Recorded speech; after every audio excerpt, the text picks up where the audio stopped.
15 minutes could save you 15% or more on car insurance. Blue Cross Blue Shield of Minnesota, #1 for Medicare in the state. The Minnesota Lottery.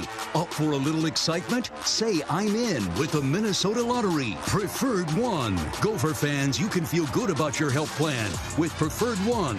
Western National Insurance. For the auto, home, and business coverage that Minnesotans trust. Turn to Western National Insurance. And by Toyota. At Toyota, today's the day to drive home a deal. Head into your local Toyota dealer today. This is the Gopher Pregame Show. It's a cold, crisp October night in Minnesota, and the oldest rivalry trophy in all of college football is on the line. The Little Brown Jug dates back to 1903, right here on the University of Minnesota campus, when the University of Michigan left it behind after the big game that year. That game ended in a 6-6 tie, but emotions were so high, the two teams decided not to play against each other again until 1909, when Michigan, that is, won the Jug back, and the tradition was born. The Wolverines have dominated the series. In fact, they haven't given up the Jug in a game in Minneapolis since 1977. The current-day Gophers want to change that today, so it should be a good one. Along with Minnesota's all-time leading rusher Daryl Thompson and our entire Gopher Radio Network crew, I'm Mike Grimm reporting from the Ray Christensen radio booth here at TCF Bank Stadium. We'll introduce the rest of our crew in a moment. Certainly a lot to talk about. Two teams picked to contend for their respective division titles. Minnesota with holes to fill on defense and a lot back on offense. Michigan with newcomers along the offensive line and in the secondary, and a brand new starting quarterback. But certainly the headline, the fact we're here, getting ready to watch big-time Big Ten football. So much mystery hanging in the air about who will play, who won't play. What kind of teams will we see tonight with little to no spring practice, no summer workouts, only a few weeks in pads, a shortage of public information. The bottom line, Gopher football is on the air. Right now it's 34 degrees in Minneapolis, calm conditions, a beautiful night for some football under the lights. Daryl Thompson, what a day, what a night. It's great to see you. It is football season, and here we are at TCF Bank Stadium. Absolutely, Mike. I'm just excited to be here myself. I can't wait till we kick off here in about an hour. Well, it's one of the bigger games of the day. Game day was here earlier, and it's time now for your pregame Chalk Talk. It's presented by our friends at Education Minnesota, and let's hear those three keys to the game in DT's pregame Chalk Talk. It's interesting, Mike. I think my number 3 key, I'm going to start out with that one. This is the first game. Can't have no jitters, no non-conference game, no nothing else, no spring ball, COVID testing, all that stuff. You know what? Let's line up, let's play, let's relax. There's going to be mistakes, there's going to be drop balls, there's going to be missed assignments, but you just got to play ball. And number one, on the defense side for us, we've got to get around Joe Milton. We've got to make him uncomfortable. He's 6'5", 243 pounds. He's big, he's athletic, probably a little bit like what we had with Marquise Gray a few years ago. Big athletic quarterback, not the greatest thrower, but a really, really strong runner and a physical presence. If we can rattle him and get to him early, I think we have an advantage there, a big advantage there. And then offensively, I'm kind of excited about, I think the majority of our offensive line comes back. Yep. They're seasoned, and they played good last year, really good sometimes. So if we can just take a little step forward, I think we can be a great offensive line this year. You give Tanner Morgan time, give Rashad Bateman time, and you give Muhammad Ibrahim time. I think, we have 1,000 to 15, well, I don't know, I can't calculate, whatever. He can rush for 1,000 yards. Prorated, he can have 1,000 plus yards. Yeah. It doesn't count anyway, right? Yeah, nothing counts, it seems. Well, those are three keys to the game from Daryl Thompson, sponsored by Education Minnesota, the voice for professional educators and for students. You can learn more at BelieveInWeMN.com. More from our main man, DT, as our broadcast moves forward. Coming up on the Golden Gopher pregame show, Justin Gard is down the hallway. He's in radio auxiliary booth number 2, social distancing from the cool people here in the main booth. He'll be joined by Corbu Status. He'll also be part of our pregame show. He'll have scoreboard updates all night long. He'll host the halftime show. Athletic Director Mark Coyle will join shortly. We'll hear from Gopher players Tanner Morgan, Muhammad Ibraham, and Boye Mafe. Former Gopher Ricky Foggy will join us in our brand new feature talking about social issues. We call it We All Belong. Hall of Famer Dan Deerdorf will give us the Michigan Scouting Report, and of course we'll get the Gopher viewpoint from Minnesota head coach PJ Fleck. We have 2 hours of pregame show before kickoff. JG will also have a weather update and the injury report. Dan Robotham is our chief Chief Engineer David Jordan is our Gopher Radio Network producer. As mentioned, College Game Day was here earlier, a second straight home game with that excitement. Minnesota wants to build on last year's 11-win season, and a big win on opening night would certainly do that. The Gophers and Wolverines, the oldest rivalry in college football, mystery hanging in the air. What more could you want to lift the lid on the 2020 season? We're thrilled you're with us here on the Gopher Radio Network. Kickoff is 2 hours away. Don't you go away. This is Golden Gopher football from Learfield IMG College. Most Gopher students.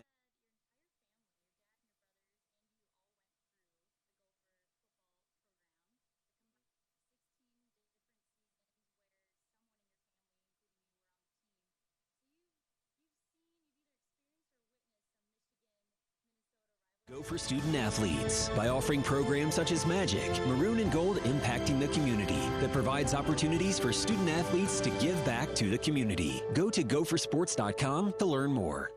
Looking for a new truck or SUV? Hurry into your local Northland Ford dealer or visit buyfordnow.com where you'll save big on the full lineup of 2020 Ford models, like the completely redesigned Escape and Explorer, the powerful Edge, the roomy Ford Expedition, or America's best-selling truck Ford F-150.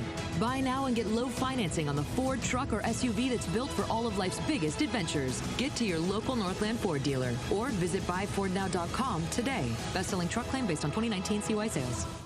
Stay connected to your favorite Golden Gopher student athletes, coaches, and teams by following Gopher Sports on social media.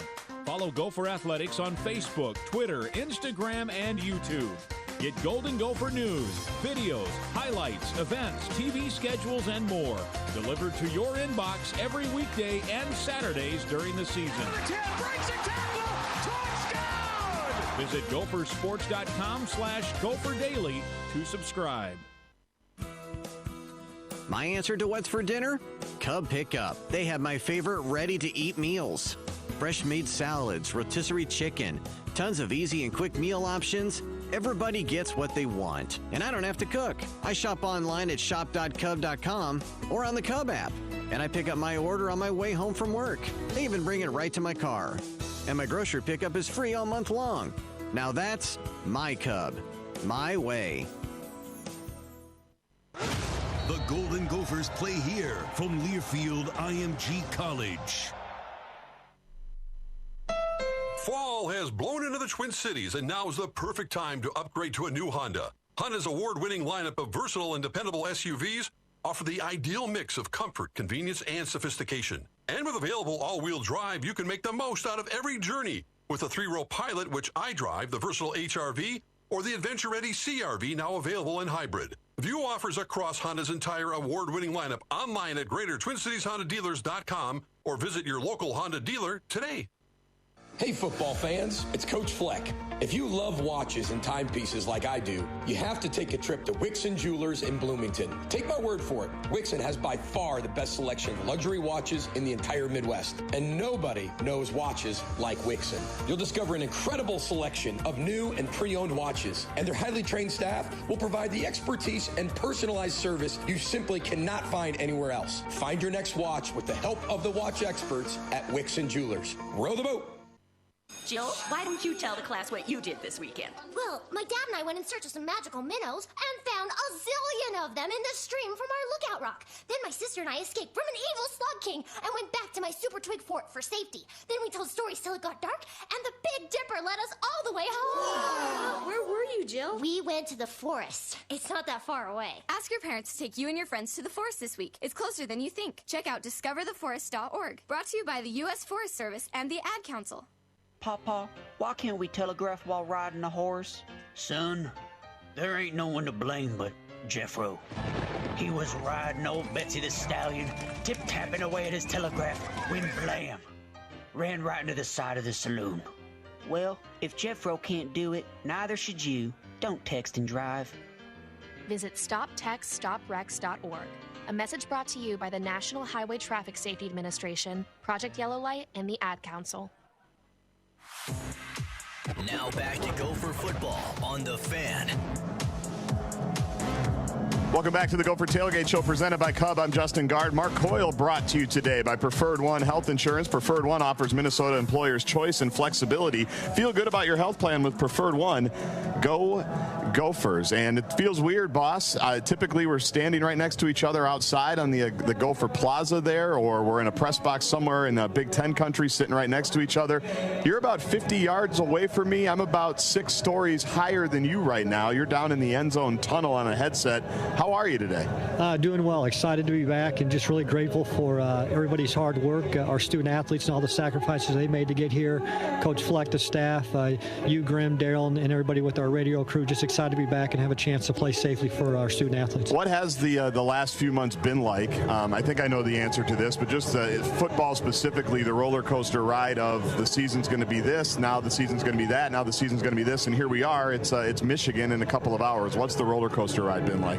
You know, Guards, I think saying roller coaster is the right description, but I am so just thankful for Coach Fleck and our student athletes. They've all handled it so well, and they've been incredibly patient with the administrators, with the conference offices. We try to work our way through. I think they clearly understood that the number one priority was their safety, and they've been awesome.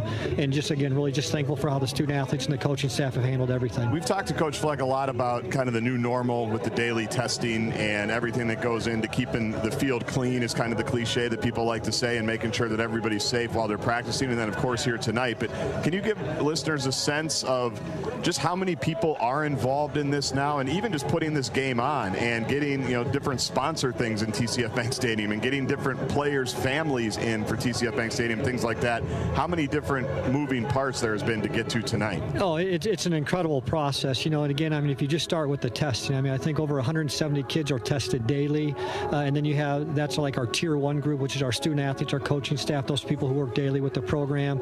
Tier 2 is myself, other administrators who are tested 2 or 3 days before the game to make sure, again, that field is clean. And then you start to go to our external people who are worried about the tickets. As you know, the Big Ten said we could allow our student athletes' families to come to the game. Each student receives 4 tickets, and coaching staff, family members can come to the game tonight. So obviously we'll have a limited crowd. But then you've got all the other factors, the facilities people who are keeping the facility clean, the operations people, our marketing people who are doing the scoreboard, the music, those type of things. And again, I just can't tell you how thankful I am for the people we have in our department, our student athletes, our media partners like you. Everyone's just been awesome to get us to where we're at today, where we can play a game tonight. So as we move forward now, you've got the football season starting now. The plan is to play for the next 9 weeks. Obviously, winter sports are on the horizon. The Big Ten made the announcement, within the last couple of weeks of when they figured hockey could be able to start, and basketball kind of has that same thing. Like, moving forward with the winter sports, and volleyball is going to up it to about 20 hours of practice here in the next couple of weeks. What's next, or what's kind of, as we look forward to the next wave of sports, the different things that need to happen to make sure those seasons can take place? Well, the first thing obviously is getting those schedules out. We've been working incredibly hard, and Julie Manning, who you all know is our executive associate athletics director, has worked incredibly hard with her peers in the Big Ten Conference as we try to finalize our schedules. But the big thing all along is testing, Guards, is, we've got to continue to have that antigen testing, and where we can make sure we provide a safe environment when our student athletes come into Athletes Village, when they're coming to practice, they're working out, they're doing those type of things, and they get us safely to game day. So we still have a lot of logistics that we're trying to work our way through, but we're getting closer every day. And, I joke with my staff and with our student athletes, we're a day closer to a vaccine, and that's a good thing to happen for us. So 2 last things for you, Mark. I'm curious when the first time you met Sid Hartman was. There's a nice tribute to him up here, obviously permanently, because he's got a plaque up here, but there's also nice flowers and tape recorder and what would be his spot. You've had a couple of different stints here at the U. Do you have a Sid story or two to share with us? Yeah, well, obviously we lost an icon, and our thoughts are with his family, but he was such an icon. Guards, okay, I'm sorry, I thought I lost you there, but he was such an icon. And I go back to my 2 favorite Sid stories. I was at the State Fair a couple of years ago on the Sid and Dave show, being interviewed live, and my boys came up with some Sweet Martha cookies, and Sid was not bashful about putting his hands inside the cookie to get some cookies, which was phenomenal. And then my last story, it may have been last year or the year before, I'm up in the press box, and we were dedicating the press box to him, and Paul Rodnak was with me, and Sid came over to me, and he was kind of chasing me down, and he had had a hot dog in his hand. Yeah. Not a hot dog bun, but just a hot dog as he was eating it, kind of waving that at me as he was talking to me. So he was obviously a great Gopher fan, a great Gopher supporter. And we're just so grateful for everything he did for our program, and he'll be a big, big miss in our community. Well, obviously. you don't make it to 100 if you're not watching your carbs. You got to leave that bun. That's a good lesson for everybody. No doubt, no doubt. What are you expecting tonight? Football's kind of been all over the map. I'm just excited to watch both teams play. From your chair, what are you looking forward to tonight? Again, the safe thing is we want safety for everybody playing in the game, and we want to make sure we all compete hard and compete safely. And, my main focus is we just keep making the best long-term decisions for our football program, for the Big Ten Conference, for all of our sports programs. So excited to get the game going tonight and look forward to a great game between two great Big Ten opponents on national TV. Appreciate it as always. We will talk to you next Friday night when the Gophers take on Maryland. Thanks, Mark. Thanks so much, Gargi. Appreciate you. He is the athletic director, Mark Coyle. Stay tuned. We're going to visit with Mo Ibraham next. It's our first player profile of the pregame show. This is Golden Gopher football from Learfield IMG College. When it comes to financial planning, most financial companies ask, what's your salary? At Northwestern Mutual, we ask, what's your story? We know building the right financial plan means looking at more than money. That's why we start by asking the right questions. Listening to what matters most to you, then guiding you every step of the way to help you live the life you want now and years from now. Plan your financial story with Northwestern Mutual. Visit downtownminneapolis.nm.com to connect with a financial advisor today. The Northwestern Mutual Life Insurance Company, Milwaukee, Wisconsin. Getting older but have no plans of slowing down? Located just east of the University of Minnesota campus, the Pillars of Prospect Park Senior Living offers a maintenance-free lifestyle that gives you your time and energy back, so you can push for the next 10 yards in life. Need care for a loved one? This urban oasis features a mix of independent living, assisted living, and memory care apartment homes with premium features and amenities, and healthcare services from Ebenezer. Visit pillarsseniorliving.com to learn more. The Pillars of Prospect Park, a proud sponsor of Gopher Athletics. At Toyota, today's the day to score a great deal. That means today's the day to take a ride in your thrilling new Camry. To scale new heights in your powerful new RAV4 Hybrid. To go as far as the road will take you with your new Highlander Hybrid. Today's the day to save on all your favorites like Toyota Camry, Corolla, RAV4, Highlander, and more. But hurry, this offer ends soon. Head into your Toyota dealer today. Toyota, let's go places. Participating dealers only. Event ends November 2nd. Over the years, Boston Scientific has been a proud sponsor of Gopher Athletics and proud supporter and medical research partner with the University of Minnesota. This award has been recognized for over a decade for Gopher football, men's and women's basketball, and men's hockey, recognizing a Gopher athlete who plays with the most heart. In honor of these efforts, Boston Scientific makes donations each academic year to the University of Minnesota Masonic Children's Hospital to advance pediatric heart research. Please join the University of Minnesota and the U of M Masonic Children's Hospital in thanking Boston Scientific for their partnership. The Gophers play here on the Gophers Sports Network from Learfield IMG College. It's fun to watch kids act out their dreams, even if it's just in the backyard. Hey, Mom, watch this. Imagining themselves as champions, winning it all. They're on top of the world, and you're right there with them. Securian Financial offers insurance, investment, and retirement solutions that give you the confidence to enjoy your here and now, so you can make every moment count. Find out more at Securian.com. Insurance issued by affiliated companies. Securian Financial Services. Member FINRA SIPC. Two magical things come from Milwaukee: beer and power tools. Milwaukee is the beer capital of the world, and Northern Tool is the capital of Milwaukee power tools. If you need to drill, saw, hammer, grind, or screw something in right, Northern Tool has the right Milwaukee power tool for you at the lowest price. Get yours at Northern Tool and Equipment and northerntool.com. Cheers to you, Northern Tool. Northern Tool and Equipment. Quality tools for serious work. Curiosity is at the heart of everything we do. It makes us smarter. It makes us better. It makes us Whipfly. As a top consulting firm serving every major industry, we help clients capitalize on opportunity and serve their customers in meaningful ways. Always advancing, always progressing. From curiosity to clarity to results. That's Whipfly. To learn more, visit WIPFLI.com. Whether you're getting ready for the big game or getting ready for the workday, you always want to start with confidence. Cintas helps more than 1 million businesses prepare to open their doors every day. From fire protection and first aid supplies to facility services and uniforms, Cintas has you covered. Along with a wide variety of products and services, Cintas is proud to be involved with over 400 charitable causes across North America. To learn more about Cintas, visit Cintas.com. Cintas, ready for the workday. You're listening to Gopher Football on The Fan. Welcome back to the Gopher Tailgate Show presented by Cub. I'm Justin Gard from TCF Bank Stadium. It's the Gophers and Michigan about 90 minutes from now in the battle for the Little Brown Jug. It's time now to hear from a guy who we know quite a bit about, even though he hasn't really been a starter the last couple of years. It feels strange to not be talking about Rodney Smith and or Shannon Brooks, but we're talking about and talking to running back Mo Ibraham, who already ranks 24th on Minnesota's career rushing list with 1,764 yards just despite playing in only 21 games. He's had 2 great bowl games, including the game against Auburn in the Outback Bowl. Always an entertaining person to listen to, and now he is the leader of that running back room here on campus. Here's my conversation with running back Mo Ibraham. All right, Mo, I know how it feels for us that haven't watched you since January 1st, 2020. The last time I think I've even seen your face in person was 8-9 months ago. So what's it like to know that your first game now is just moments away, that you're actually going to get a chance to go back out there? It's actually very exciting. Just thinking about it, in the middle of fall camp, they pushed it all the way back into the spring, and then they rescheduled it until now. So just having it back is just exciting. You can feel it in the locker room. We're getting days away from kickoff. People are getting very excited. We was waiting since spring ball just to put on the pads. Putting on the pads was just a huge step for us. So it's exciting. It's excitement in the locker room, and we're just ready to play now. How different has the quote-unquote fall camp been this year from years past? How different has it been, I guess, getting ready for this game in this season? It's very different.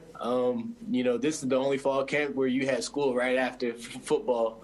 So you want to get the hours in, but you don't want to slip up in the academics. So, just having that whole morning doing football, hitting football home, and then after that, getting some school work in, and then coming back to football later at night, just to finish your day off right. So I think that's the biggest difference from other fall camps. Is just football is just split up in between school days. So how did you stay ready, stay in shape, stay engaged through everything? I don't know if you went back home in March when all you guys got sent home, and then obviously throughout the summer. So how did you get ready kind of on your own? Because I know a lot of you guys had to spend a lot of time on your own. What was that like for you? It was different. I haven't worked out with my trainer since high school, so just being around him and just it was just different for 3 or 4 months, and then coming back here in like the summer for optional workout lifts. It was just different, but they teach the same things. My trainer actually was around Coach Fleck at Rutgers, so that was kind of unique. So he kind of knew what he was trying to push and how to push me and stuff like that. So he was getting the same message home that Coach Fleck was getting home. So what is it like now as the elder statesman of the group, where Rodney and Shannon remarkably are gone? I've joked before that I've talked to Rodney probably more during football season the last 6 years than my wife. It's going to be weird not looking for number one. He's had like 3 numbers. He was there so long. So what's it like now that Mo Ibraham is the returning starter, guy who got a lot of run the last couple of years, and now you are that elder statesman? What's that been like for you? It's kind of different, but at the same breath, I learned everything from Rodney and Shannon, so I'm basically teaching what they taught me down to the younger guys. It's certain things that the running back room just always has. Since David Cobb to now, we always teach the same stuff. So the tradition is going to live on. It's going to keep getting passed on. And the running back room is always going to be a running back room. You know what they expect. I don't have to tell you that the penalty, for lack of a better term, for testing positive for COVID-19 is you have to sit out a long time. And even reading more about it here recently, it's for good reason, because there's an acclimatization period, there's a cardiac period. Like, they want to keep all of you safe. But along those lines, Mo, I'm curious what type of conversations you've had as a leader with the team, and what type of conversations your coaches have had of just making sure that you're doing everything possible to make sure that you don't catch the virus, which even when you do everything possible, there's a potential that you can do it. So in terms of keeping people safe, staying in your quote unquote bubbles and everything, what types of conversations have you had? You just got to get the message home that it's not your fault that if you get it. Don't take it hard on yourself. You can get it by just going to Target. But you want to do your best. You always want to wear your mask. You want to be around the right people. You don't want to go around people that you don't know. And even if you do, make sure you're doing the right stuff. Social distance, put on your mask, all that type of stuff. But you just don't want them to, if they get it, you don't want them to feel bad about it, because, you can get it from anywhere. You don't necessarily have to be going out doing the bad things and stuff like that. So you're just getting that point across. So what is your typical day like then, along those lines of trying to stay safe? What are you doing? What are you not doing? What type of sacrifices have you made from what you usually would be doing right now as a college kid? Right. So my day, I go to football early, get treatment and stuff like that. Once I leave football, I order food. So I pick it up. I can't eat it there. So I order food, pick it up. I'm in there for maybe not even more than a minute. Pick it up, go home, eat it in my house, eat it in my room, actually. And then, if I wanted to have fun, I'd be with the football players who I know, not tested negative or positive and nothing like that, and just stay in my little circle. And it's just me and my roommates, and then maybe a teammate if they want to come over. But that's about it. I don't hang out with anybody outside of the football program. I'm inside my little bubble, and, it got me this far, so I think it's working. Last couple for you, Mo. How are you looking to improve? What types of things are you looking to improve as a runner? I've heard you talk about vision before, things that Rodney and Shannon taught you about what to look for. Obviously, you've had some great success already in a young career. So I'm curious, as you went back and watched film of yourself a year ago, and now that you are going to be one of the featured backs right out of the gate here, what types of things have you been looking to improve? Well, first of all, I've been getting my body right. That's the message that I want to get home. I understand that I haven't finished the season 100%. I haven't played in all the games. So the first thing I had to do is get my body right. The second thing I had to do was, get in the film room with Coach Burns. We have a lot of free time, just getting the message across about outside zone, becoming a better outside zone runner, becoming a better inside zone runner. After that, then being a better leader. Getting from what I learned from Coach Burns and spread it down to the younger guys. And then just having energy. Energy is going to be huge this year. You have to bring your own energy to every game. There's no crowd to pump you up. You have to bring it every game.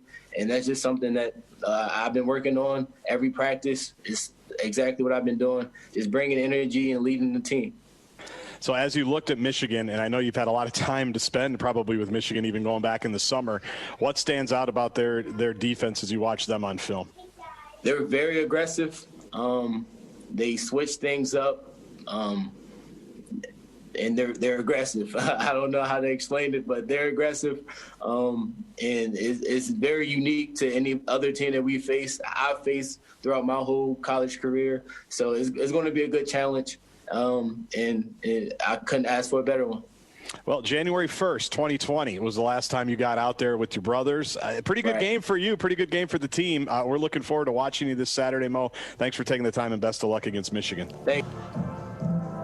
That's Mo Ibraham, like everything, on Zoom in 2020. That's how it's going to be on the pregame show all year, which is just fine by me. You might hear my children every once in a while, but that's just going to be part of the ambiance. Last time we saw Mo Ibraham in action, 20 carries, 140 yards, and a touchdown in that Outback Bowl win against Auburn. Today's player profile has been delivered by UPS, the official logistics company of Golden Gopher Athletics. When we return, we'll get our weekly update from the DNR. You're listening to the Gopher Football Tailgate Show presented by Cub. This is Golden Gopher Football from Learfield IMG College. When it comes to individual and family health insurance, make sure you call the right play and go with Preferred One. You'll score big with top doctors and clinics, flexible coverage plans, and premier customer service. Achieve your best health with 100% covered preventive care, online fitness classes, and for your convenience, 24/7 virtual care. Get an online quote today at preferredone.com or talk to your broker. Preferred One is a proud sponsor of Gopher Athletics. The pandemic of 2020 hasn't shaken our belief that every child, no matter their grade, color, or zip code, deserves a safe, welcoming school that prepares students to pursue their dreams. The educators of Education Minnesota stand prepared to ensure that all learning, no matter how it's delivered, remains safe for all students, families, and staff. Education Minnesota, the voice for professional educators and students. Learn more at believeandwemn.com. What does Julie, who runs a thriving local business, have in common with the starting quarterback? They both know how to hustle. As a small business owner, you rise before the sun and push till well after it sets. Outpace and defy expectations. Every QB needs a great team, and UPS is here to support the hustle with tools and expert advice to help you be unstoppable. Visit ups.com/pivot for details. UPS, the official logistics partner of Gopher Athletics. At CHS, we create connections to empower agriculture. As a global agribusiness owned by farmers, CHS connects farmers and ranchers with consumers around the world. We provide essential energy, feed and agronomy inputs, market grain and produce, value-added foods, and food ingredients. And we help strengthen hometown communities and support programs that develop the next generation of ag leaders. Learn how you can help create connections to empower agriculture at chsinc.com. Minnesota football lives here all season long from Learfield IMG College. Wherever you go, Truestone Financial is along for the ride. For a limited time, you can get an auto loan for as low as 2.98% APR and no payments for 90 days. So if you're in the market for a new or a new-to-you vehicle, or you just want to refinance for a lower rate, your neighborhood credit union can help. Stop by your local branch or visit truestone.org to apply and drive away with a great rate. Truestone Financial is your neighborhood credit union. Conditions and restrictions apply. Membership open to Twin Cities and St. Cloud residents.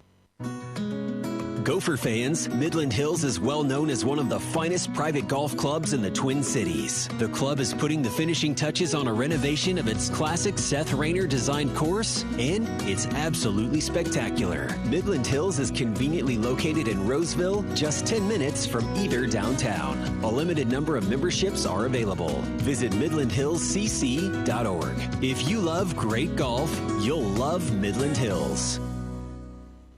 Minnesota Golden Gophers trust their experienced and professional coaches to get the most out of their football team. Your organization can trust Loeffler Companies, the most experienced office technology and managed services partner in the upper Midwest. As your copier, printer, phone, and IT solutions partner, Loeffler delivers technology and managed services to employees in the office or working remotely. See how to help your team collaborate, secure data, and stay productive and efficient at Loeffler.com/Gophers. Visit Loeffler.com/Gophers to learn more. As generations of Gopher sports fans know, seasons change and years move by quickly. But for Old Dutch, one thing is constant, a commitment to providing taste sensations for many generations of hometown fans. As it has since its start, the Old Dutch iconic windmill rotates on, and with every turn, new favorites are discovered, like the new Buffalo Mac and Cheese potato chips, bursting with flavor and perfect for every big game. Old Dutch is proud to say, quality lives here. Gopher football on the Fan. Welcome back to the Gopher Tailgate Show presented by Cub. I'm Justin Gard from TCF Bank Stadium. It's the Gophers and Michigan Wolverines coming up at 6:30. It's time to pause 10 seconds for stations to identify themselves all across the great state of Minnesota and the entire upper Midwest. This affiliate salute is sponsored by All Energy Solar, Minnesota-based solar providers dedicated to making it easy and affordable for Minnesotans to save with solar. To learn if your home or business qualifies for a free site assessment, visit allenergysolar.com. 10 seconds on the Gopher Radio Network. You're listening to the radio home of Gopher football. KFXN, Minneapolis, St. Paul. The Fan.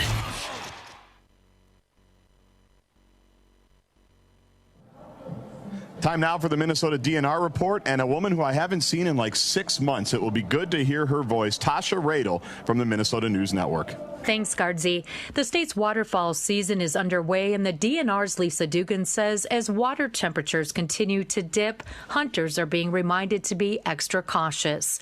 She says just this month, 2 Minnesota duck hunters likely are alive today as a result of good choices they made before and after falling into cold water. A life jacket is always one piece of equipment that can exponentially increase your odds of not drowning from cold water shock, hypothermia, or exhaustion should you end up in the water. A fall into extremely cold water can incapacitate a person within seconds. Dugan says a third of boating fatalities typically occur during the cold water season, and in the vast majority of cases, the cause of death is drowning due to not wearing a life jacket. This month's close calls come amid a year in which 15 people to date have died in boating accidents, the highest number in more than a decade. Back to you, Guardsy. We miss you, Tasha. Thank you for that. The DNR report has been brought to you again this season by Sportsman's Guide, your source for the best deals on hunting and outdoor gear. All the top brands, all the unbeatable prices. Visit their retail store in South St. Paul or online at sportsmansguide.com. After the break, we'll take a look at the team the Gophers will be facing tonight. It's our opponent scouting report.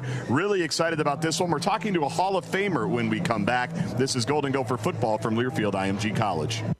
A funny thing happens in Minnesota in the winter, whether you like cozy nights in a cabin, meeting friends for burgers after skiing, flying down more than 22,000 miles of groomed snowmobile trails, or hiking in the silence of the woods. A funny thing happens. The coldest months of the year have a way of bringing about the warmest moments in life. Find your true north only in Minnesota. Visit exploreminnesota.com. It's time to get fresh at Holiday. Fresh coffee, that is. Now at Holiday, every single cup of coffee is made with fresh ground beans and brewed just for you. And starting at just 99 cents, it's priced for everybody. Fresh brewed iced or hot coffee, sweet cappuccino, or hot chocolate. It all starts at 99 cents. Stop in today and get fresh.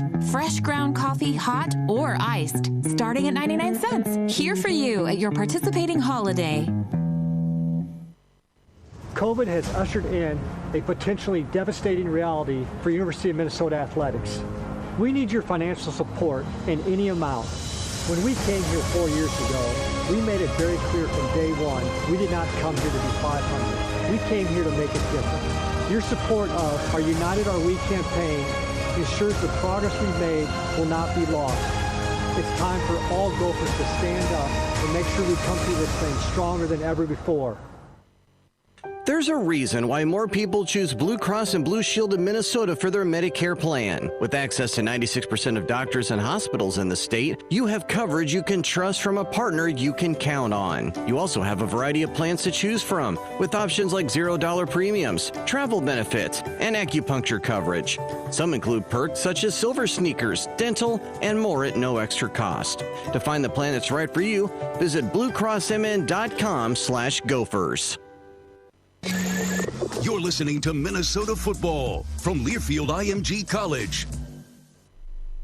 When it comes to home renovation or project cleanup, Waste Management's Bagster Bag is one strong receiver. The Bagster dumpster in a bag can hold up to 3,300 pounds of debris. That's about the weight of the entire Golden Gophers first team offense plus 3 cheerleaders. The Bagster Bag is just the right size for kitchen and bathroom remodels or basement and garage cleanups. And it can cost 50% less than renting a full-size dumpster, making it the perfect solution for your next project. To make the Bagster Bag part of your cleanup playbook, visit thebagster.com.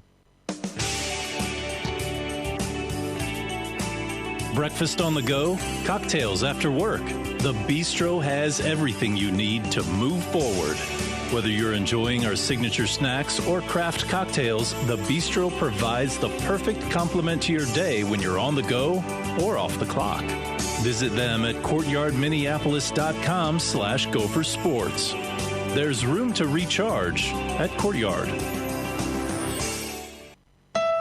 Fall has blown into the Twin Cities, and now is the perfect time to upgrade to a new Honda. Honda's award-winning lineup of versatile and dependable SUVs offer the ideal mix of comfort, convenience, and sophistication. And with available all-wheel drive, you can make the most out of every journey with the 3-row Pilot, which I drive, the versatile HR-V, or the adventure-ready CR-V, now available in hybrid. View offers across Honda's entire award-winning lineup online at GreaterTwinCitiesHondaDealers.com or visit your local Honda dealer today.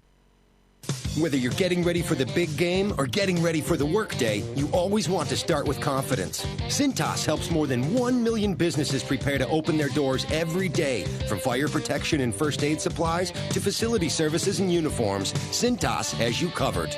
Along with a wide variety of products and services, Cintas is proud to be involved with over 400 charitable causes across North America. To learn more about Cintas, visit Cintas.com. Cintas, ready for the workday. You're listening to Gopher Football on The Fan.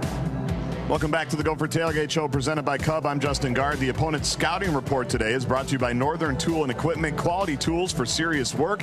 You know the opponent is the Michigan Wolverines, and when that happens, it's really a treat because we get to hear from a Hall of Famer on the field and really a Hall of Famer in the broadcast booth as well. Dan Deerdorf has been doing Michigan Wolverine games with his former teammate Jim Brandstatter for the last 7 or 8 years, and it's always fun to catch up with him. Monday Night Football legend, NFL on CBS legend, is always gracious enough to spend a couple of minutes talking about the Wolverines, talking about Minnesota, and talking about the uniqueness of this 2020 college football season. Here's our opponent scouting report with Dan Deerdorf. I've heard a couple of interviews you've done in the last few months, even down in St. Louis on KMOX, and I know you were really bummed as a guy who's been a part of football for so many years that you weren't going to have a game to play, you weren't going to have a game to call.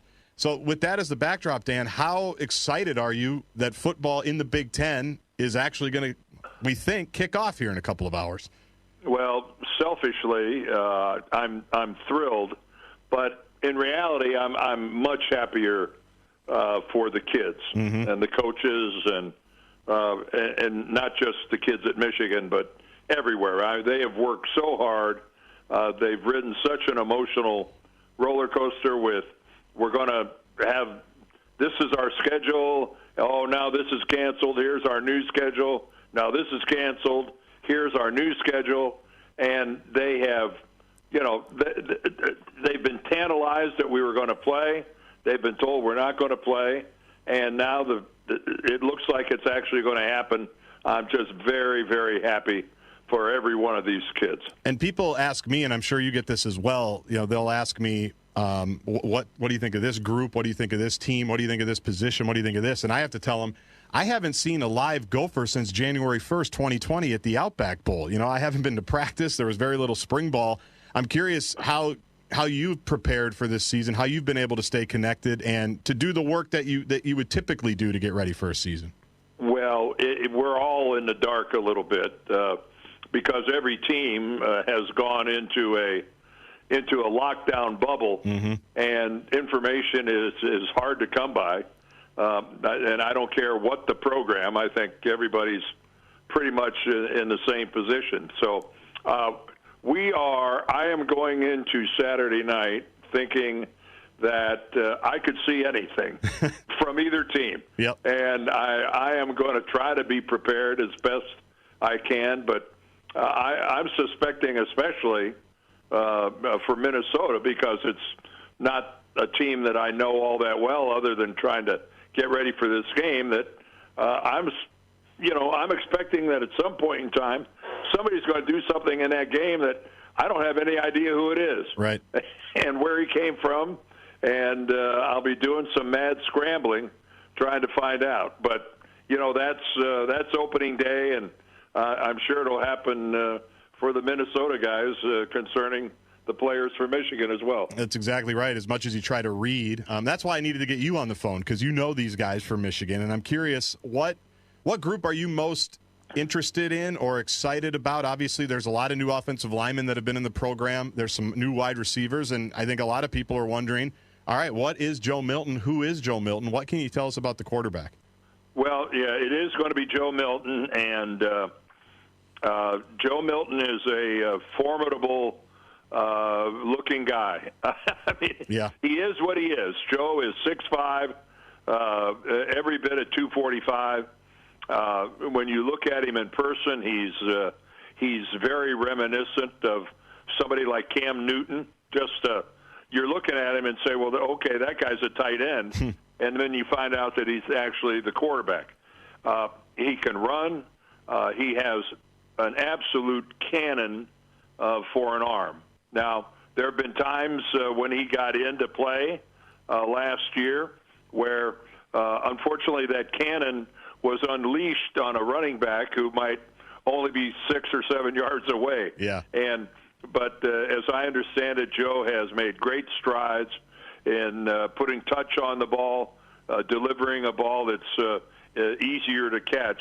But again, this is his first opportunity to play as a starter in a real Big Ten football game. So I have no idea what's going to happen. Now, I heard you last year, I think it was the Notre Dame game, I want to say, one of the opening games. I was driving home from the Gopher game, and it was you guys were talking about Jim, and you were talking about Jim Harbaugh. And I liked what you said back then, where there was a lot of noise on the outside that Harbaugh needs to win this game and he needs to win that game, and there's pressure on him, and the Ohio State thing is always looming there. And I loved what you said, where you said, I don't know how to break it to you guys. If he loses this game tonight, he's not losing his job. You guys are all nuts. Now, I'm paraphrasing, but I liked what you said, because even on the outside, you know, I've been around long enough to know kind of what Michigan was before he got there, what they've been now, and I know it's a different program when you start talking about championships and history, and I know that's always going to be a part of it. But I'm just curious, you know, when we talked 5 years ago, you talked so highly of him, what he had done to change the program back to get it closer to where it was. What do you make of all that outside noise? He was even asked again about his contract earlier this week. I'm curious, as an alum and as a proud Michigan man, like what do you make of all that noise? Well, first of all, Jim Harbaugh is, again, I'll reiterate it, not going anywhere unless he chooses to go. Mm-hmm. He is not going to get fired. And again, I don't care what happens this season. His contract goes through next year, and as I understand it, he and Ward Manuel, our athletic director, were in negotiations trying to extend that contract, and then the virus hit, and of course, everything gets moved to the back burner. Mm-hmm. Every athletic department in the United States at every university is in peril. I mean, let's face it. These are crisis times. Budgets have been destroyed. Other sports are becoming casualties. So Jim Harbaugh's contract isn't exactly all that important. But I can just tell you that Jim Harbaugh, yes, are we upset about not being able to beat Ohio State? Yes, that's very upsetting. Is it upsetting to the point where we show Jim Harbaugh the door? Never. I think that's the proper way to look at it from an outsider's view. I'm curious. You know, you've done. That is Dan Deerdorf. Always fun to spend a couple of minutes with him. I would take a yearly matchup with Michigan just so I could visit with him for 7 to 10 minutes. It's always fun. As a kid who grew up in the 90s, there was nothing bigger than Monday Night Football, and how cool is it that he's back at his alma mater with one of his former teammates doing the Michigan broadcast. They're actually one of the Big Ten crews not traveling, as he told me earlier this week. Jim and I aren't kids, so we're at a little different risk level when it comes to COVID-19, so they will be broadcasting tonight from their booth in the Big House in Ann Arbor. They will be the only ones at Michigan Stadium doing this very same game that we are here at TCF Bank Stadium. So my thanks to him, as always, for taking the time. Up next, we'll check in on other Big Ten teams. A full slate of Big Ten games starting last night, going all the way through this evening. This is Golden Gopher football from Learfield IMG College.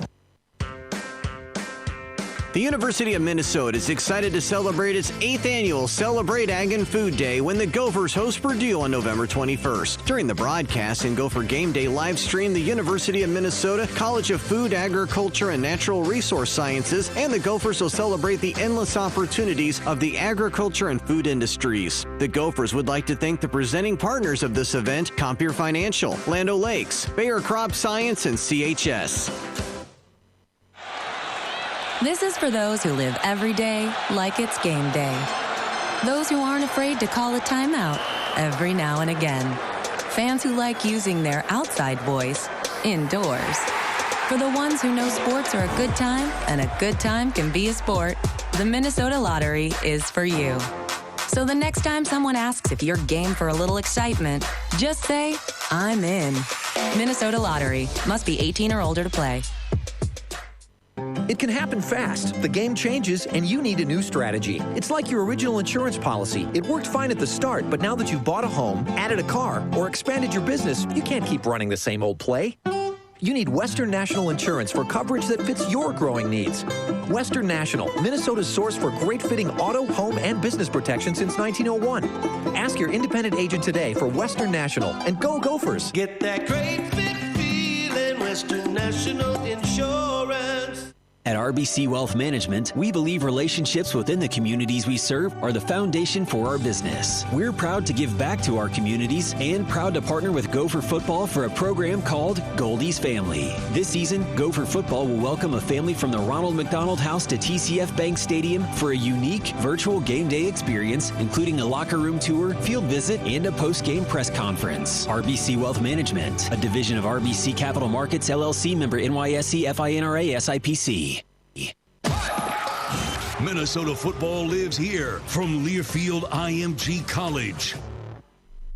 You want your favorite football team to be hard and tough, not your candy. Wiley Wallaby Soft and Chewy Licorice brings hard-hitting, great-tasting flavor every snap. It's packed full of juicy, chewy goodness that has the competition scrambling. So if you like your licorice flavorless and tougher than an old cleat, pick the other guys. But if you want to pick a winner every time, get on the side of Minnesota-made Wiley Wallaby Soft and Chewy Licorice. Sack bland candy and taste the Wiley difference. Pick up a pouch at your favorite store today. This is Mike Grimm for Washburn-McCreevy Funeral Chapels and Cremation Services, serving families in the community now for over 160 years. Everyone at Washburn-McCreevy wishes head coach P.J. Fleck and the Golden Gophers the best of luck this football season. Family-owned and family-operated, Washburn-McCreevy provides loving, respectful, generous service to help you remember your loved ones in your time of great need. Visit washburnmccreevy.com. It's fun to watch kids act out their dreams, even if it's just in the backyard. Hey, Mom, watch this. Imagining themselves as champions, winning it all. They're on top of the world, and you're right there with them. Securian Financial offers insurance, investment, and retirement solutions that give you the confidence to enjoy your here and now, so you can make every moment count.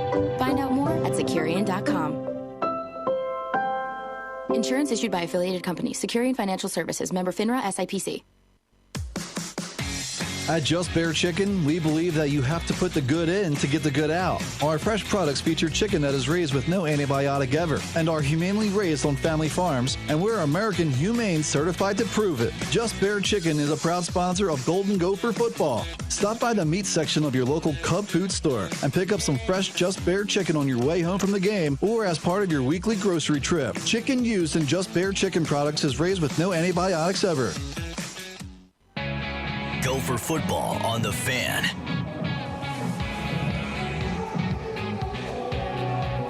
Well, welcome back to TCF Bank Stadium. Corbu Status with you for a Big Ten scoreboard and preview. Of course, it all kicked off last night. Wisconsin looking for a little bit of revenge after last year's upset loss to Illinois, and Wisconsin let them know, hey, last year was last year. This year, we're back to normal. 45-17 all over the Fighting Illini. Graham Mertz with the nice debut for the Badgers. Also a pretty good day and a debut for Justin Fields for this season anyway. After last year, people are thinking Heisman Trophy maybe this year, and he did nothing to disprove that. Sermon in the backfield. 2 wide in each direction for Ohio State. Snap to Fields. Fields keeps it, looks to throw. Now takes off running. 15 of Nebraska going wide to the left of the 10. Fields to the 5. Fields spins and gets to the end zone as he's turned away from defenders closing on him, and Justin Fields, a 17-yard touchdown run, his first rushing TD of the year, and it's 30-14 Ohio State. Paul Keels on the Buckeye Radio Network with the call. Fields goes 20 of 21 throwing the football, good for 276 yards and 2 touchdowns for a 3-touchdown day. Overall, Ohio State rolls over Nebraska 52-17. It was a battle of 2 first-year coaches at their new programs, Mel Tucker and Greg Schiano. And it was all Greg Schiano as the Rutgers Scarlet Knights defeat Michigan State 38-27. Rutgers gets their first Big Ten win since 2015. 2017 automatically paying off on the new hire. As for number 8, Penn State taking on Indiana, it was the fashionable upset pick, and Indiana says, yeah, we like that idea. So does Stevie Scott. Penix takes the snap, gives it to Stevie, dives forward. Does he get it in? Yes, touchdown Indiana. Don Fisher and the Hoosier Radio Network with the call. Scott made it 17-7 at that point. Penn State has scored. They trail, though, 17-14 with 13:56 to play in the fourth quarter. Will Kirk Ciarrocca get that offense going for the Nittany Lions? Iowa and Purdue battling with no Jeff Brom, of course, testing positive for COVID-19, so he is not there in West Lafayette on the sidelines, but Purdue would find a way to tie it late in the first half. 1st and 10 at the 11. O'Connell looks, throws to the far side, caught by Bell. He's at the 5, and he walks in for the touchdown. David Bell with his second touchdown catch of the day. The Boilermakers an extra point away from tying it up. They would tie it up. Tim Newton with the call on the Boilermaker Radio Network, as that made it 14 apiece. But right now, Iowa leads 20-14 with 13:12 to play in the fourth quarter. And of course, coming up later tonight, Maryland takes on Northwestern. And for that, let's go around the Big Ten. Around the Big Ten, Northwestern. Northwestern believes 2019 was a fluke, a 1-8 Big Ten record 1 year after winning the West by 3 games. There is optimism the Cats will bounce back, basing that hope on a veteran defense which returns its 3 starting linebackers and an offense which adds former Indiana quarterback Peyton Ramsey as a grad transfer under the guidance of former Boston College offensive coordinator Mike Bajakian. This will be Maryland's first visit to Ryan Field. Covering Northwestern, I'm Dave Ennett. Thank you very much, Dave, and our thanks to you and everybody who's doing Around the Big Ten once again this year. Of course, the Big Ten preview and scoreboard is brought to you by Federated Insurance. You are our local businesses, our community partners, our neighbors, families, and friends. When you need us, we're here to help. At Federated Mutual Insurance Company, it's our business to protect yours. JG's been protecting his plate. He'll come back for more on the pregame show. We'll have much more right after this. It's Minnesota-made athletes next. This is the Gopher Football Tailgate Show presented by Cub.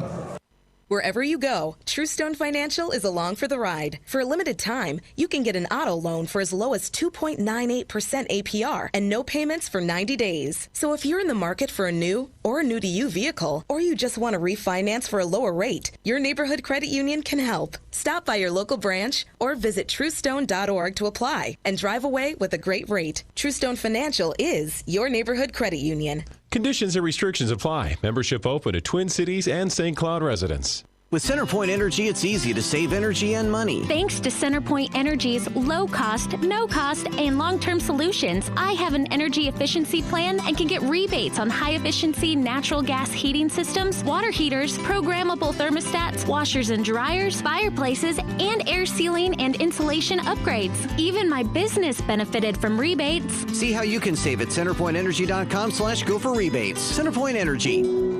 Always there. Proud partner of the Minnesota Gophers. Mom, I think this doll I found in the attic is cursed. No, its eyes are just very lifelike. Then why does its head keep spinning? Be my friend forever. Oh, that is scary.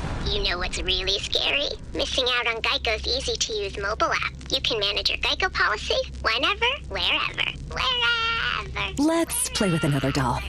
Or we can just bury it deep in the ground. Happy Geico-ween. Download the industry-leading Geico app today. At CHS, we create connections to empower agriculture. As a global agribusiness owned by farmers, CHS connects farmers and ranchers with consumers around the world. We provide essential energy, feed and agronomy inputs, market grain and produce, value-added foods, and food ingredients.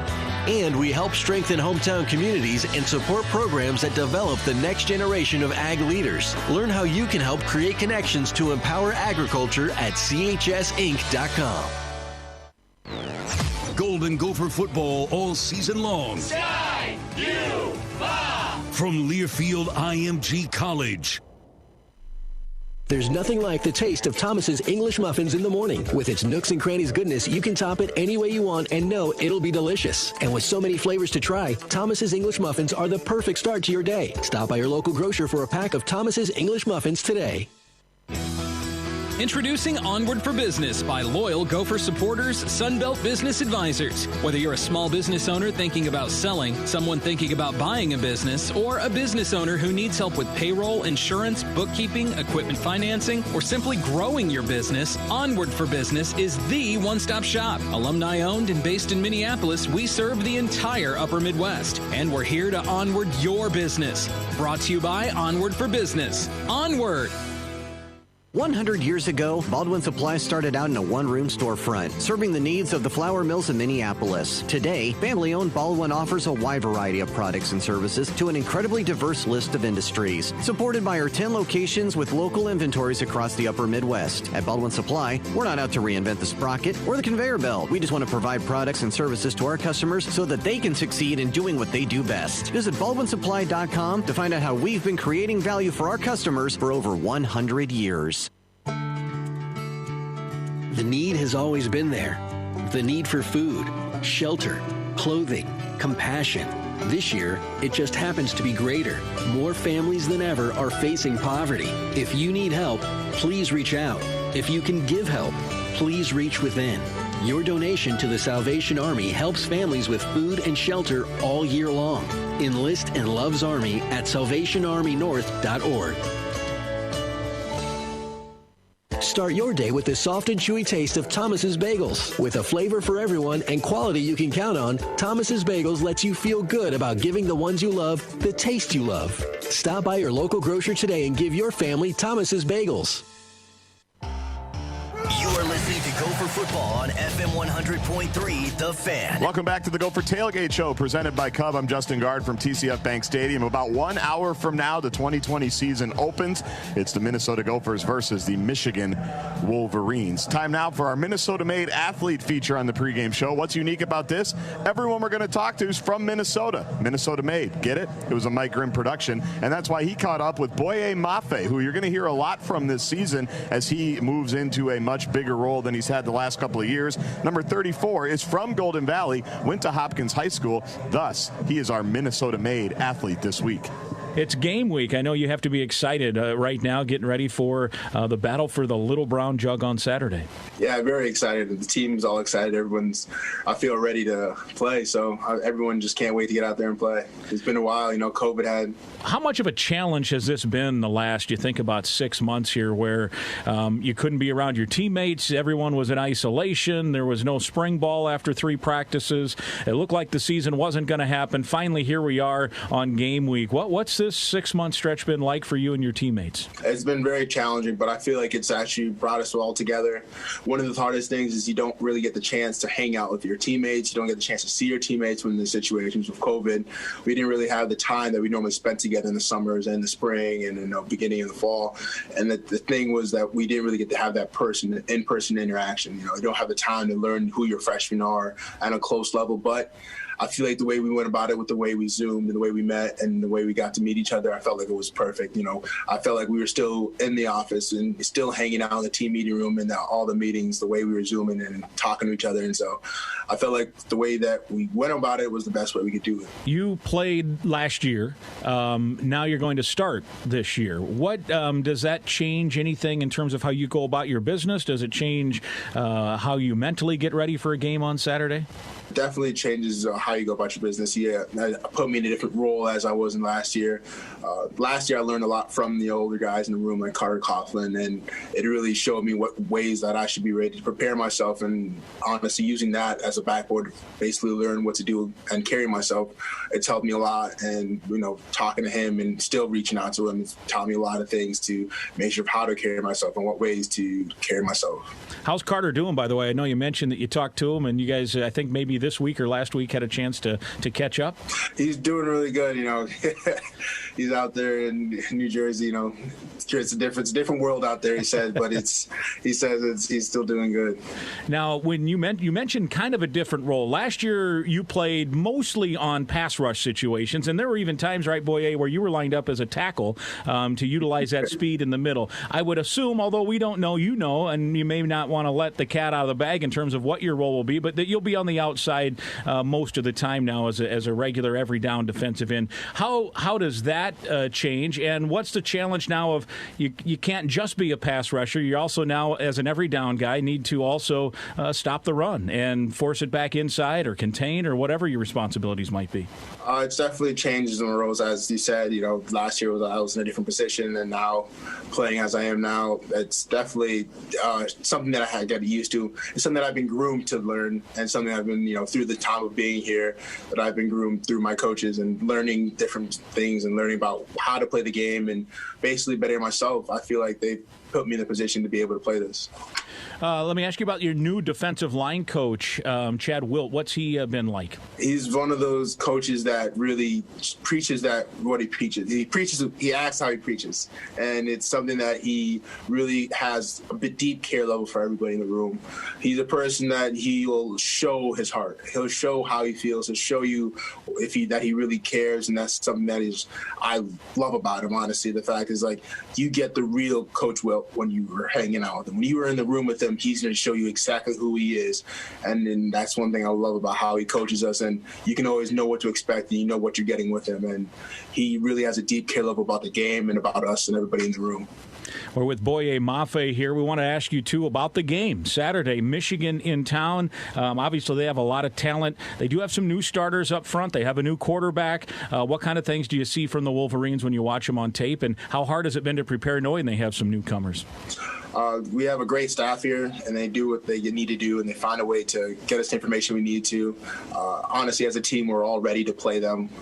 We're ready to see we're all both excited as a standpoint for us, and I bet Michigan's excited to play too. With how COVID took away the game from us for a little bit, and now that they brought it back to us, and now it's time for us to be able to play again and be able to play each other. Now, you grew up in Minnesota, so you were, I assume, somewhat familiar with the Little Brown Jug, but I know Coach gave the whole team a little history lesson this week, right? Yeah, he did. Well, how important would it be for you guys to win it here on your home field?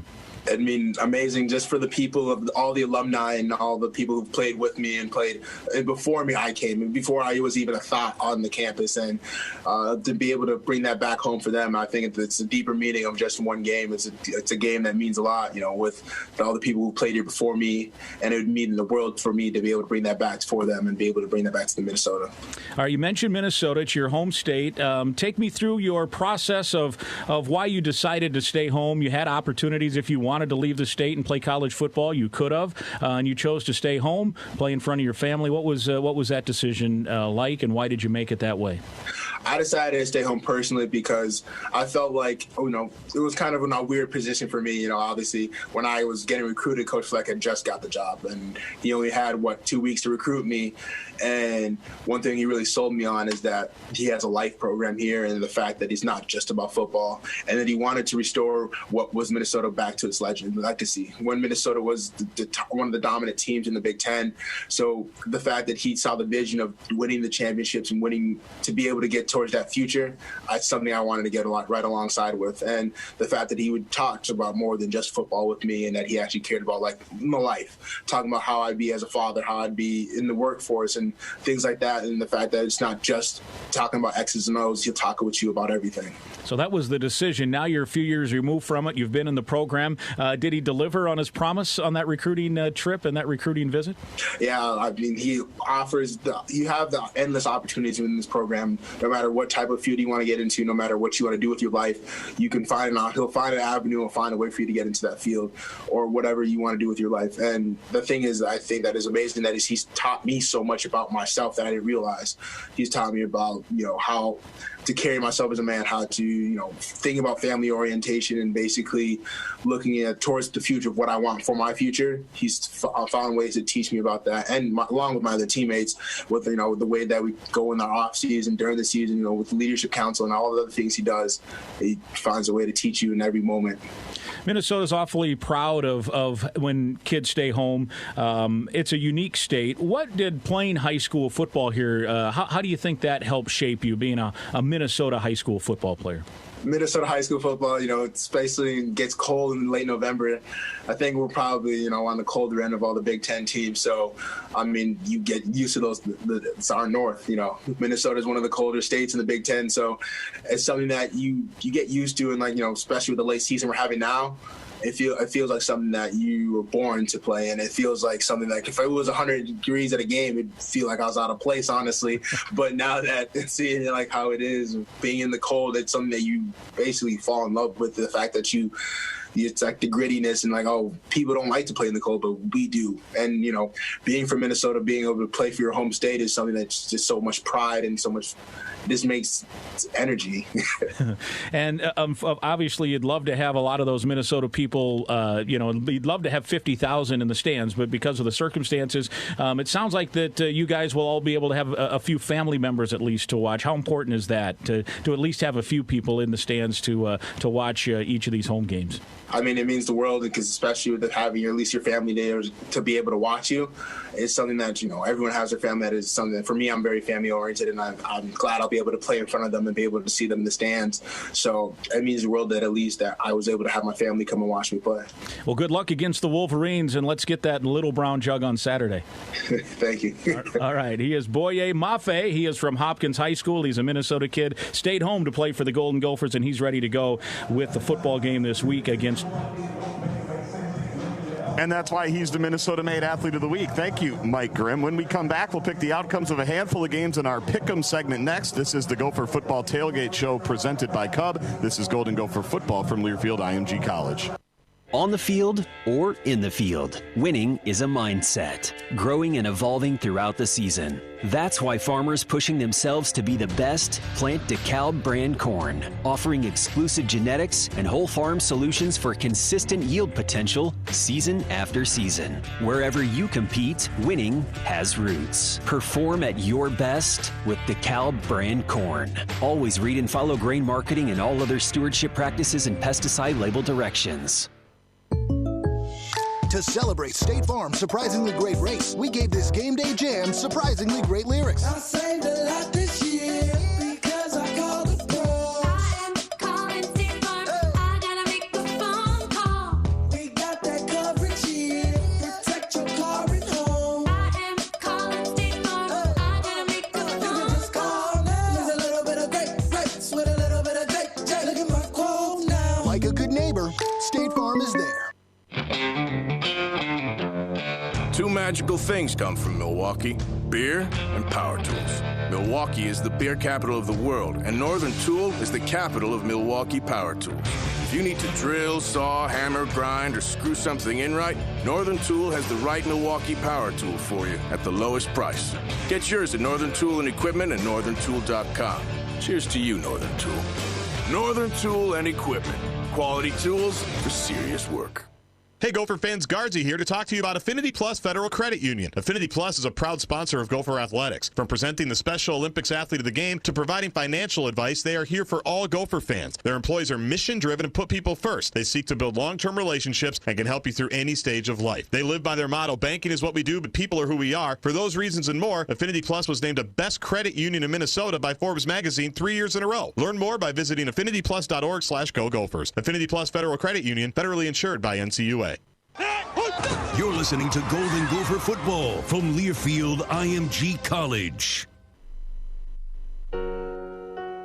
This is Mike Grimm for Washburn McCreevy Funeral Chapels and Cremation Services, serving families in the community now for over 160 years. Everyone at Washburn McCreevy wishes head coach P.J. Fleck and the Golden Gophers the best of luck this football season. Family owned and family operated, Washburn McCreevy provides loving, respectful, generous service to help you remember your loved ones in your time of great need. Visit washburnmccreevy.com. At Toyota, today's the day to score a great deal. That means today's the day to take a ride in your thrilling new Camry. To scale new heights in your powerful new RAV4 Hybrid. To go as far as the road will take you with your new Highlander Hybrid. Today's the day to save on all your favorites like Toyota Camry, Corolla, RAV4, Highlander, and more. But hurry, this offer ends soon. Head into your Toyota dealer today. Toyota, let's go places. Participating dealers only. Event ends November 2nd. At Courtyard, everything we do, from our redesigned bistro experience to our expanded fitness centers, is fueled by the same passion. to help you follow yours wherever it takes you. Visit them at courtyardminneapolis.com/gophersports. At Courtyard, they have everything you need to move forward. Get ready to glow and follow the lights to Mystic Lake Casino Hotel. From bright lights and big wins with 24/7 gaming to our distinctive restaurants and bars, guaranteed to light up your night and your taste buds. Book a spontaneous escape in one of our luxurious hotel rooms with plenty of room to glow. And don't forget to join Club M so you can prize and shine. Follow the lights to Mystic Lake Casino Hotel, where safety and fun shine brighter together. You're listening to Gopher Football on The Fan. Welcome back to the Gopher Tailgate Show. It's presented by Cub. Justin Guard from, as Mike Grimm said, Auxiliary Radio Booth 2. Corbu Status, a couple of plexiglass panes down from me, and I don't know, about 50 yards. Our guy, Daryl Thompson, he dropped off some ribs for us, but I haven't seen his beautiful face. DT, how are you, man? I'm doing excellent. It's the pickup segment. We're back. Gopher fans, we are 1 hour from Golden Gopher Football. 6:30 is that the slim pickings on the games. Next week when we play Friday night, we're going to get our run of it, but it's brought to you by Mystic Lake. We appreciate them jumping in. And let's start in the SEC because there's a game going on in about 16 minutes, guys. South Carolina at LSU, and Darryl will kick it all the way down to midfield. You can start this one off. South Carolina at LSU. I'm going to go quick with this one. I'm going with LSU. I do not think that South Carolina's got anything going in there. Did you have any former teammates that played for South Carolina? Herman, fun to get to know. Herman Fontenot, one of the greatest guys from LSU. All right, good. That's my favorite part of the segment. Corbu? I didn't know anybody who played at either one of those schools, but I will say that I think South Carolina pulls the upset. You're going South Carolina? I'm going South Carolina. That's a big upset. All right, yeah, I'm going to go LSU as well, even though they've been kind of up and down. Ed Orgeron might be in trouble. You never know. He might be gone in the next couple of weeks. I don't know. There's sanctions all over the place in the SEC. Luckily, we're above board in the Big Ten, and that's where we go next. I took LSU for the record. Maryland at Northwestern. We get a look at next weekend's opponent at Ryan Field. Corbu, will start with you. Terrapins versus the Wildcats. This one's really hard. I think Maryland's got probably more talent, but I think Fitzpatrick's a better coach. But I'm going to go with Maryland because. All right, Maryland. Darryl? I'm going with Northwestern. I think this is Fitzpatrick's probably his most important game. They've just been on the ropes there for a while. I don't want either. You guys are messing with me. It's Pat Fitzgerald, not Fitzpatrick. Fitzmagic. He's the quarterback that got benched. I think you guys are messing with me. Let's see if I'll correct you. I'm going to do it. It was the barbecue. And it was because you saw the Whitecaps on the Chicago River picture that we tweeted out the other day. I agree with what Northwestern thinks, that last year was the fluke. I think they will bounce back. I think they will win tonight on the banks of the Chicago River. And where did I want to go next? I wanted to go to the American Conference because we actually have, if not for College Game Day here, it may have been at SMU because number 9 Cincinnati is on the road taking on Southern Methodist University, ranked number 16. I'll go first in honor of former Deputy Athletic Director here at the U, John Cunningham. I will take the Cincinnati Bearcats. Darryl, what about you? I'm going to roll with the Bearcats, too. I think they got momentum going down there, so I think they'll take it. I figured you'd go Pony Express because that's like your era. I thought I was going to get at least one Pony Express reference from you. That's disappointing. Sorry about that. That's all right. Corbu? I'm going to keep it rolling with the Bearcats as well because what's more fierce than a Bearcat? Nothing. All right. Definitely not a Mustang. You see this, Corbu? I wrote the picks down this week. We'll see if I remember it next week. On a disposable piece of paper. Exactly. DT, thank you. Thank you for the ribs. Thank you for your friendship. Thank you for your picks. We will talk to you in a couple of minutes. All right. Corbus, thank you. My pleasure. That is today's Pick'em segment. It's been brought to you by Mystic Lake. Follow the lights to Mystic Lake, where safety and fun shine brighter together. Open 24/7. Details at mysticlake.com. Now time for the Ag Minute. It's brought to you by CHS, a leading farmer-owned cooperative that creates connections to empower agriculture for farmers and businesses all around the world. Learn more at chsinc.com. With today's CHS Ag Minute, here is Brownfield Ag reporter Mark Dorenkamp. Thanks, Justin. Harvest is pacing way ahead of normal in Minnesota, with nearly all the soybean acres and about 70% of the corn acres out. Redwood County farmer George Goblish wrapped up last week. I would say the quality of this crop is going to be right up there with the top 5 years for test weight, yield. It just was a phenomenal year. The Minnesota legislature passed a bill that included a major priority for ag groups during a 5th special session earlier this month. Minnesota soybean growers president Jamie Beyer says full Section 179 conformity has been a long time coming. It seemed like everybody supported the fix, but actually getting a vote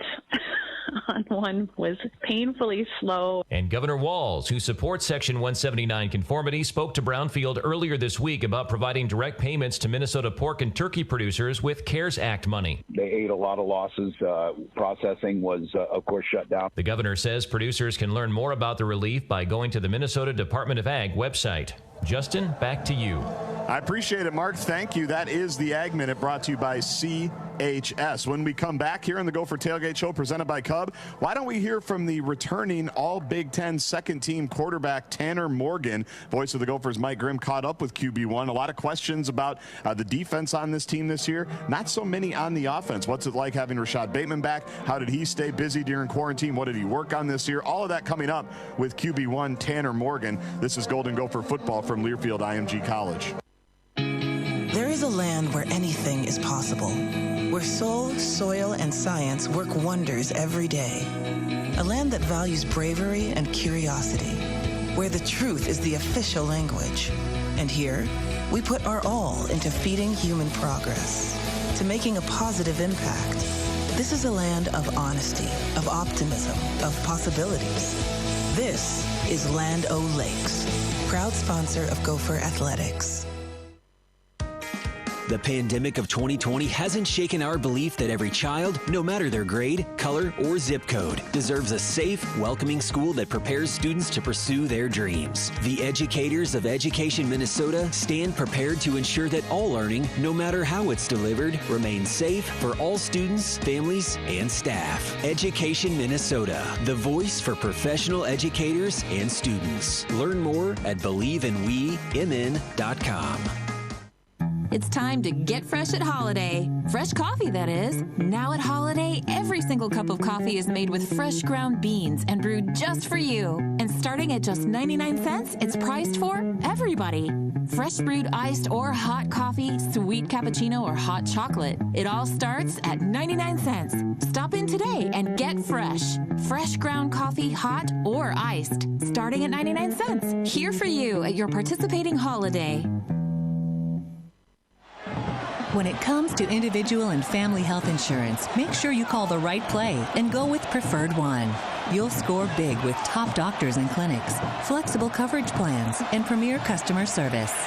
Achieve your best health with 100% covered preventive care, online fitness classes, and for your convenience, 24/7 virtual care. Get an online quote today at preferredone.com or talk to your broker. Preferred One is a proud sponsor of Gopher Athletics.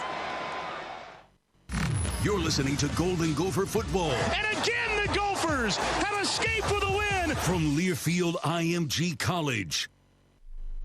Football has brought me around the country. In all my travels, I've never experienced a store like Wixon Jewelers. With such a large collection of big diamonds, rare gemstones, and luxury watches, I know I can walk into Wixon at any time and walk out with a gift that is guaranteed to amaze. So if you're looking for an engagement ring, a special piece of jewelry, or a nice watch, go to the only jeweler that I trust, Wixon Jewelers. I know you'll be impressed with their incredible selection, but you will be blown away by their personalized service.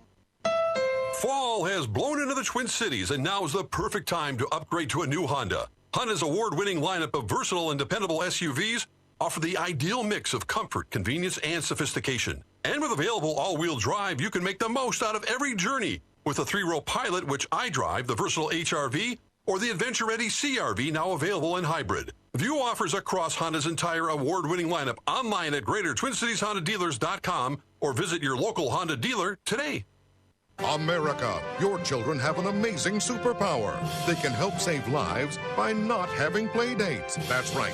By replacing get-togethers with virtual play dates and video chats, they can help slow the evil spread of germs. And if your superheroes do go outside, make sure they continue their superhero wing by staying 6 feet away from others to protect everyone in America land. Find out more at coronavirus.gov. A message from the CDC and the Ad Council. Hey, Dad, how do airplanes fly? What's in this box? Is this tree good for climbing? How are babies made? What does this thing do? Kids are curious about everything, including guns. Talking to them about gun safety in your home is a good first step, but you can do more. Always keep your guns locked, unloaded, and stored separately from ammunition. Safe gun storage saves lives. Learn how to make your home safer at endfamilyfire.org. That's endfamilyfire.org. Brought to you by End Family Fire, Brady, and the Ad Council. Gopher football on the Fan.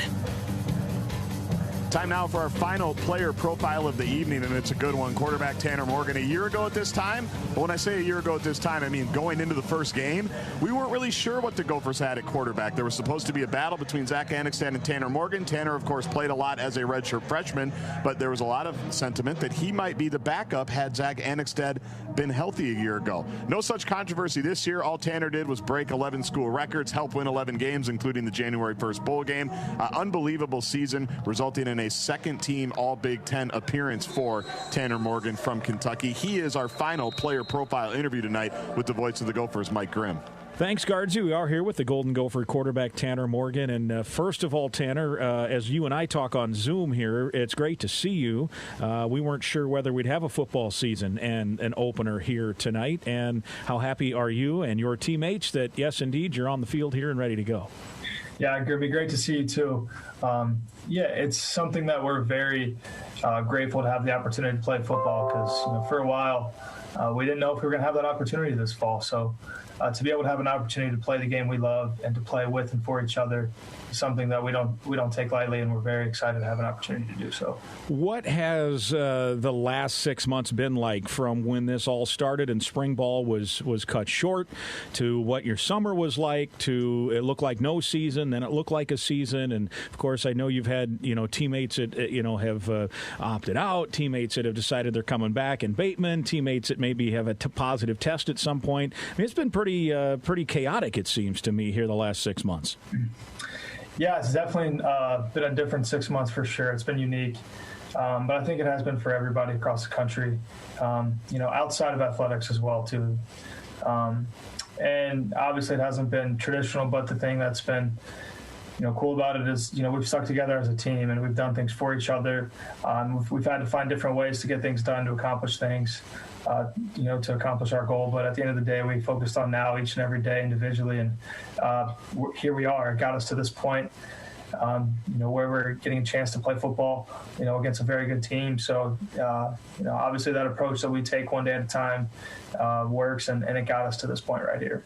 You talk about that approach and that culture, as PJ Fleck calls it, and I get a sense there are a minority of people out there that kind of roll their eyes when they hear the head coach talk about the culture. But can you talk to the point of when something like this happens?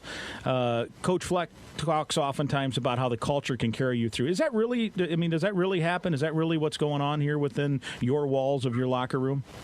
Yeah, absolutely. Our culture is, incredible. And again, it's all about serving and giving and about your response to things, and not about looking into the future, about what may happen tomorrow, what may happen in 2 days, but it's about right now. How are we going to get better today? We're going to focus on now. And for sure, the culture, the row the boat and the hyper culture are definitely things that can carry you through anything in life. Whether that be a family sickness or, just anything in general, the culture is definitely something that can carry you through. And now you're ready for kickoff with the Little Brown Jug up for grabs. What did you know about the Little Brown Jug when you arrived in Minneapolis as a freshman, and what do you know about it now as you get ready for kickoff tonight? Yeah, for sure. When I arrived, I didn't really know much about it.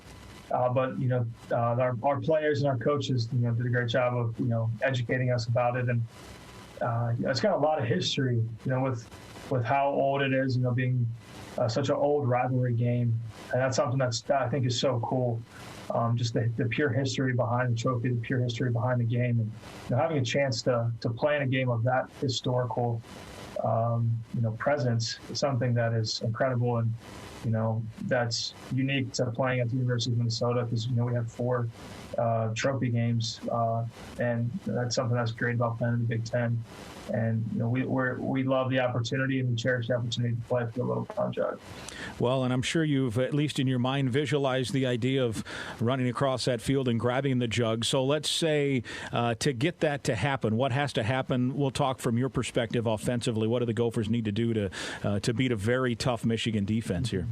Yeah, obviously Michigan's defense is extremely aggressive and very well coached and talented. So, for us, at the end of the day, it's not about, the things they do. It's about controlling what we can control, executing our details, and playing with Al. That's what our identity is. And, we have to play with those things and execute the little details to be able to be successful as an offense.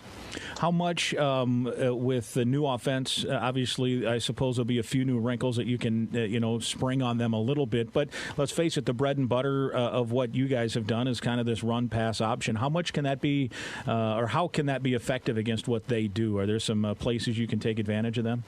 Yeah, I mean, it can be effective and against any defense, really.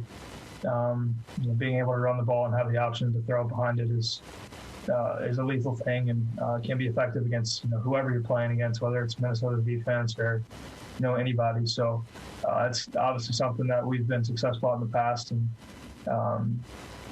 something that we're excited that we have in our tool bag for sure. I want to ask you to compare what it's like going into this season opener this year compared to last year, and I'll set the stage this way, and please take it in the spirit with which I mean it. A year ago, heading into the season, there were people who said, well, the Gophers are going to be pretty good, but we don't know much about that quarterback. I mean, he played 4 or 5 games last year. Well, now you got 30 touchdowns, you got 3,200 yards, your second team all Big Ten, you're on the preseason watch team. It's a little different heading into this season.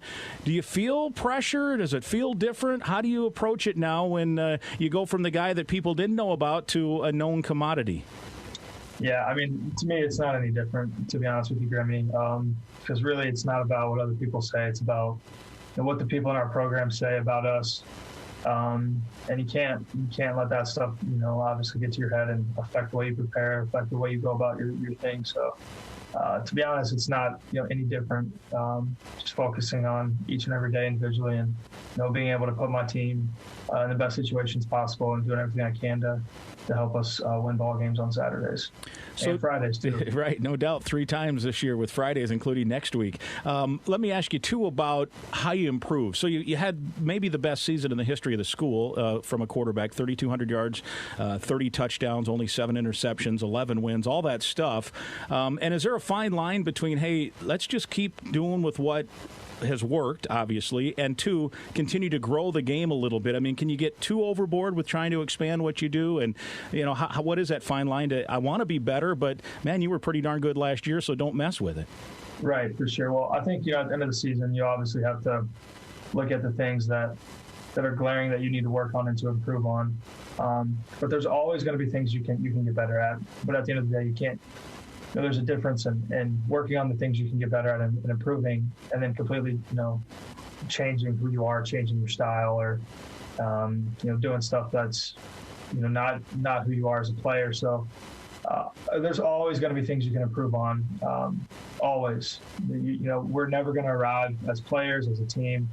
Our crack on our shoulder is pretty big. So obviously, the way I looked at it is there was a lot of things I could get better at. And, that's the things we addressed in the offseason, one by one.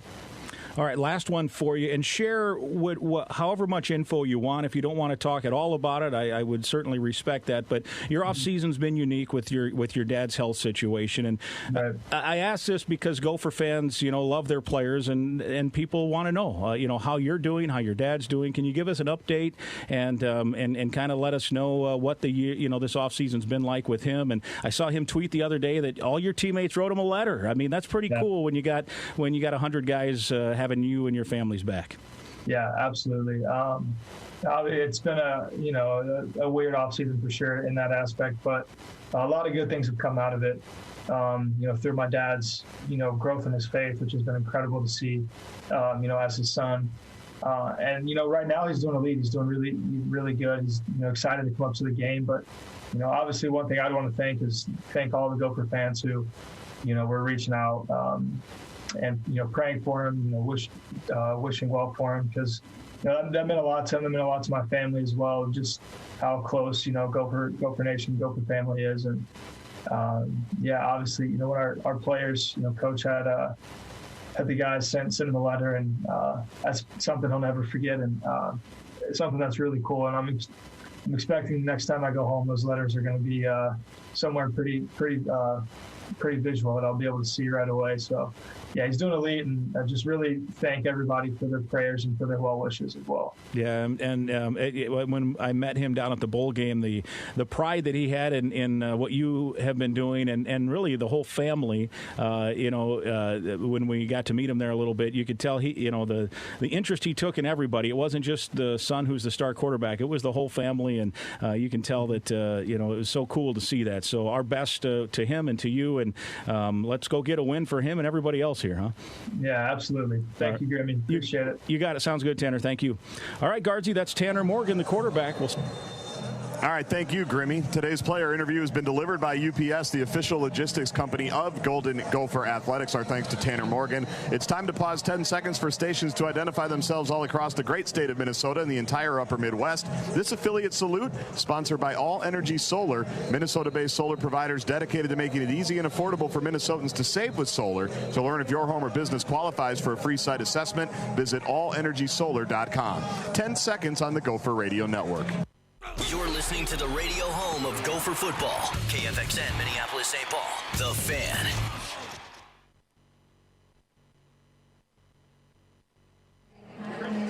When we return, we'll take a look at the game day forecast. I'm going to tell you it's cold, and take a look at who is sidelined, at least what we think we know for the Gophers. This is the Gopher Football Tailgate Show presented by Cub, and this is Golden Gopher Football from Learfield IMG College.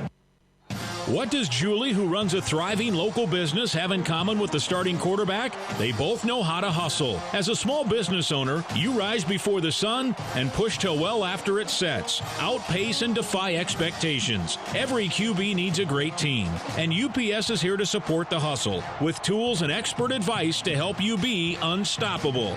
Visit ups.com/pivot for details. UPS, the official logistics partner of Gopher Athletics. Most Gopher student-athletes go pro in something other than the sport they play. The Department of Student-Athlete Development, proudly supported by Abbott and MHealth Fairview, is on campus to assist students in making sure they're ready for the next phase of their life. As an advocate for the development of the total person, the department looks to build a transformational experience for Gopher student-athletes by offering programs such as Magic, Maroon and Gold Impacting the Community, that provides opportunities for student-athletes to give back to the community. Go to gophersports.com to learn more. Compeer Financial has always been there for our clients and communities in any situation, and our support continues today.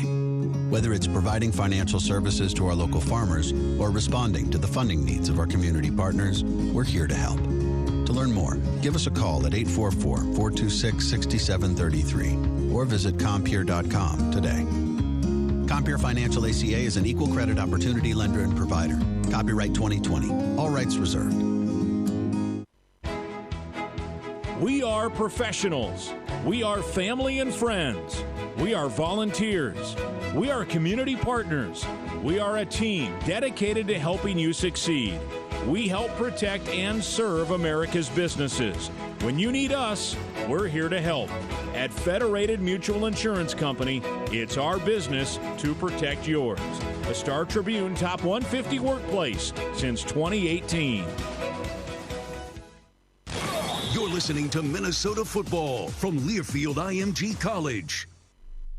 It's fun to watch kids act out their dreams, even if it's just in the backyard. Hey, Mom, watch this. Imagining themselves as champions, winning it all. They're on top of the world, and you're right there with them. Securian Financial offers insurance, investment, and retirement solutions that give you the confidence to enjoy your here and now, so you can make every moment count. Find out more at Securian.com. Insurance issued by affiliated company. Securian Financial Services. Member FINRA SIPC. 100 years ago, Baldwin Supply started out in a one-room storefront, serving the needs of the flour mills in Minneapolis. Today, family-owned Baldwin offers a wide variety of products and services to an incredibly diverse list of industries, supported by our 10 locations with local inventories across the upper Midwest. At Baldwin Supply, we're not out to reinvent the sprocket or the conveyor belt. We just want to provide products and services to our customers so that they can succeed in doing what they do best. Visit BaldwinSupply.com to find out how we've been creating value for our customers for over 100 years. At Just Bear Chicken, we believe that you have to put the good in to get the good out. Our fresh products feature chicken that is raised with no antibiotic ever and are humanely raised on family farms, and we're American Humane certified to prove it. Just Bear Chicken is a proud sponsor of Golden Gopher Football. Stop by the meat section of your local Cub food store and pick up some fresh Just Bear Chicken on your way home from the game or as part of your weekly grocery trip. Chicken used in Just Bear Chicken products is raised with no antibiotics ever. Over the years, Boston Scientific has been a proud sponsor of Gopher Athletics and proud supporter and medical research partner with the University of Minnesota. This award has been recognized for over a decade for Gopher football, men's and women's basketball, and men's hockey, recognizing a Gopher athlete who plays with the most heart. In honor of these efforts, Boston Scientific makes donations each academic year to the University of Minnesota Masonic Children's Hospital to advance pediatric heart research. Please join the University of Minnesota and the U of M Masonic Children's Hospital in thanking Boston Scientific for their partnership. You are listening to Gopher Football on FM 100.3, The Fan. Time now for the weather and injury report. Weather, as you can imagine, is going to be cold. Might snow a little bit later tonight, but it shouldn't affect the ball game. We'll have a low of 27 as the night goes on. Today's weather update is brought to you by Bayer. Wherever you compete, winning has roots. That's why farmers pushing themselves to be the best plant DeKalb brand corn. Now, for the sideline report and for the injuries and who's available and who's not, Curtis Dunlap, not available tonight. He is injured. Daniel Falele, Jamal Teague, and Bryce Williams also unavailable tonight. That's the way the injury report's going to go for a while. If you've seen it around the Big Ten, that is what we know. We also know Brock Walker will be the place kicker tonight, and Matthew Stevenson will be the punter. Today's sideline report is brought to you by Baldwin Supply, serving industry since 1920. Up next, we'll introduce a new weekly feature called We All Belong, a celebration of diversity and inclusion hosted by Daryl and Corbu. This is Golden Gopher Football from Learfield IMG College. Looking for a new truck or SUV? Hurry into your local Northland Ford dealer or visit buyfordnow.com, where you'll save big on the full lineup of 2020 Ford models, like the completely redesigned Escape and Explorer, the powerful Edge, the roomy Ford Expedition, or America's best-selling truck Ford F-150. Buy now and get low financing on the Ford truck or SUV that's built for all of life's biggest adventures. Get to your local Northland Ford dealer or visit buyfordnow.com today. Best-selling truck claim based on 2019 CY sales. This is for those who are full-time mix-it-uppers. Those who work hard at making work feel less like work. The innovators who start new trends like Casual Mondays. If you're one who puts in a 40-hour play week, the Minnesota Lottery is for you. So the next time someone asks if you're game for a little excitement, just say, I'm in. Minnesota Lottery. Must be 18 or older to play. I'm pretty sure our new house might be haunted. What makes you say that? The furniture is levitating. Oh, and the ghost. Welcome home. Yeah, that's spooky. You know what's really scary? Missing out on Geico for help with homeowners and renters insurance. Geico makes it easy to save a bunch. Great! You're not sticking around, right? The party's just getting started. Happy Geico-ing. Call today and see how easy homeowners and renters insurance can be. The best teams are led by people with experience in the field. Case IH equipment, from combines and tractors to hay and forage tools, is built by farmers who use it every day. Make the right call and go with the team that wins in any field. Visit your local Case IH dealer or go to caseih.com/Gophers. For commercial use only. Customer participation subject to credit qualification and CNH Industrial Capital America LLC approval. Standard terms, conditions, and other restrictions apply. Down payment may be required. This is the Gophers Sports Network from Learfield IMG College. Everyone needs a little something to get going in the morning, so wake up to a warm, toasty Thomas's Bagel. With a soft and chewy inside that makes every topping taste better, Thomas's Bagels brings goodness back to breakfast. And with so many flavors and varieties, Thomas's Bagels give each morning a delicious start. A funny thing happens in Minnesota in the winter, whether you like cozy nights in a cabin, meeting friends for burgers after skiing. Flying down more than 22,000 miles of groomed snowmobile trails. Or hiking in the silence of the woods. A funny thing happens. The coldest months of the year have a way of bringing about the warmest moments in life. Find your true north only in Minnesota. Visit exploreminnesota.com. Getting older but have no plans of slowing down? Located just east of the University of Minnesota campus, the Pillars of Prospect Park Senior Living offers a maintenance-free lifestyle that gives you your time and energy back, so you can push for the next 10 yards in life. Need care for a loved one? This urban oasis features a mix of independent living, assisted living, and memory care apartment homes with premium features and amenities, and healthcare services from Ebenezer. Visit pillarsseniorliving.com to learn more. The Pillars of Prospect Park, a proud sponsor of Gopher Athletics. Introducing Onward for Business by loyal Gopher supporters, Sunbelt Business Advisors. Whether you're a small business owner thinking about selling, someone thinking about buying a business, or a business owner who needs help with payroll, insurance, bookkeeping, equipment financing, or simply growing your business, Onward for Business is the one-stop shop. Alumni owned and based in Minneapolis, we serve the entire upper Midwest, and we're here to onward your business. Brought to you by Onward for Business. Onward! There's nothing like the taste of Thomas's English muffins in the morning. With its nooks and crannies goodness, you can top it any way you want and know it'll be delicious. And with so many flavors to try, Thomas's English muffins are the perfect start to your day. Stop by your local grocer for a pack of Thomas's English muffins today. Gopher football on the Fan. Back at TCF Bank Stadium as we count down closer to kickoff, just about 30 minutes away. It's time now for our new feature, the We All Belong feature. Daryl Thompson chatting with former Golden Gophers who can give us their unique perspective on where we were, where we are, and where we are going. And this week, former Gopher quarterback Ricky Foggy joins us. DT, it's all yours. Rick, thank you for joining me here in the pregame broadcast, and very much appreciate it. Can you tell me a little bit what it was like growing up in Lawrence, South Carolina? Very interesting, I should say. Being the youngest of 9 kids, and my siblings were very involved in athletics growing up. Lawrence is a small community. My actual hometown is Waterloo, and it's so small that we don't even have a red light. And most people used to say if you're driving through Waterloo and if you blinked, you would miss it. So that's how small of a community we lived in. But it was a pretty tight-knit community. Like I said, we were surrounded by all our cousins, and everybody knew everyone in the community.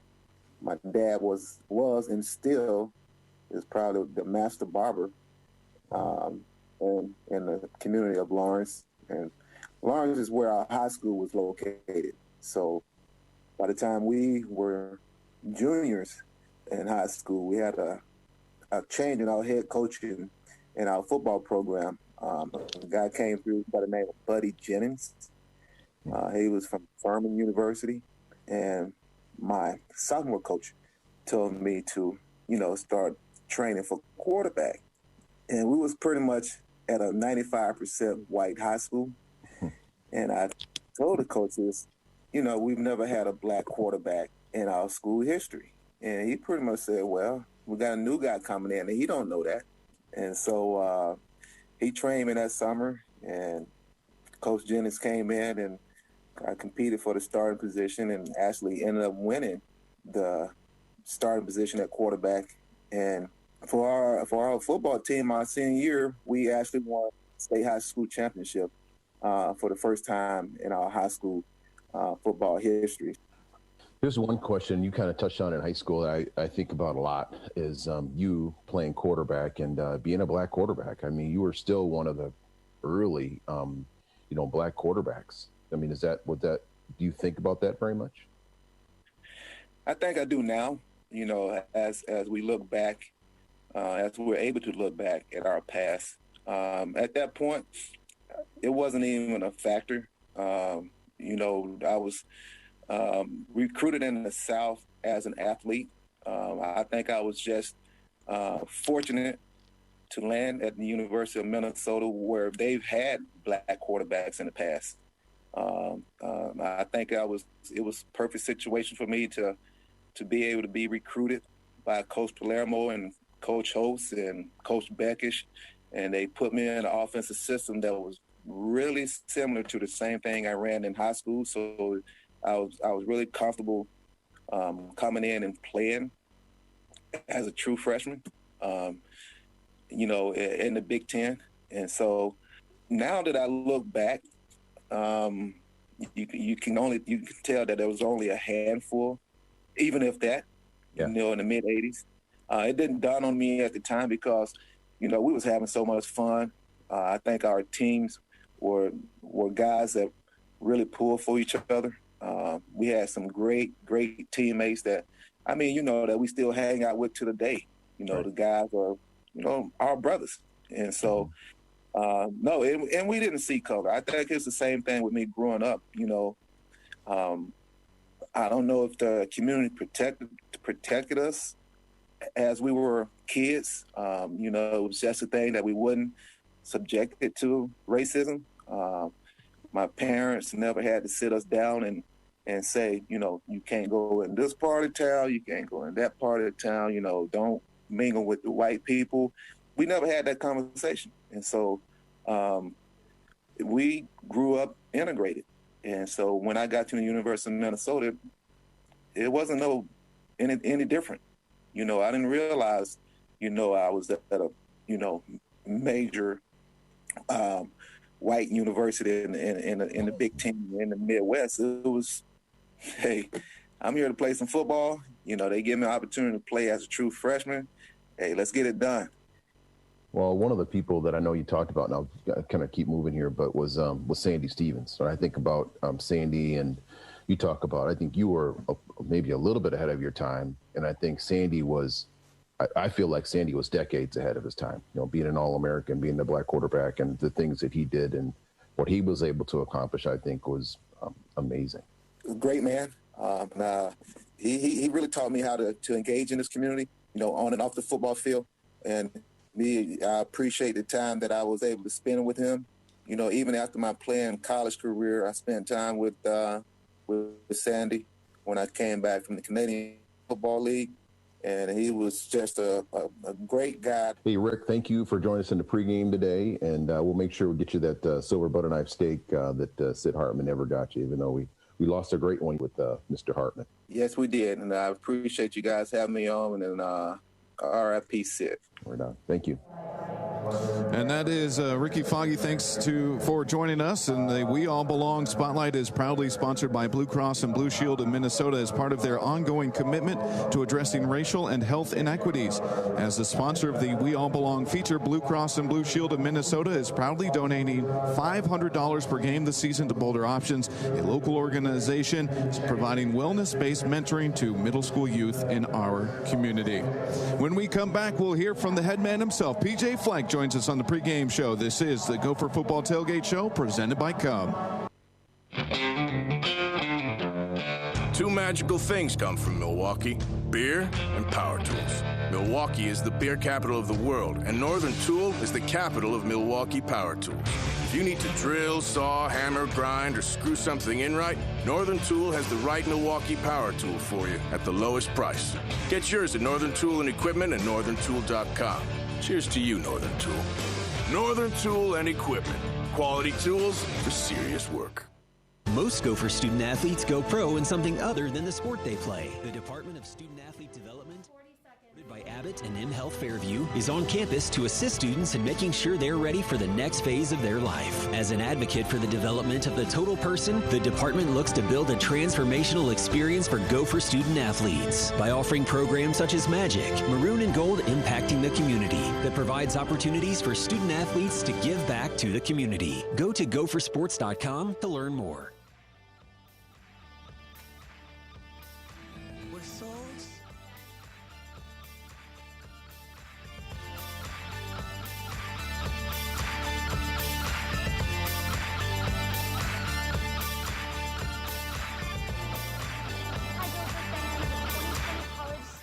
Season has finally returned to TCF Bank Stadium.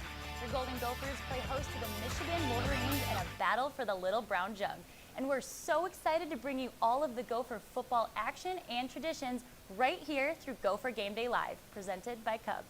My name is Jen Halverson, and I will be your host all season long. We are coming to you live from the indoor club above the field at TCF Bank Stadium. Kickoff against Michigan is moments away. Let's send it over to public address announcer Jamie Verbrugge to get the pregame show started. Fans, we welcome those in attendance and those tuning in on Gopher Gameday Live to TCF Bank Stadium here on the campus of the University of Minnesota. Tonight's Big Ten matchup is brought to you by Northern Tool and Equipment and features our guests from Ann Arbor, the Michigan Wolverines, and representing the state of Minnesota, your University of Minnesota Golden Gophers. The Big Ten Conference, University of Minnesota, and the Golden Gophers encourage good sportsmanship towards officials, opposing teams, and fans for tonight's game.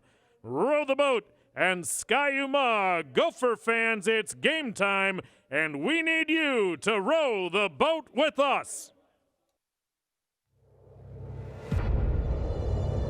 Waiting. Watching. Wondering. While living in a world of uncertainty, navigating the seas of the unknown, our response remains unchanged. We row.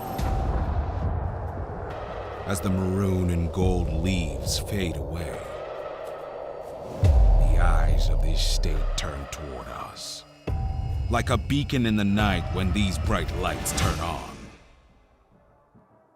So too does our season.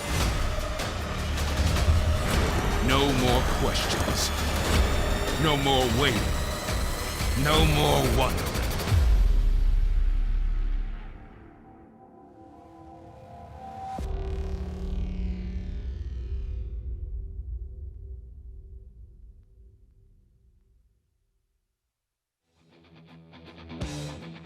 And now, today's starting lineup presented by Northland Ford. Let's meet your University of Minnesota Golden Gophers. And now, the Gopher offense. Anchoring the offensive line, senior from Victoria, Minnesota, number 70, Sam Schluter.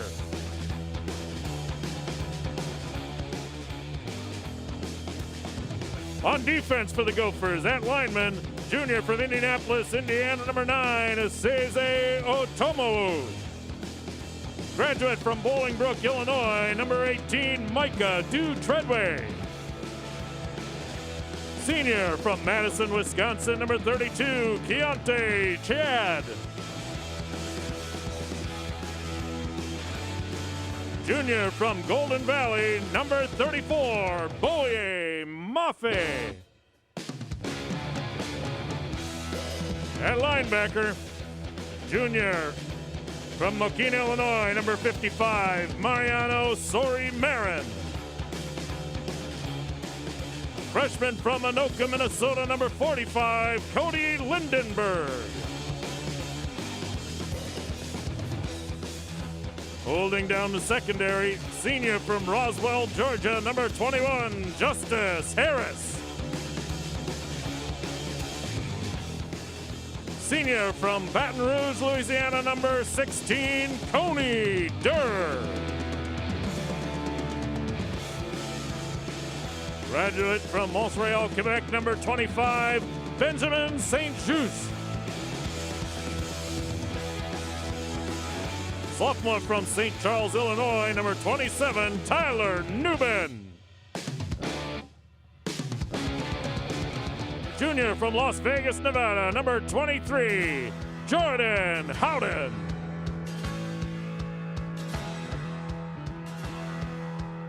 And now the Gopher offense, anchoring the offensive line.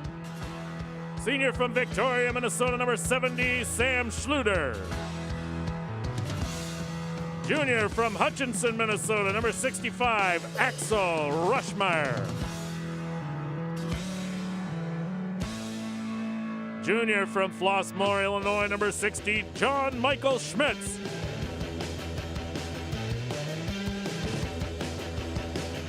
Senior from Monticello, Minnesota, number 64, Connor Olson.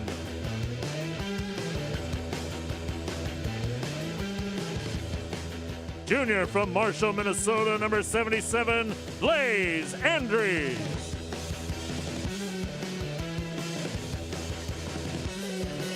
Freshman from Shawnee Mission, Kansas, number 9, Daniel Jackson.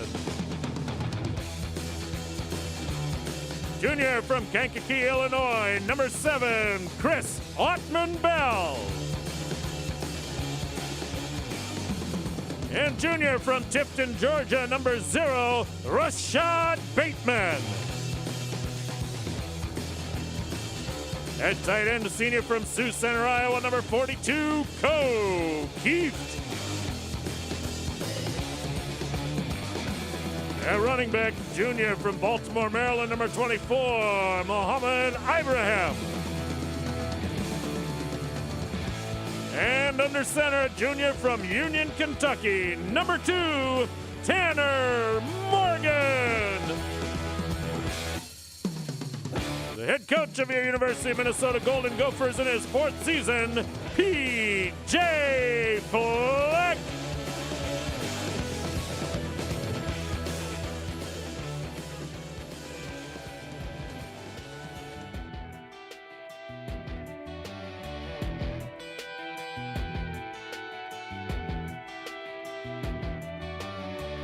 Where's a guy in the steel toes covered in dirt? Just a rock and roll t-shirt, headed to work with a pack of Red Man in his pocket.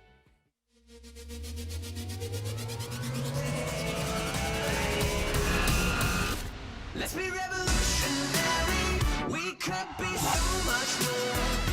Let's be more than ordinary.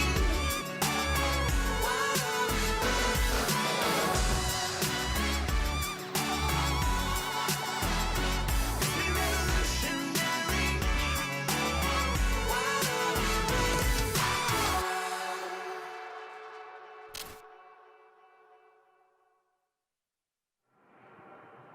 Welcome to the University of Minnesota Marching Band's Pandemic Pregame Show. In order to maintain safe social distancing with our formations, we split our 320 members into 2 bands, with each band taking a turn performing a pregame and halftime performance. Performing to you today are the students in the Gold Band. Now, in their 129th season, here is your University of Minnesota Marching Band!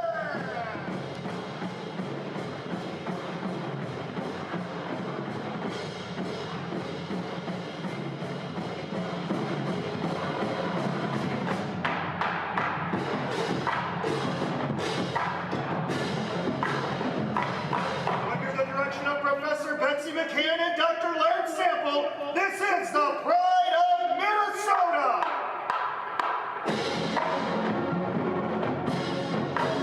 Introducing our drum major, Chamberlain Gray. And our future twirler, Lauren Borchardt.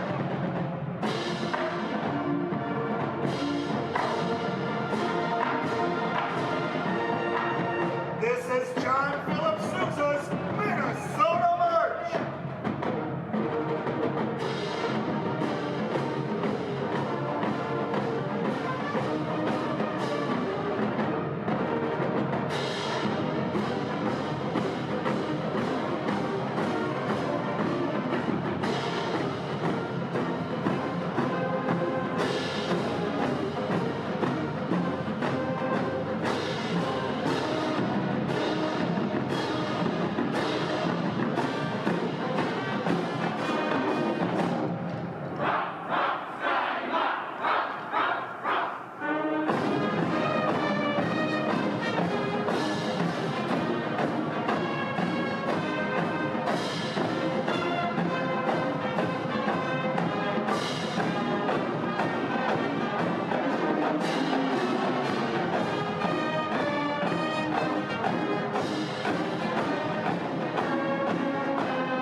formations, we turn to the forming of the block M, which starts with the cascade sequence.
At this time, we ask that everyone please rise and remove your caps as we honor this great nation with the playing of the national anthem, performed virtually by the Pride of Minnesota Marching Band.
All right, Gopher fans, we are just moments away from kickoff. We've got the intro video and tunnel walk coming up next, but all we ask of you is to turn that volume up and help us create that home field advantage wherever your Gopher game day is.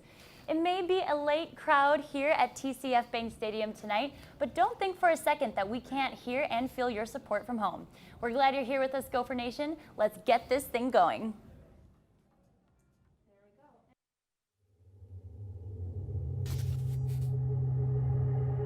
On Judgment Day, I won't fade away.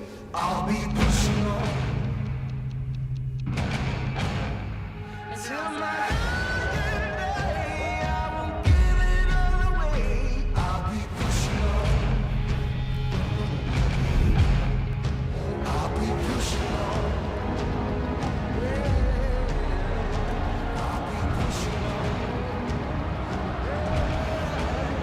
I'll be pushing on.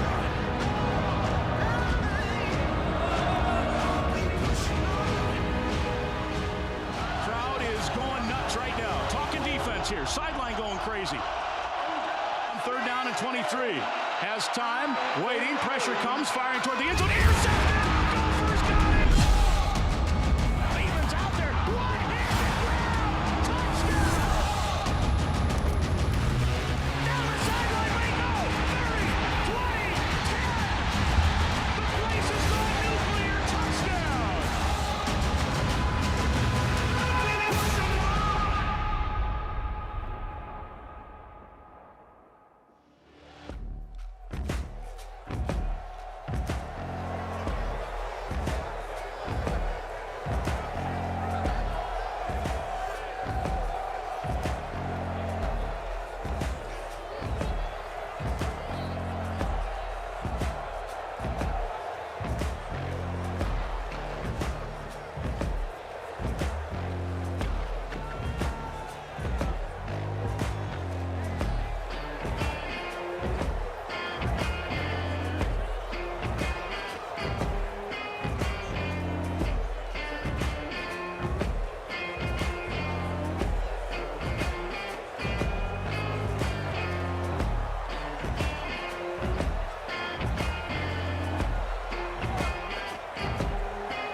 For the first time in 2020, it's your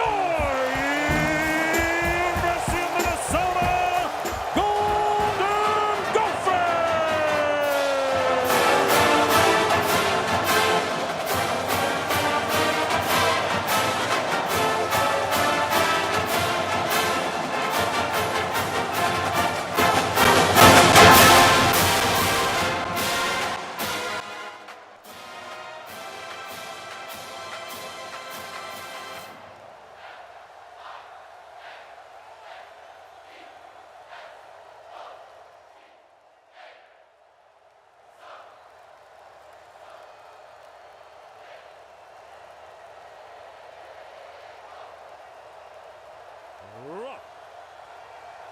Let's welcome head coach Jim Harbaugh and the Michigan Wolverines.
Minnesota has won the toss and elected to defer.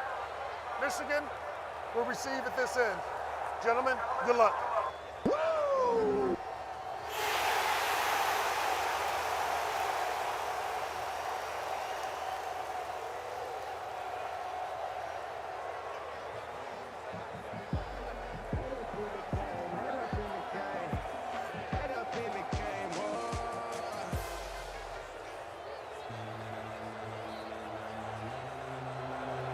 Ladies and gentlemen, ladies and gentlemen, are you ready? Are you ready? Get ready, dog. connected and together than you. And a connected team is a dangerous team. Get ready.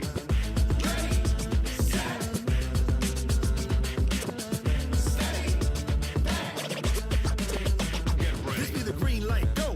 Green up the middle and touchdown. No, with Mace, Poss, and Dave Wynn. Still here, still in your ear with a style so hot, you'll see where all the sun. You've earned the right to play big games. You've earned that right.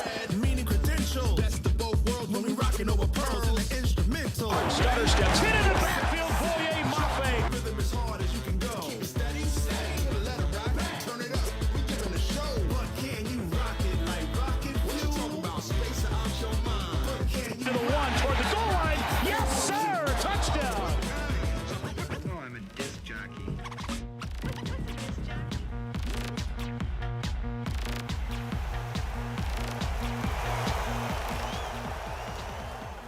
To get your picture down in those end zone seats. Man, if I'd have known earlier, I would have certainly invested. I will invest for the next home game to have a cutout of myself down there. Maybe a few friends. Go to gophersports.com. Next home game in a few weeks with Iowa on a Friday night. All right, we're ready to go here. Minnesota and Michigan. The Little Brown Jug has been in existence since 1903. It's on the line tonight. They're making as much noise as they can. Between 500 and 1,000 fans allowed in tonight. Walker approaches, and the season is underway. A little pooch kick is down at the 26. It's caught there by an up man, and he returns it out to about the 30. And that's where Michigan will start with the football.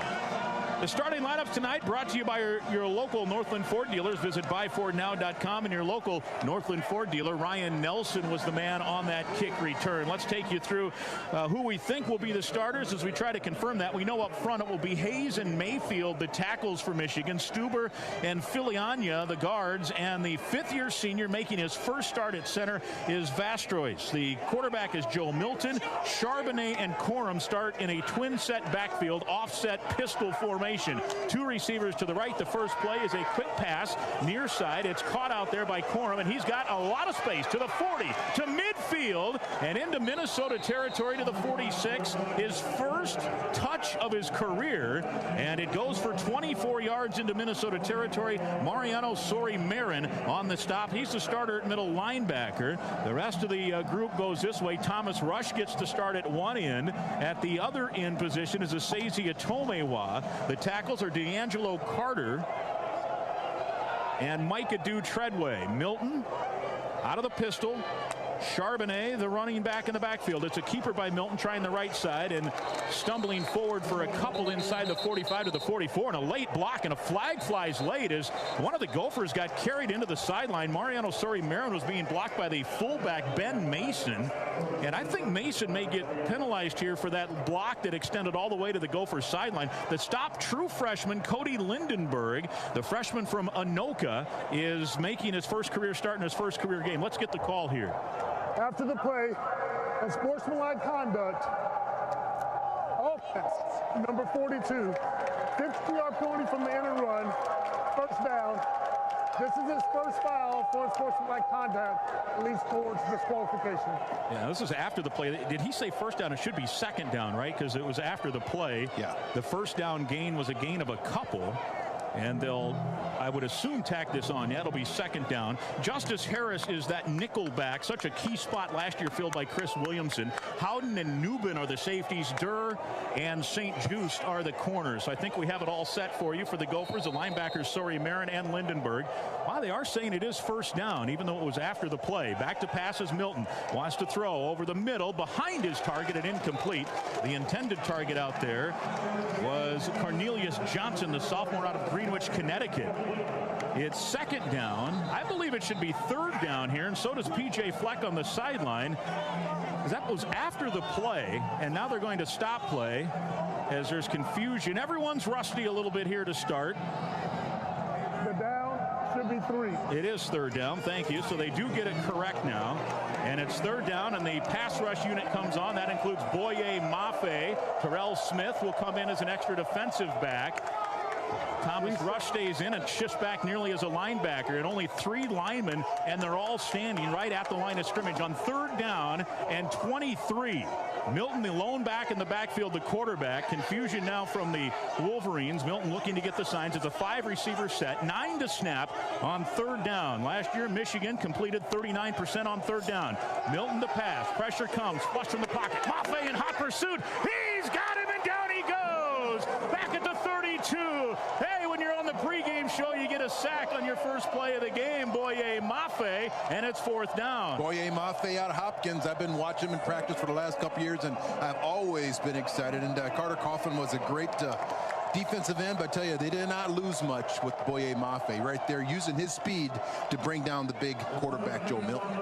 Joe Milton on this is sacked. Chris Ottman-Bell deep to return this punt from Will Hart from his own 20. The punt is blocked! The punt is blocked! It's rolling, tumbling, and the Gophers are on it at the 16-yard line. Special teams coming into play right away. Caden Fay on the block from Eden Prairie, the redshirt freshman. He blocked it at the 20. It trickled to the 16, and the Golden Gophers already are in the Case IH red zone.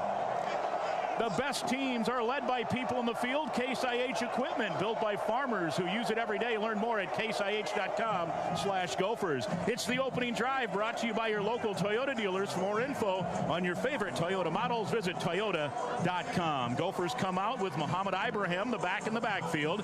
Tanner Morgan, the quarterback, wide side of the field to the left. And a golden opportunity for the Golden Gophers. No score early on, 13:26 to go, and a block punt has put Minnesota in business. Morgan calling the signals, and he gives to Ibraham, trying the left side behind that offensive line, and pushes inside the 10 to the 9, a gain of about 3. The stop made by Michael Barrett. They call him the Viper. That's the position, not his nickname. It's Schluter and Andries, the tackles.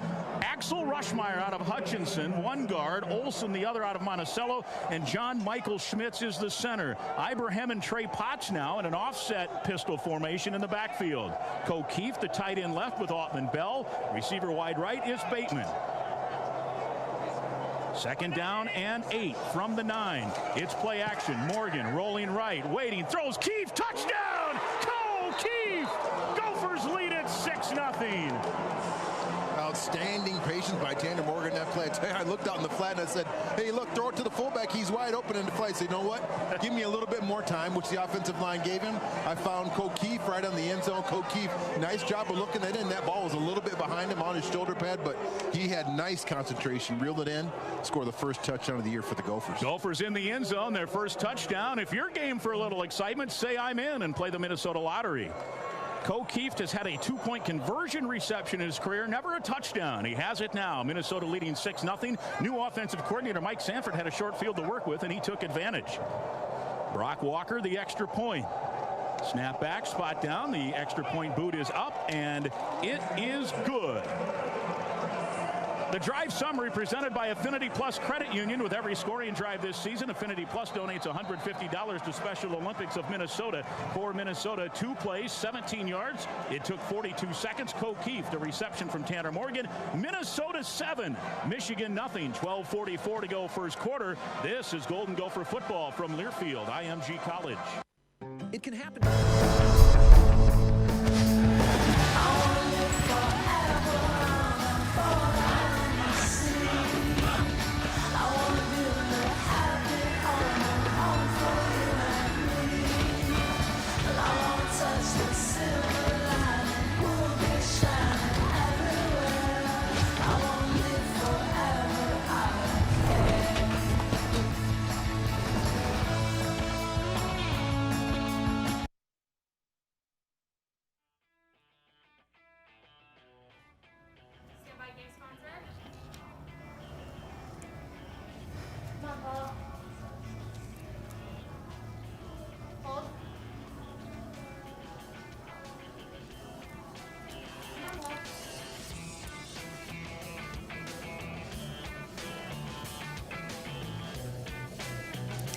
Tonight's season opener is brought to you by Northern Tool and Equipment, and the Gophers are off to a rockin' start. It's 30 degrees outside here in Minneapolis, but it's heating up quickly on the field. Just a few minutes in, and the Gophers already scored a touchdown. A big defensive play by the D-line on the Golden Gophers, turning the ball over quickly, and we already are up 7-0 over Michigan. All right, Gopher fans, Gopher Game Day Live is here, and we want to help make your game day elite. So here's how to sync your second screen experience with the Gopher Radio Network call. Simply mute your TV and pause the game on your DVR at the opening kickoff or any other specific play. Wait for the audio of Gopher Game Day Live to catch up to the play in which your DVR was paused. When the two moments line up, resume play on your DVR and you are good to go. It's that easy, Gopher fans, but if you still have questions or need assistance, check out our information on the Gopher Game Day Live website.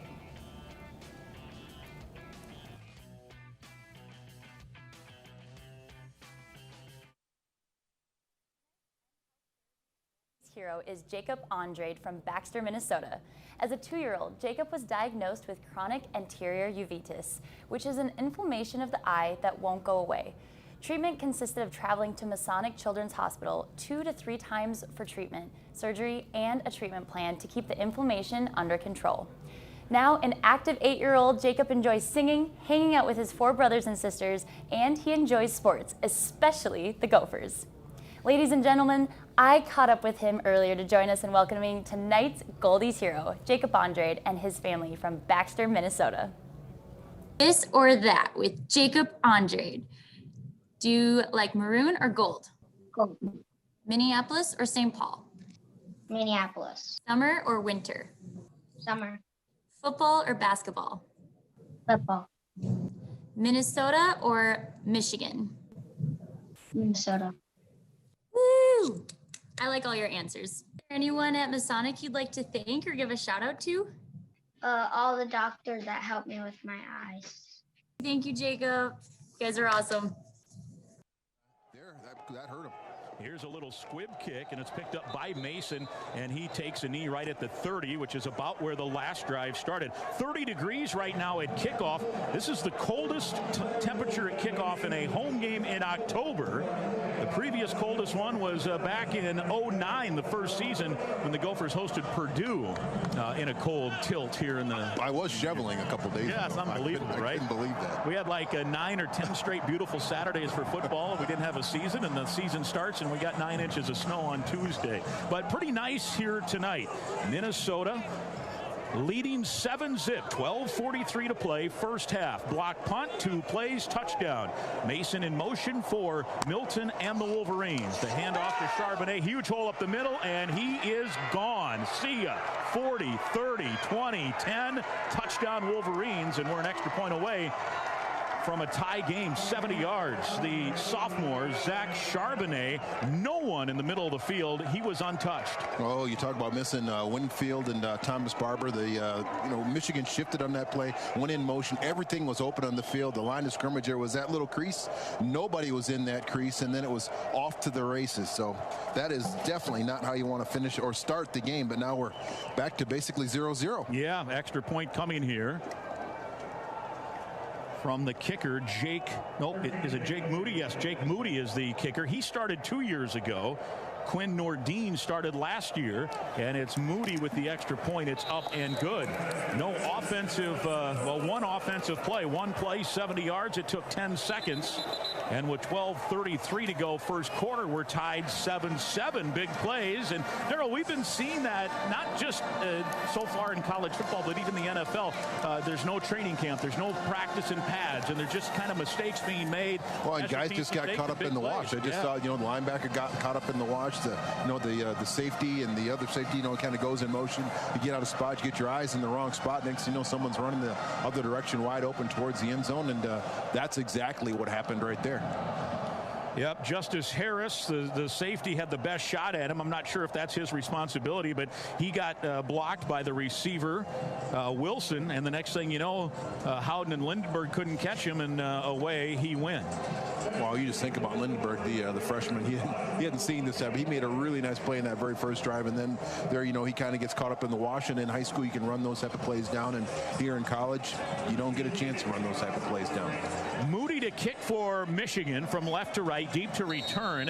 A couple of redshirt freshmen, Trayson Potts from Williamsport, Pennsylvania, Cam Wiley from Las Vegas, Nevada. Gopher coaches are excited about both of these guys.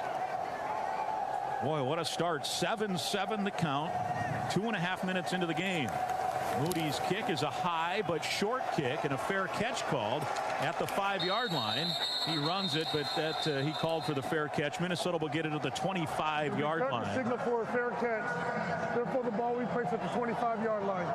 Time to pause 10 seconds for station identification all across the great state of Minnesota and the entire upper Midwest. Our affiliate salute sponsored by All Energy Solar. This is the Gopher Radio Network.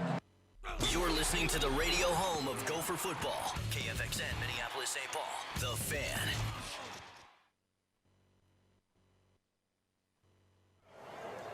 All Energy Solar is Minnesota-based solar providers dedicated to making it easy and affordable for Minnesotans to save with solar. To learn if your home or business qualifies for a free site assessment, visit allenergysolar.com. Tanner Morgan with Mo Ibraham next to him on the right. PJ Fleck wants a timeout because the play clock was winding down. The play clock expires. Timeout, Minnesota. The first of the half. This will be a full timeout. And we'll take the break as well. That has happened a lot on kickoffs because they start the 40-second clock right after the guy makes the catch, and teams just aren't quite ready for that. We saw that a couple of years ago.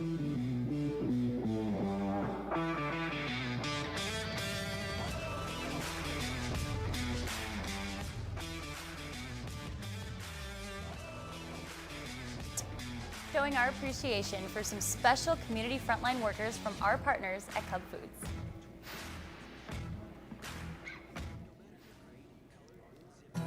To each and every one of our 10,000 Cub associates, thank you so much for what you do every single day. For working day in and day out, helping customers put food on the table, for lending a helping hand, greeting with a smile, and going the extra mile, and making the toughest of days a little easier. Thank you for stepping up and being on the forefront, always ready to help. Your drive and your courage in the face of these challenging times are truly appreciated. From the bottom of my heart, thank you for being the helpers and heroes we all look to. The Gophers are used to playing through the elements during football season, but starting their season in mid-October is something new for all of us. I checked in with the all-time leading punter in Gopher football history to talk football weather and how it affects the game. I'm joined here with Peter Mortel, who was on the Golden Gophers from 2012 to 2015. He had an amazing punting career and one of the best in Gopher Nation, and so we're going to catch up with him today. But I thought it'd be nice touch to bring the jug out here. We actually got it after we beat Michigan back in 2014. Coach Kill at the time, gave us all replica Little Brown Jugs. So every time I look at it, I just think back to that day, which was such a great day. Minnesota had new punters this season. How big is it to come in for a night game as a brand new punter against a huge rivalry like Michigan? Yeah, well, hopefully we don't see them much. We don't want them to play. We don't want them to play at all really tonight. But no doubt, I mean, I don't think you can ask for a better introduction to the team is to on a national stage.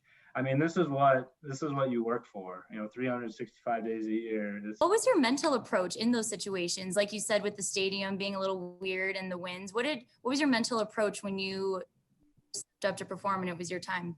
So I think what makes specialists, especially at Minnesota, so unique is I think other programs maybe kind of skip over specialists and special teams, and they just try and get by with what they have. But what Minnesota's been doing in recent memory and ever since I was there is kind of using special teams and punters and kickers and long snappers as an advantage. And it's been great catching up with you, Peter. Jen, I appreciate it. Go Gophers. Go Gophers. Take care. Yep. Pushes forward to about the 29, a gain of 4. Michael Barrett on the stop for the Michigan Wolverines. So now everyone gets a chance to catch their breath. A big play for Minnesota, block punt leads to a touchdown. Big play, 70 yards for Michigan. 7-7, everything's even. We're still in the first quarter. Yeah, I know. You just want to take advantage of when you have those opportunities, especially against a team like Michigan when you have them in your place and you go up 7-0. You just don't want to have a gashing play like that. But this drive, you're right, Mike. You need to take a deep breath, regroup, and take some time off the clock. 2 tight ends, 2 receivers. And the handoff in the backfield is to one of the receivers, John Michael Schmitz. That was Bateman. He got a handoff on kind of an end around, and he got hit in the backfield, a loss of about 6. John Michael Schmitz just got blown up by Carlo Kemp. And right after the snap, just a complete push back there, and Bateman was lucky not to fumble the football, frankly, on a loss of 5. Yeah, Carlo was in the backfield before Bateman even got across the formation. It's amazing that Morgan was even able to get the ball to Bateman there, frankly. It's 3rd down and 11 now from the 24. Again, Michigan shows blitz. The blitz comes. Morgan to throw. Pressure comes. Hit. Sacked. Back at the 13-yard line. He had time. That was the middle linebacker on the blitz, McGrone. A year ago, he had 4 sacks, and he has one here tonight. But that was more of a coverage sack. Even with the blitz, I thought they picked it up well enough that he had time to throw, but no one to throw to. You know, there was still pressure on there. He didn't get a really good chance to look downfield. A little bit of a coverage sack, probably a combination there, Mike. McGrone blitzed all the way around the corner, and on to punt for Minnesota. Matthew Stevenson, Middle Tennessee transfer from his 2, and he shanked the punt near side. It bounces at the 45 and takes a lateral bounce, won't gain anything, and that's where it's down right there. So 31-yard punt for Stevenson, and Minnesota and defense will now have to save the day for the moment in a 7-7 game. Punt was short enough, it wasn't even a chance for a return there. Yeah, that wasn't too good of a punt. I know we're struggling a little bit with our punters, so we're down to the 2nd or 3rd one, and that's just one of the things at this time of year that some people are going to be playing that typically aren't playing, so you're just going to have to deal with it. Gophers on defense last time out gave up a 70-yard run. They go with the 5 defensive backs and the 2 linebackers, Lindenberg and Sori Marin. Milton, the quarterback, sends his running back Chris Evans in motion. He's the only man back there now. He wants to throw on the slant. It's caught quickly at the 40 and a gain of about 6. That's Giles Jackson, the sophomore from California. Coverage for Minnesota.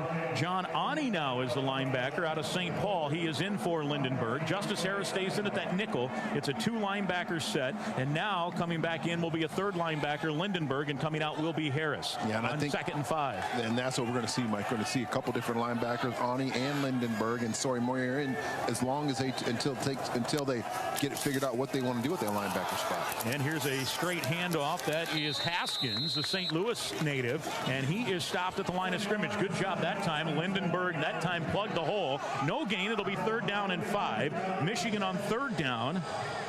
0 for 1. Big 3rd down here, Mike. You really got to keep an eye on Milton. We talked about it in the pregame. One of our keys is keep an eye on him. I would not be surprised to see him with the run pass option on the perimeter here. Milton has 2 passes, 2 completions for 29 yards. On 3rd and 5, he's the lone back in the backfield. 5 receiver set, 3 to the left. That's the wide side. To throw, Milton has time. Rifles over the middle. Caught at the 20 as he tumbles down right there. That's the freshman Roman Wilson out of Honolulu, Hawaii. He is a highly regarded player, and on that slant over the middle, caught between the cornerback and the safety, and it's an 18-yard pickup and a 1st down to the 22. Well, there we saw the arm of Milton, something I had not heard a lot. I've heard about his size, his legs, and his speed, but not very much about him throwing the ball downfield. That was a very nice pass. Yeah, they say he's got a cannon for an arm. The question might be accuracy at times. 1st and 10 from the 22. It's Haskins breaks a tackle, skips into the secondary, and hops inside the 15 to the 14-yard line. An 8-yard pickup. Safety Tyler Newman, the sophomore, in on the stop. 2nd and 2 here for Michigan on the march. Tied 7-7. 8:40 to play. Michigan with 112 yards of offense. Minnesota just 6. 70 yards for Michigan on 1 play. Minnesota has had a sack, which has taken a little away from its total, but their scoring drive just 17 yards. Here's Milton again, the handoff. It's to Haskins, not much, a yard. It'll be 3rd and short, 3rd and a yard from the 14. Coney Durr, the first man there. Nice play by Coney. Haskins a little bit hesitant at the line of scrimmage. There's a little bit of a hole over to his left, but Coney Durr was sitting right there in it and did a nice job of wrapping the back up and bringing him down. 7-7 the score. Michigan in field goal range on 3rd, and we'll call it 2 now. Wide side to the right. The back is Charbonnet next to Milton to the right. And Charbonnet has it left, trying to get it bounced outside. Hit and a big tackle for a loss. All the way back at the 20. That's a loss of 5. A host of Gophers there, led by Cody Lindenberg, that is, the freshman from Anoka. And the field goal unit comes on for Michigan. Lindenberg starting to get it a little bit figured out. He's made some plays and made some mistakes. It's still early. No spring ball, no fall ball. So he's learning on the run here. Nothing like learning against Michigan in your first game. Sorry, Marin was the first man there. Lindenberg cleaned it up. This will be a 38-yard attempt. Snap back, spot down, kick by Moody is on the way, and it is no good. He pushed it wide right. The Gophers catch a break. A missed field goal, and Minnesota will get the football.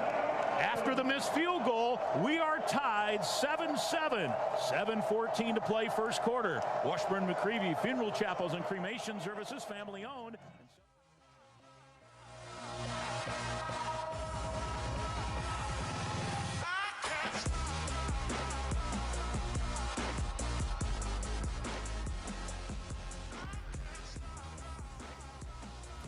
Courtyard Minneapolis downtown wants to reward one lucky Gopher fan with a staycation here in the Twin Cities.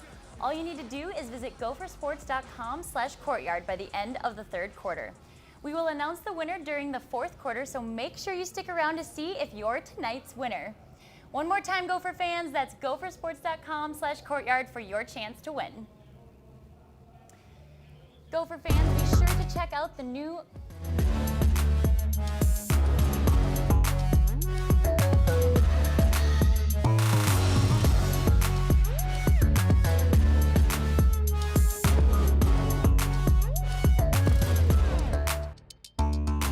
The official Golden Gopher fan shop is here. Grab the latest apparel, accessories, and more at shop.gophersports.com. A Fanatics experience.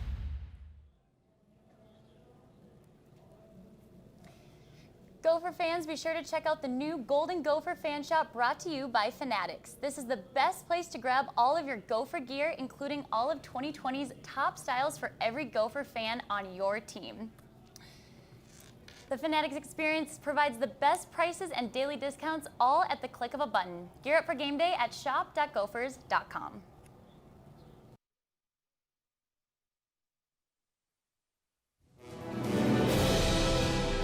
It's time for Gophers in the Pros, your weekly look at former University of Minnesota football players in the NFL. Minneapolis native Tyler Johnson holds numerous career receiving records for Minnesota, and the 2020 NFL fifth-round pick is already making an impact for the Tampa Bay Buccaneers. Johnson reeled in his first NFL touchdown catch from the legendary Tom Brady during Tampa Bay's 38-10 victory over Green Bay on October 18th. The top of the screen. Brady likes to look his way as Tom steps up, throws, end zone, pass caught. Touchdown Tampa Bay. It's the rookie Tyler Johnson. That's today's Gophers in the Pros NFL update. TCF Bank Stadium, 7:14 to go in the first quarter. Michigan and Minnesota tied at 7. You know, Mariano Sori-Marin, guys, a year ago in his first game didn't play very well against South Dakota State. By the end of the year, he was playing quite a bit. Joe Rossi this week talking about how all these young players that are playing this year have potential, but it's going to be a process. The first time they do anything might be a little rough. I think we just saw that with Cody Lindenberg in the wrong spot for that long Michigan touchdown. Got a little talking to, got it straightened out, then made two really nice plays on that last Michigan drive. JG's report, sponsored by Baldwin Supply, serving an industry since 1920. Morgan with Ibraham next to him. It is a hit and a fumble, and this is going to be a touchdown for Michigan. Morgan got hit, the ball popped in the air, and the touchdown goes to Donovan Jeter, the big defensive tackle.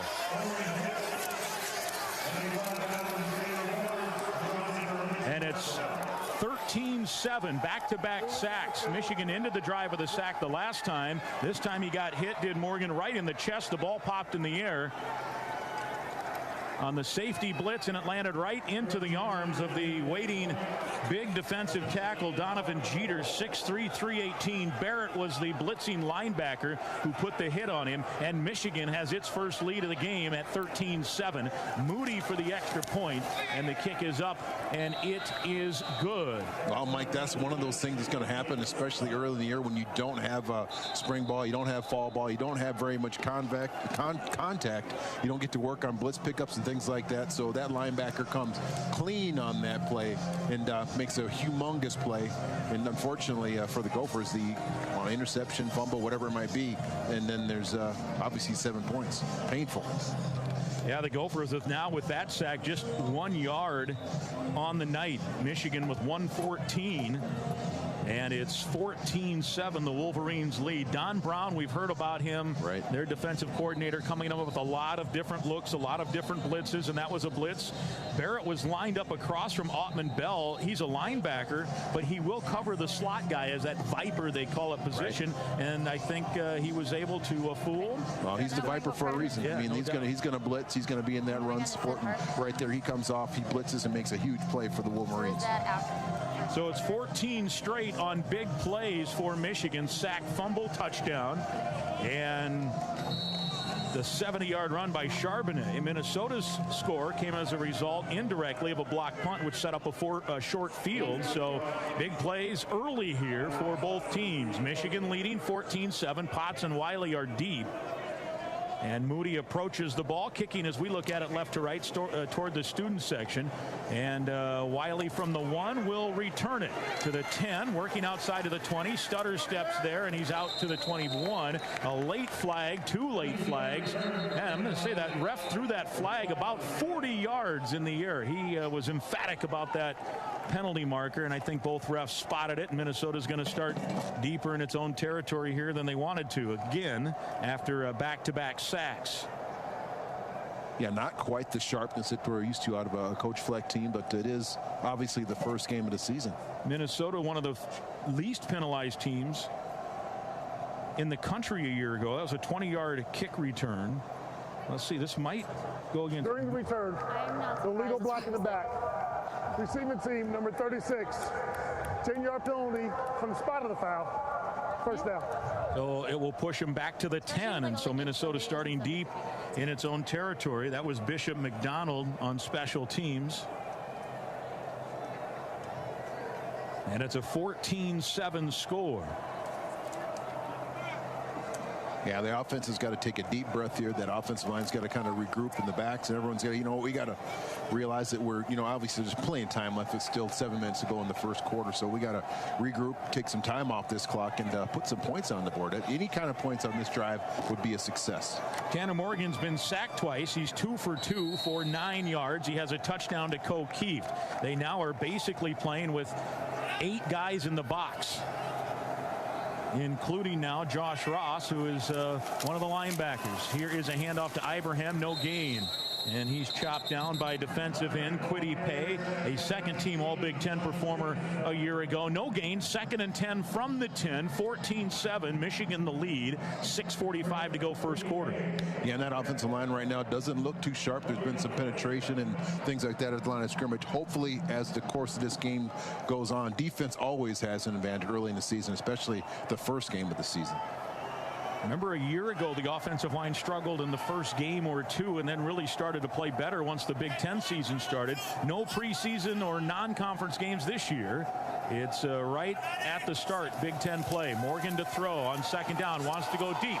Going for Ottman Bell on the far sideline. Comes back for the ball and has it at the 40. Crossing field to midfield and tackled in Michigan territory at the 45-yard line. A gain of 45. They said, hey, we'll just throw it. They beat Daxton Hill, the nickel man, along with the corner Green, and a 45-yard play. And that is a Securian moment that counts. Securian Financial offering an insurance, investment, and retirement solutions that can help you make every moment count. Find out more at Securian.com. What's funny is Ottman Bell had him beat on that play, and that ball was underthrown, so he had to get back underneath. Then he goes up and catches that ball and makes a nice run afterwards. Yeah, what a good job coming back for that ball. From the Michigan 45, Minnesota down 7 with the ball. Ibraham on the handoff, a sliver of space, and he tumbles forward for a gain of 4, maybe 4.5 to the 41. It'll bring up 2nd and 6. Donovan Jeter, the man who scored the touchdown, the big nose tackle, on the stop for the Wolverines. Gophers out of jail. That big play to Ottman Bell, and a nice run right there by Mo Ibraham gives them an opportunity. 2nd down and 5 is really where you want to be, Mike. Really leaves your playbook wide open. So Mike Sanford Jr. has all his options here. Ibraham, 4 carries, 12 yards. Morgan's been sacked twice so far. Michigan is a big sack team, no doubt about that. A year ago, They had 28 sacks, make it 36 sacks, I beg your pardon. Ibraham now with 5 to snap. Morgan changing the play as he shifts left with 2 to snap, and he gets the snap. It's a run-pass option. Morgan wants to throw. Throwing down the near sideline, and he overshoots Rashad Bateman. Flag comes out as he was hit trying to go get the football, and he was hooked there by Daxton Hill, the slot man, and this will be a first down for Minnesota, trying to get it to Bateman. Yeah, it looked like he did, and Hill did what you should do if you're a defense back. If you don't feel like you're getting beat, grab him early. Don't wait. And he grabbed him early, and Bateman was getting the ball there, which is the right thing. So anyways, nice play by Bateman, and advantage for the Gophers there. Boy, and Hawkins, Brad Hawkins, the other safety, was really right in helmet to helmet talking some stuff to Bateman. 15-yard penalty from the previous spot, automatic first down. You know, Michigan's first drive on offense was thwarted by a late unsportsmanlike block, and here this penalty has pushed Minnesota to their 25-yard line with double tights for the Gophers. Down 14-7, under 5 to play in this opening quarter. The other receiver has been Daniel Jackson, or one of the other receivers tonight has been Daniel Jackson. He's not on the field right now. Morgan wants to shovel it right, does to Ibraham, trying to find the corner. He is tackled inside the 25, a gain of about 3. Good job by Michael Barrett, man. He has had a night already in this first quarter. It looked like Ibraham was going to get the corner, and he was able to lace him up right around the shoelaces. A gain of 3. It'll be 2nd and 7 from the 22. I always put my money on the running back in that foot race, but I think Barrett probably was a running back at one point in his career, and right there shows his speed and is able to bring down Muhammad Ibraham before he can pick up the first down. 2 running backs now. Trayson Potts joins Ibraham in an offset. Potts is right behind Tanner Morgan. They look to the sideline with 10 to snap. 2 receivers left, Bateman and Mottman Bell. They are showing blitz again. They look to the sideline again with 5 now to snap, 4 to snap. Morgan waits, gets the snap. Quick handoff to Trey Potts, who bounces it outside 20, down to the 15, and to the 10-yard line. He's angled out of bounds. It'll be first down, Minnesota. Good lead block by Muhammad Ibraham on the corner. They say he stepped out at the 13, so it's not a goal-to-goal situation. It'll be 1st and 10 from there. And Trayson Potts showing some speed, Darryl, to pop it outside. It was a nice block by Muhammad, and Trayson Potts 2 nice hop steps to get to the perimeter and then show some speed. We need that, and Trayson's been kind of buried on the depth chart. He's one of those kids that has got a lot of potential. Ottman Bell in single coverage near side with Vincent Gray. Let's see if they want to go that way on 1st and 10 from the 13. It's a handoff. Oh, and stumbling as he got the handoff, trying to cut it back was Ibraham. No gain to the line of scrimmage. Michael Barrett, the closest man there. The Gophers are in the Case IH red zone. The best teams are led by people in the field. Case IH equipment is built by farmers who use it every day. Learn more at caseih.com/Gophers. I kind of wonder, Mike, if we'll see the Seth Green attack that we saw last year. In these situations, sometimes we saw Seth come in and put the ball in short yardage situation or goal line situations. 3:05 and counting, first quarter. Morgan staying in right now with Ibraham next to him. 2nd and 10 from the 13. Remember the Gopher kicker situation, a bit precarious. Brock Walker, the starter tonight. Here's a give to Ibraham, again trying the left side. Has a sliver of space to the 10, to the 5, turning it up. First down, tackled at the 2. 1st and goal, Minnesota. That's the play against Auburn that just kept working and working and working in that second half. Well, I'll tell you what, that play is designed for Muhammad Ibrahim. That's kind of that little where they pull the backside guard. He gets to come. He hides behind those offensive linemen. He's patient and does a nice job of getting uphill. And he's also not huge, so he's hard to spot behind those linemen. Very nice run by Muhammad. And Bateman was going the other way, guys, so a lot of attention on him. 1st and goal from the 2. Ibraham to the right of the quarterback, Morgan. That's the wide side of the field. Here is the give to Ibraham, trying to find the right side. A flag comes out. He's into the end zone, but there's a marker on the far side. And this might be too many men in the backfield for Minnesota. We're offsides. Offense. 5 in the backfield. 5-yard penalty. Replay. First down. Too many men in the backfield. One of the receivers was lined up too deep. So instead of a touchdown there, because of the illegal formation, it goes to 1st and goal from the 7. Ottman Bell to the right, Bateman to the left, Morgan talking to the left side of that offensive line. Double tights to the right, O'Keefe along with Jake Paulson out of Louisville. First and goal from the 7. Morgan looking to the sidelines. Minnesota trailing 14-7, trying to tie the game. Here's a shovel to Bateman, trying the right side, and they sniff it out. He'll lose yards all the way back to the 12. Michael Barrett again on the stop. He just broke it up. He has been all over the field, the junior from Valdosta, Georgia. Bateman had no chance. Tell you what, Michael Barrett plays with great passion, great heart, great energy. He got tangled up on that last play when Muhammad came out to the left. Looked like he was going to limp off the field, and he's back in the game making plays right here. He sees the ball, he attacks, and gets upfield and makes plays. He's somebody you got to account for. Tanner Morgan, technically, I think that counts as a pass because he threw it forward, so it's a loss of 3. He's 5 for 5 for 53 yards. Second and goal now from the 11. Potts the back in the backfield. Morgan wants to throw. Waiting. Now fires in the near corner, and it's too tall. Autman Bell was in front of the defender, but the throw was a little tall, and coverage was green. First incompletion by either quarterback tonight. Yeah, and that was one of the balls I bet Tanner would like to have back with the defensive back over the top. If he lays that ball out towards the front pylon there, I think that Chris Autman-Bell is going to be able to go get that ball and potentially bring it in for a touchdown. But it is early and it's tough, and you just haven't seen these type of things. It's a completely new environment. Yeah, you're right. I thought he had him he was inside, right? You throw it short as opposed to high, but easy for us to say we're not going against the Don Brown defense like he is here. Nobody in the backfield except the quarterback now. 5 receivers set, including Brevin Spanford. Back to throw Morgan, being pressured, running for his life, throws it short to Ibraham at the 10, and he is hit hard right there, and it'll be a field goal situation for Minnesota. Josh Ross on the stop, and the field goal unit will come on. And Brevin Spanford was open for a moment, but just as he broke open, here came the pass rush. That's one of the things when you go that empty set, they know that there's no one back there to pick up the backs, and Michigan doesn't blitz that time, but they do a good job with their front four, able to get some pressure on Morgan, and he kind of has to dump it out to the outlet pass, Muhammad on the perimeter, and Michigan did a good job of bringing him down. Brady Weeks will be the snapper. The holder is Michael Stevenson, the punter, and Brock Walker, who a year ago was 3 of 4 to try a 29-yard field goal. Spot of the ball will be on the right hash. Snap back is low. The spot is down. The kick is up, and it is good. He knocks in the 29-yard field goal, and with that field goal, Old Dutch proudly donates $250 to the Golden Gopher Fund. Old Dutch Foods is proud to be a longtime supporter of the Gophers and Minnesota. Old Dutch Foods, generations of taste sensations. 7:02 to play in the first. No, make that, where'd that 7:02 come? It's 37 seconds left to play in the quarter. It's Michigan 14, Minnesota 10.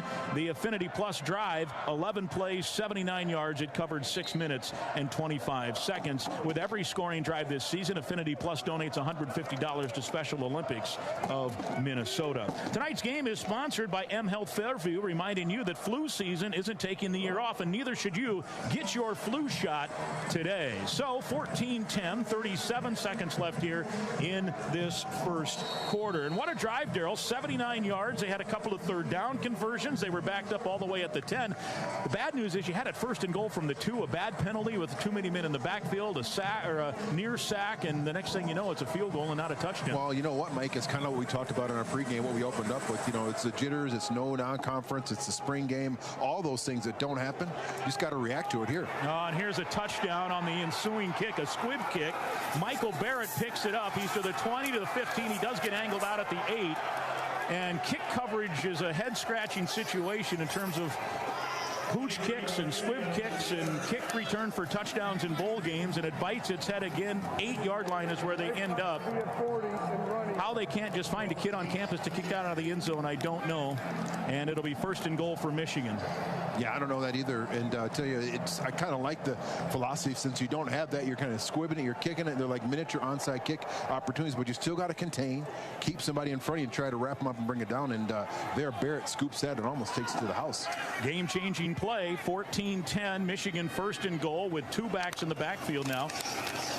Mason and Charbonnet. To throw is Milton into the end zone, incomplete. Intended target out there was the tight end Eric All, and St. Just, who once was at Michigan and then transferred to Minnesota as a grad transfer, was in coverage. Second and goal from there. Yeah, nice coverage by St. Just right there. Recognized that the tight end was the eligible receiver, and he jumps out on him and is able to bat that ball away out in the perimeter. Milton's first incompletion. He's 3 of 4 for 47. Michael Barrett had the long kick return. He's got 4 tackles, a sack, a forced fumble. Here's the give to Sharp. No, it's a keeper. Now a throw underneath to Mason, who leaps forward to the end zone. Did he get in? Yes. Touchdown, Michigan. The fullback on the pass from Milton. And for Milton, his first touchdown pass of the season. And Michigan extends the lead now, 20-10. They will review, or all plays are reviewed. We'll look whether he was in or out. Yeah, I think that's going to be a touchdown there. It looks like he was able to get up and over on that play, unless they count his hand down. But yeah, I think it's going to be a touchdown. His hand hit out of bounds, but the ball was over the goal line at that point, so it's irrelevant. It'll be a touchdown, and it'll be an 11-point lead pending the extra point. They're going to stop it and look upstairs here. The ruling of the field on a touchdown is under further review. Yeah, the ball was, his hand hit out at the 1, but the ball by that point was already past the goal line. So this will be, while it should be confirmed, the replay official is James Robinson up here. Larry Smith is the official. So while we wait for that with 15 seconds left, Daryl, I'll ask you real quickly here while we have a moment. Of course, we lost Sid Hartman this week, and what an icon here in the Twin Cities. Everybody has a great Sid Hartman story, and as a former player and then a media member for a long time, I'm sure you have a few Sid Hartman stories. I have a lot of Sid Hartman stories, and I still remember when he came to my high school game back when I was playing football and basketball down in Rochester, and it was he and Lou Holtz came down there. That was back when those types of things went on. I tell you, it seemed like it was such a big time thing, the buzz that was going through our hometown. And when I got involved in the media and everything, Sid was welcoming, he was funny. Kind of, if he gives you a hard time, you know that he likes you. So yeah, that's right. He always gave me a hard time, so I knew that he liked me, and I've grown to love Sid over the years. So he will be missed. And if you can imagine working for 75 years doing the thing you love and writing an article on the very last day of your life. Yeah, how about that? Oh, amazing. You know, it's funny, you probably had, Tom Osborne, Lou Holtz, Hayden Fry coming to your games, but when Sid Hartman showed up, he probably was the biggest celebrity of them all. He was a big deal. He is a big deal. No doubt about it. No doubt about it. Well, we'll certainly all miss him, but we'll all tell Sid stories forever. They continue to look at this play. They have to go all the way to the west end zone where the TV monitors are. Larry Smith and James Robinson discussing it. We think it should be a touchdown. We think his hand hit out at the 1, but by that time the ball had broken the plane. It is kind of a tough call, actually, so it'll be interesting to see. I don't think it's enough to reverse it. They are writing stuff down, so usually that's an indication that it might be an overturn here. Yeah, you're right. But they continue to talk. Here's the announcement. After review, the ruling on the field of a touchdown stands. Yeah. That's what we thought. So it will be a 2-play 9-yard drive after the kick return.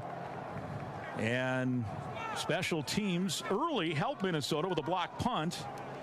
But not so good on the last little squib kick. I mean, that ball was picked up at like the 32 or 33 yard line, and there was no contain, and off to the races went Barrett. Yeah, well, there wasn't a lot of not a lot contained, but there also wasn't very much to contain. If you kick the ball that short, people don't have a chance to squeeze down and kind of keep that shoulder free. So you beat one person, then you're off to the races, and that's what happened there with Barrett. The extra point kick is up, and it is good. Yeah, you try to get creative, you try to do all these gimmick, funky things, and the next thing you know, it's out the other way and a 1st and goal for the other team, and you're down 11 here, 21-10. Hey, Gopher fans, learn how you can take your business to the top with UPS. Visit ups.com/pivot to learn more about tools built to help you be unstoppable. Justin Guard is not on the sideline. His report, though, is sponsored by Baldwin Supply, serving the industry since 1920. He's in that front row. JG, what's up? Well, I am in the front row. I can get pretty good access to what's going on here in the bench. Actually, maybe a little bit more because I'm about 7 feet tall, but it's interesting both on offense and defense. There's a lot of trying to figure things out, right? Like we've seen that in first games before where you're seeing things for the first time, you're trying things for the first time. Offense clearly having some issues with what Michigan is doing defensively at times. Tanner doing a lot of talking to all the different position groups to try to figure that out. And Mariano Sori-Marin doing the same thing on the defensive side, talking to the D-line a lot, talking to the secondary coaches a lot as well. 21-10. Here's a fair catch called by Wiley in the end zone, so it'll be at the 25. Minnesota will take over here, down 11. Minnesota's 70 yards of offense. Almost all of it came on that last drive. Their touchdown came on a two-play drive after a block punt. You know, for the Golden Gophers with 15 seconds left to go here in the quarter, down 11, the game for the moment, now obviously things can change. We're still in the first quarter. It was first and goal from the 2. They scored a touchdown, and that was going to put Minnesota in a tie game. That was a 5-man in the backfield penalty. Then a loss on a play on a reverse, then a loss on a screen pass or a dump pass. Next thing you know, it's a field goal, and then the ensuing squib kick results in a long return, and all of a sudden you're down 11 when you were about to tie the game what seemed like just moments ago. Again, 8 in the box here for Don Brown and the Wolverines. Morgan with Ibraham next to him. And it is a run pass option throw. It's caught far side. This is Bateman at the 30, and he is tackled right at the 32. A gain of about 7, and that likely ends our first quarter of play. Wherever you go, Truestone is along for the ride. Stop by your neighborhood credit union and drive away with a great rate.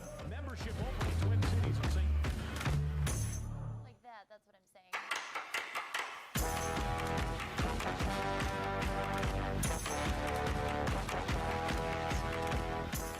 It was good.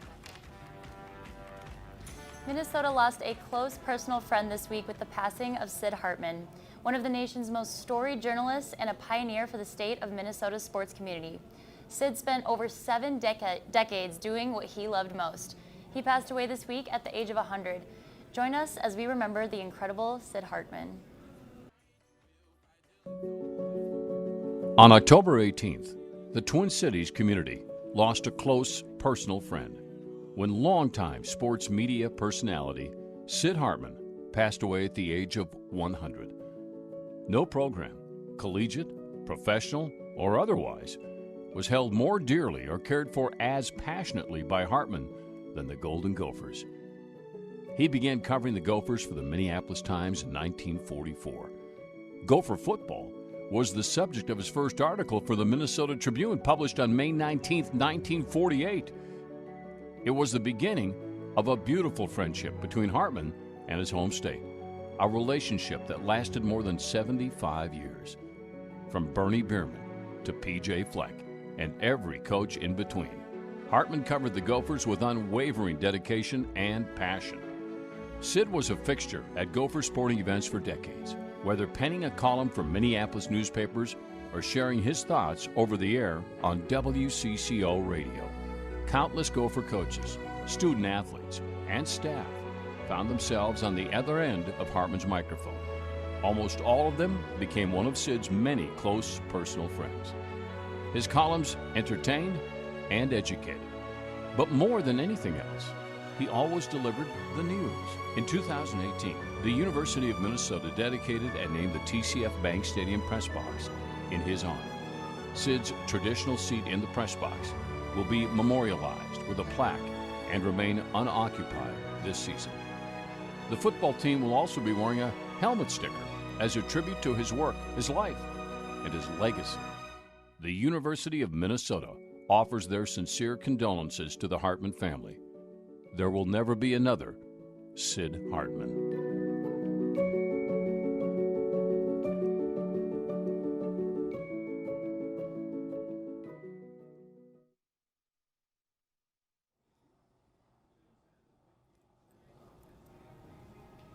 As part of the 2020 season's new protocol, the Pride of Minnesota Marching Band isn't able to be in stadium just yet, but they practiced all fall to bring the spirit to Gopher fans everywhere.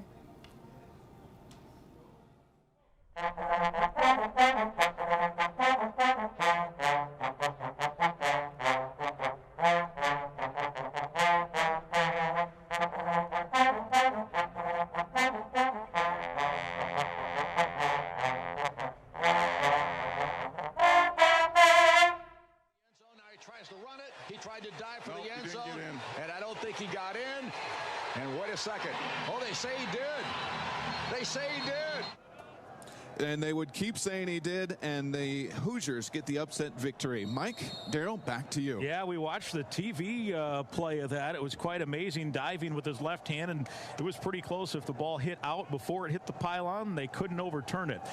Morgan on second down and 2 after the 8-yard pickup. First play of the second quarter here. Down 11, Minnesota. Ibraham and Wiley now the back of the backfield. Give us to Wiley. He's got some room across the 40. And tackle, well, they say he's down right at the 40. It's a first down. Vincent Gray, the cornerback. That's the first carry of the season for Cam Wiley out of Las Vegas.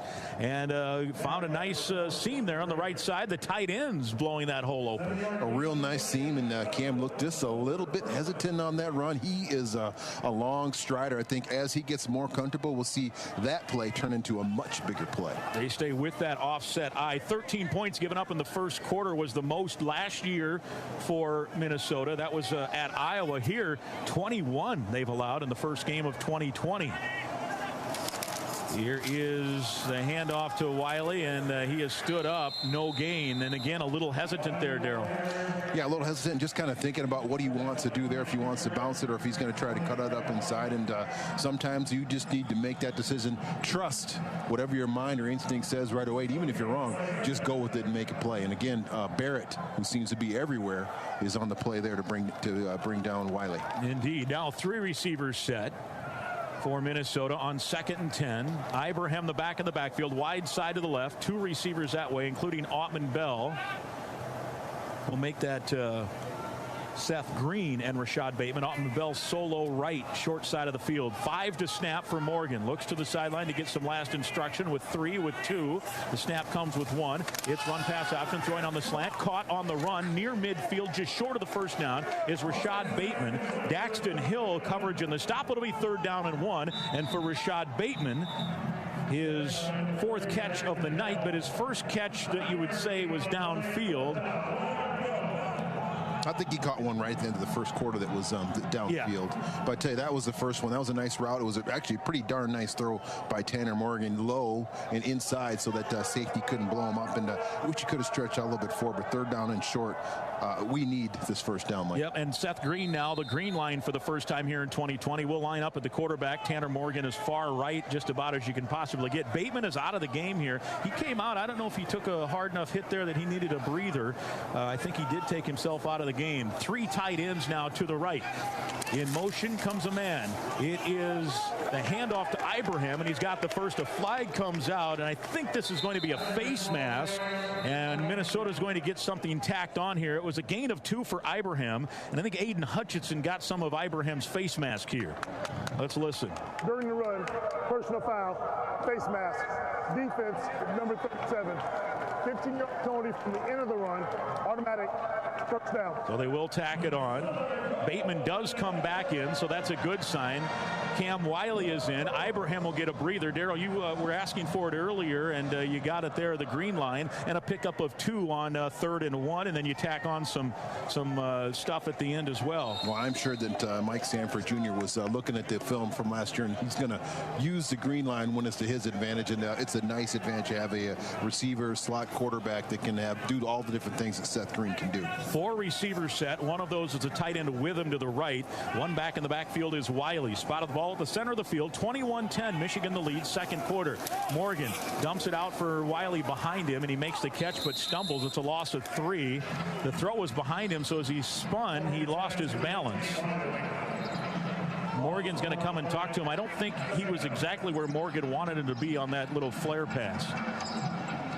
Yeah, and that ball probably came a little bit hot on top of Wiley on that play. He went up and did a nice job of getting. Just want to be able to kind of keep your feet and see if you can get upfield, and there he just couldn't do it.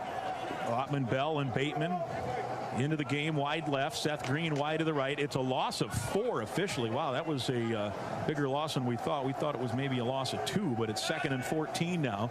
Minnesota, some kicking issues tonight. In terms of depth, here is a blitz coming, firing over the middle. Bateman has it at the 25 and spins forward close to first down yardage to the 23, right in front of Michael Barrett. And boy, did Tanner Morgan stand up in the face of the blitz. They are going to move the sticks. It will be a first down, and that is a key first down for Minnesota, sponsored by Securian Financial. Securian Financial offering insurance, investment, and retirement solutions. Find out more at Securian.com. That's a pickup of 14. It's kind of interesting at the end of that play that Bateman kind of stopped, but maybe he was just trying to avoid that defender, but he did pick up the first down. That's what we needed. Morgan Out of that pistol set, Ibraham behind him. First down from the 23 is where they'll spot the football. 11:15 to go, second quarter. Gophers down 11. Handoff Ibraham, trying the right side, trying the corner, and boy, they pursue quickly. He picks up 3. He stopped at about the 20, and guess who? Daryl, I'll give you one guess. Number 23. Michael Barrett. Coming down the alley. I mean, that guy comes down the alley similar to a 22 that we had about 20 years ago. Tyrone Carter used to come down the alley like that with a vengeance. But Barrett is doing his job this afternoon. Plenty of tackles. He's kind of, they call it the Viper. It's kind of a safety / linebacker. You can play the pass. He'll cover a receiver. He can come in and blitz as he did to force the fumble, which turned into a touchdown. It's 2nd and 7 from the 20 for Minnesota. 10 to snap for Morgan, who's in there with Ibraham. Wide side to the right. Double tights again. Now 5 to snap. Morgan gets the snap. Handoff to Ibrahim. Sliver of space inside the 20. And he's brought down at the 16. It'll be a couple yards short of the first. The stop made for Michigan by big defensive tackle Julius Westhoff out of Germany. You know what we're starting to see, Mike, is the offensive line is starting to settle down. They've given Muhammad Ibrahim and Cam Wiley a little bit of space at that line of scrimmage. So hopefully they'll settle in and play a little, or not play better, play more together and not have any people just shooting gaps, because that was a pretty nice hole that Muhammad Ibrahim had to run through. Double tights again. One of those is Brevin Spanford, who's lined up a little further to the right. In a couple of receivers set that way. That's the wide side of the field. 3rd and 3, and it's likely 4-down territory. Here's the give to Ibrahim. He's got a big hole right side. 10, cutting it out at the 5. Still on his feet to the 1. Did he get in? Yes! Touchdown! Minnesota Golden Gophers. Muhammad Ibrahim.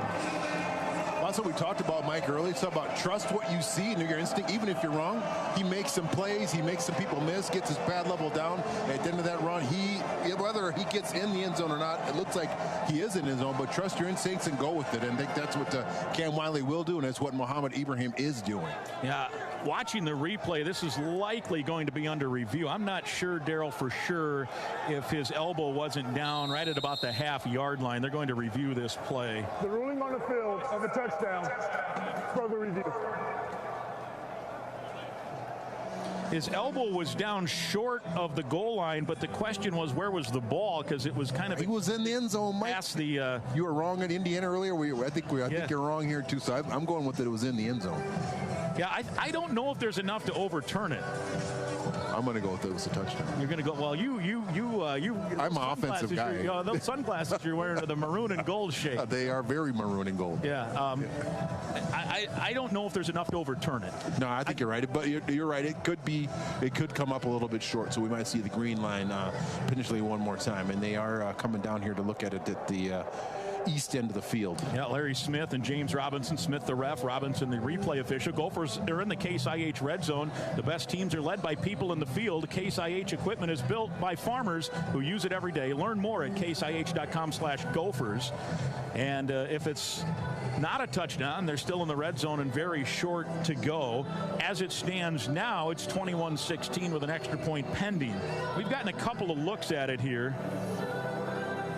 And I just don't know if there's enough to overturn it, but I don't think you can be outraged if they do. The issue, as I look at it, Daryl, and you tell me how wrong I am here, is when the elbow hits, as we're watching it right there, where is the ball? And I think it's extended out toward it only has to hit the front the ball is in front of the elbow. That's what I'm saying, right? So the elbow is almost on the chalk. That's what I think. I think you're right. I think this likely will stand.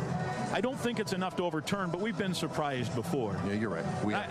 I still contend that the Indiana guy was just a touch short there. That game's over. Indiana won. Yeah. Hoosiers.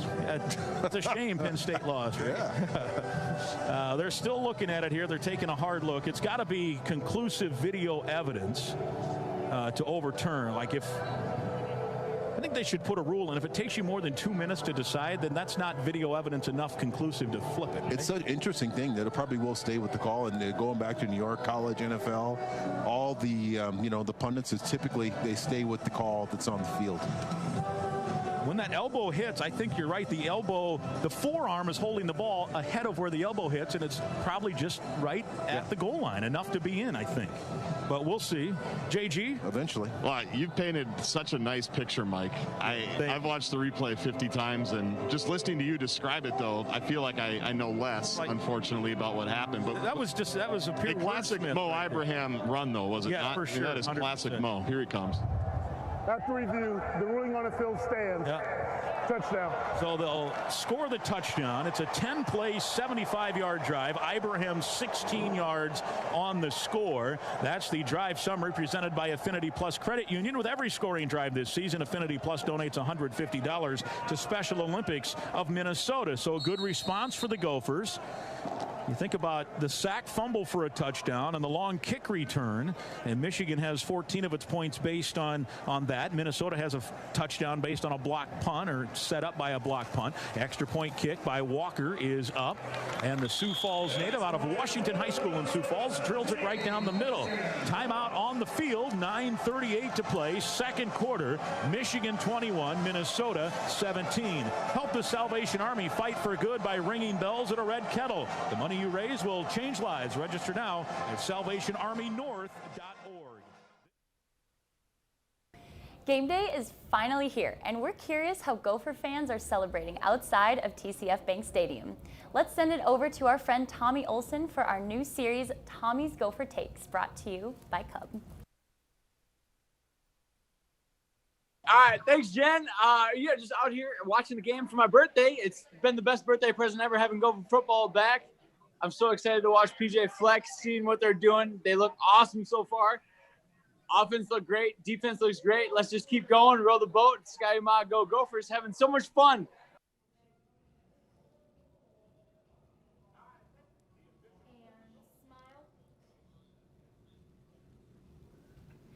Tommy will be back later in the game to fill us in on everything him and his game day crew are analyzing during the game. But now we want to show off some of the most elite Gopher fans. It's time for the KLN Tailgate from Home, where we showcase the best Gopher Game Day setups for tonight's game. All right, we got the Gophers set up outside, row the boat. It's a little chilly, but they are ready to take on the night. Full canoe and everything. I love it.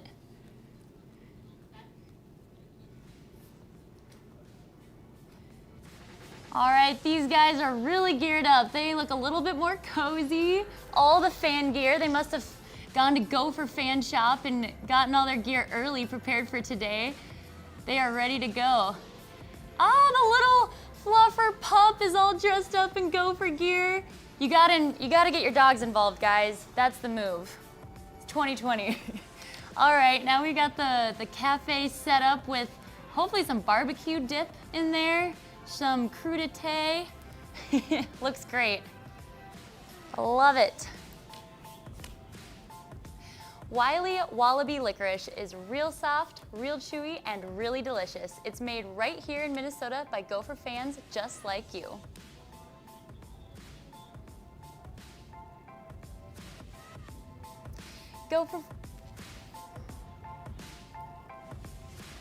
Gopher fans, don't forget to keep posting your photos, videos, and reactions to social media using the hashtag Gophers. And you could be featured on tonight's tag board photo wall, brought to you by Blue Cross Blue Shield.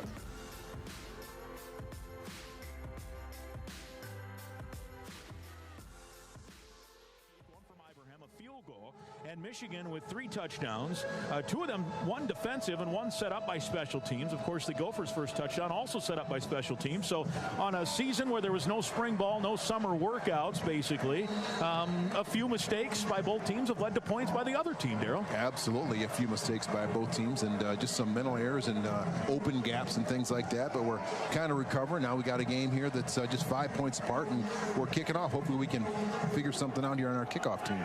Here's a short kick to Corum at the 30, bobbles the ball. This is Jackson, I beg your pardon, gives up some ground, and enough ground all the way back to the 22. So that time the Gopher defense steps up. That's Tyler Newman on the stop. He caught that ball at about the 29 or 30 on the near side and angled all the way across the field and lost about 7 yards. Hey, you want to make a special teams coach mad, a position coach mad, another old return man mad? Go east-west on you get a kickoff.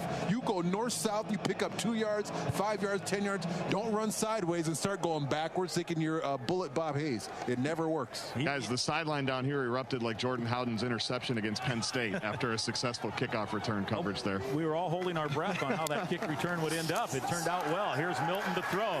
Has time, fires on the far side, and a great grab on that far side. That is Sandra Still, the sophomore. He's out of Washington, and that's a pickup out across the 35 to the 37. He got his left foot in as he backpedaled out of bounds in front of Coney Durr, and a pickup there of about make it 19 on the game. And there you saw that cannon they talked about from Milton. That was he's kind of reached back, and all of a sudden the ball just appeared over there right on that on the sideline. That was a strong arm throw there. 14-yard pickup. I stand corrected. 1st and 10. Here's a reverse, and this is Jackson trying the left side. A little seam, and out across the 40 to the 41. Jordan Howden angled him out there.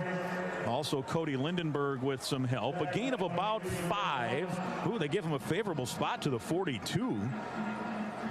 And it'll be 2nd and 5. Pretty nice spot, but we do need the defense to step up, make some type of plays on this series right here. Force this Michigan offense to punt and take a little bit of the steam out of them. Gophers go back to their standard 4-3 defense now with 3 linebackers. Milton the back in the backfield, the quarterback. Next to him is Blake Corum, the freshman. In motion is the tight end All. Here is a keeper by Milton trying the left side, turns it up at midfield and has a first down, forced out by Newbin. In hot pursuit was Thomas Rush, the defensive end, and it'll be first down. That move of Thomas Rush from outside linebacker defense end is going to take a little bit of time, but I think that it will benefit the Gophers here. He got fooled a little bit by the big quarterback out there. If you just keep leverage on him, bring him down the backfield, it'll force him to bubble back to your friends, but he'll learn. They'll go back to their 5 defensive back package. Rush kind of taking the path that Coughlin did, started as a linebacker and moved to that end. Here's Milton to throw. Pressure coming, firing over the middle, deep down the center of the field, and he overshoots everybody. Intended target was Roman Wilson, and he overshot everybody by about 10 yards. Coney Durr with excellent coverage, though. In fact, he had the better position on the inside as that ball was approaching. What you want is to be on top if you're the defensive back, and Coney Durr was on top on that play, and he really just threw that ball away. He just threw it down the middle of the field. 2nd and 10 from the Minnesota 49. 21-17, Michigan the lead. They've got the ball, the Wolverines. A bunch of receivers set right, 3 there, 1 to the left. It's a quick pass on the far side. It's caught by Corum, the running back, and he's down the sideline and angled out at the 36-yard line. That was A.J. Henning, I beg your pardon, the freshman receiver. And to the 35, and a pickup of 13 on just a quick hitting pass play. He was the back end of that bunch set, and they just threw it to him. And everybody else was out blocking, which you can block if the pass is behind the line of scrimmage there. It's not an interference call. And I think that's the 2nd time they've done that to Henning, and he's got a little bit of extra burst of speed, so he uses that at the end of that run to pick up the first down. Chris Evans now the back in the backfield. Milton now 6 of 9, 81 yards. A handoff comes and a nice broken tackle there by Evans as he stumbles forward for a pickup of 5. Michigan leading by 4. They're into Minnesota territory at the 31-yard line. It'll be 2nd down and 6. And a nice tackle there by Tyler Newbin. I think that's one of the things, he's somebody that's new. Didn't play very much. He had Winfield. You had other people out in that secondary now. Tyler's starting to step in and make some plays in the middle of the field. 7 minutes to go in the first half. Minnesota down 4. Corum the back in the backfield. Oh, and everybody moved. He clapped his hands. The center didn't snap it. So the left tackle, I think, was the first of several. The running backs went. The right side receiver went on that first clap. So this will be a penalty. Offense, number 76. 5-yard penalty. 2nd down. I'm going to say they're going to give it to that left tackle, but I think about 5 guys all jumped, so there was some confusion there on when that clap count was going to be. So instead of 2nd and 6, it becomes 2nd and 11 here for Minnesota. Michigan goes empty besides the quarterback, Milton. 3 receivers right, double tights left. Wide side is to the right. Corum, the running back, is wide as a receiver on that right side. We'll see if he'll shift back to the backfield. Also, it'll be interesting to see what Joe Rossi does if he tries to put a little bit of pressure on Milton, if he lets him sit back in the pocket and pat his hands. There's the clap. Milton's going to keep all the way on the left side, and he's got a seam trying to cut it back and funnels his way inside the 30. A flag comes out late from the center judge from behind. It's a gain of about 8. Boye Mafe on the stop. Let's see what the marker is as it came late.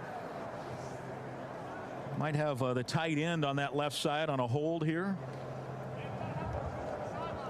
During the run, holding, offense, number 86. 10-yard penalty from the end of the run, second down. So they'll mark it from the end of the run. So basically it's a non-play, and it will be a net loss of about 2. So instead of, it was 2nd and 11, they gained 9 or so. Penalty from the end of the run puts it back to make it 2nd and 13. John Awney now in as a linebacker. Justice Harris comes out, so Minnesota goes back to that 4-3 look. And now a late sub here for Michigan. Oh, I don't know if he could do that. Yeah, a guy came in. Well, what they have to do now is allow Minnesota to substitute, and now Michigan wants a timeout. Yeah, that was all confusing. I think timeout. They were in formation, and then they subbed a guy. And the center judge, as he should, came in to stop. You should allow Minnesota a chance to substitute.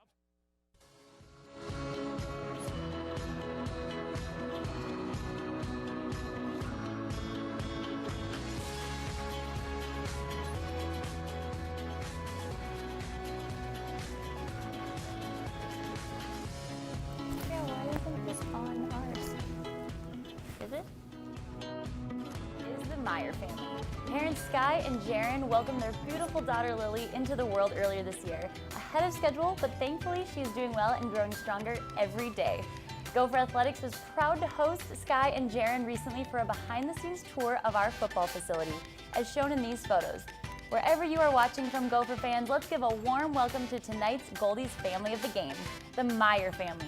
Brought to you by our friends at RBC Wealth Management in support of Ronald McDonald House.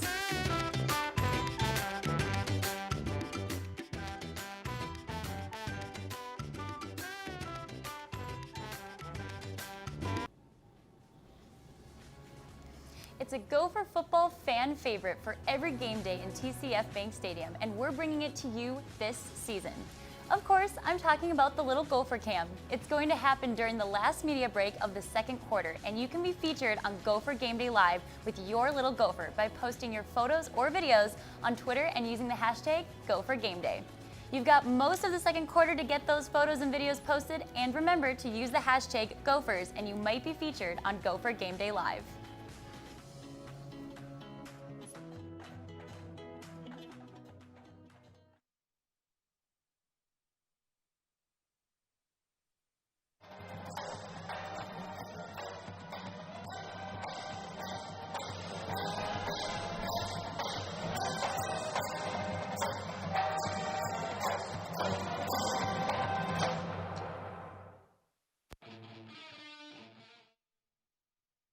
The season. That's why farmers pushing themselves to be the best plant DeKalb brand corn, offering exclusive genetics and whole farm solutions for consistent yield potential season after season. Wherever you compete, winning has roots. Perform at your best with DeKalb brand corn. Always read and follow grain marketing and all other stewardship practices and pesticide label directions.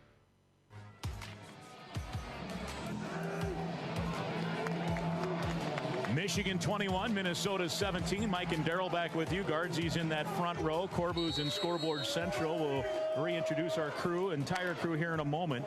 And now there's motion up front. And Minnesota jumped into the neutral zone. Then Michigan reacted, but Minnesota was back in time. The head linesman comes into...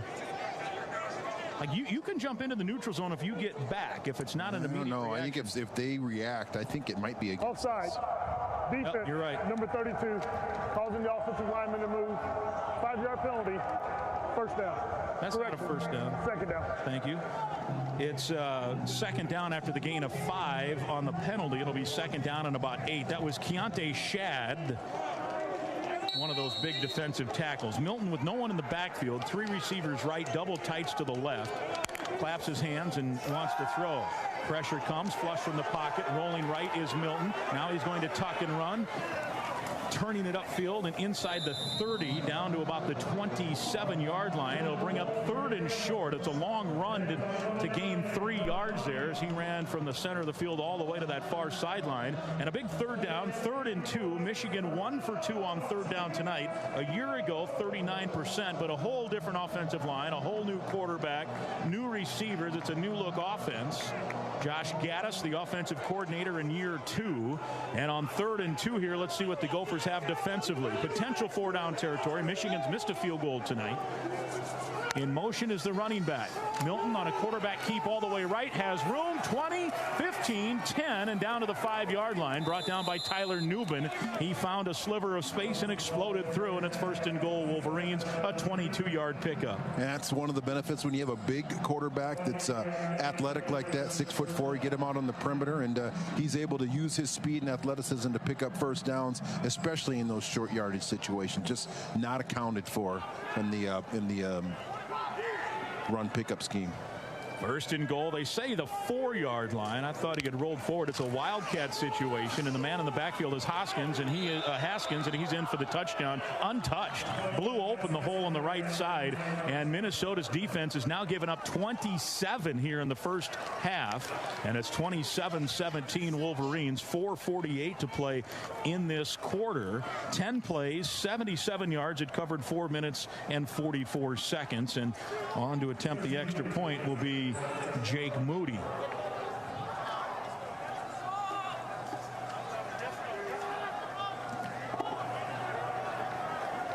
Out of the hold, it was punter Will Hart. Snap back, spot down. Moody's kick is up, and it is good, and we have a timeout on the field. Before we take the timeout, let's pause 10 seconds for station identification. This is the Gopher Radio Network. You're listening to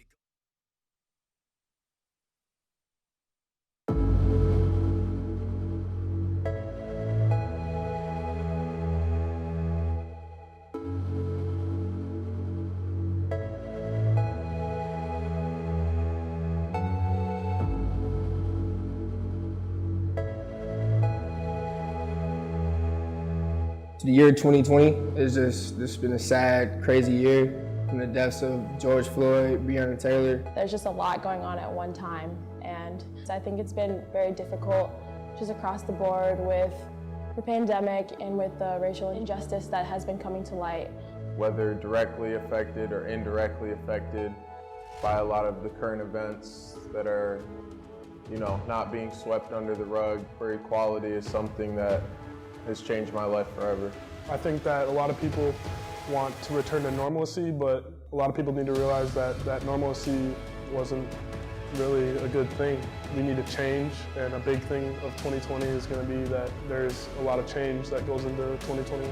Being back on campus, been able to have multiple conversations as a team about the things that are happening and just not being blind to the situations and trying to understand that the way that you're acting outside of social media reflects what you're posting. So it's not enough just to share a post and say that you did it, but to really truly feel those values and have it reflect in your daily life. One thing I suggest is using your platform, whether that's to inspire change in people or to help educate other people to make sure that the progress continues. Everybody's different, and that's the goal of this, is to realize we're all different but equal.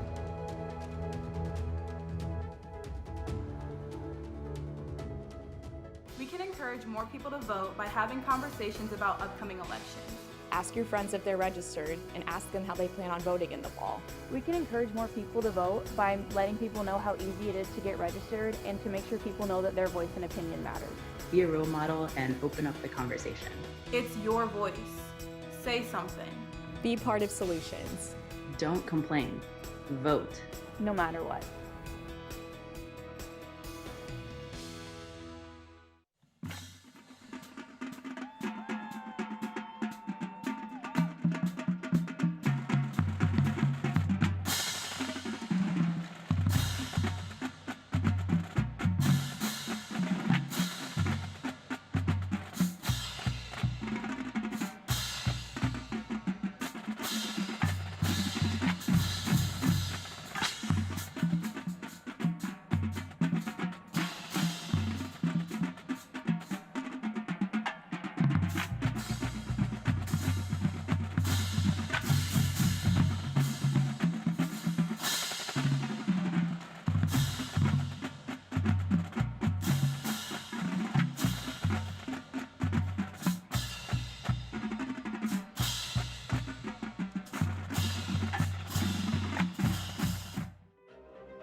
consulting firm serving every major industry.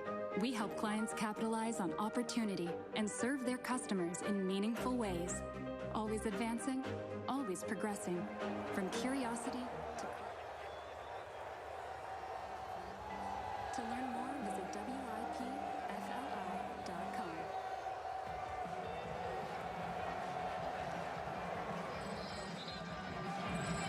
Jake Moody's kick is fair caught by Cam Wiley at the 10.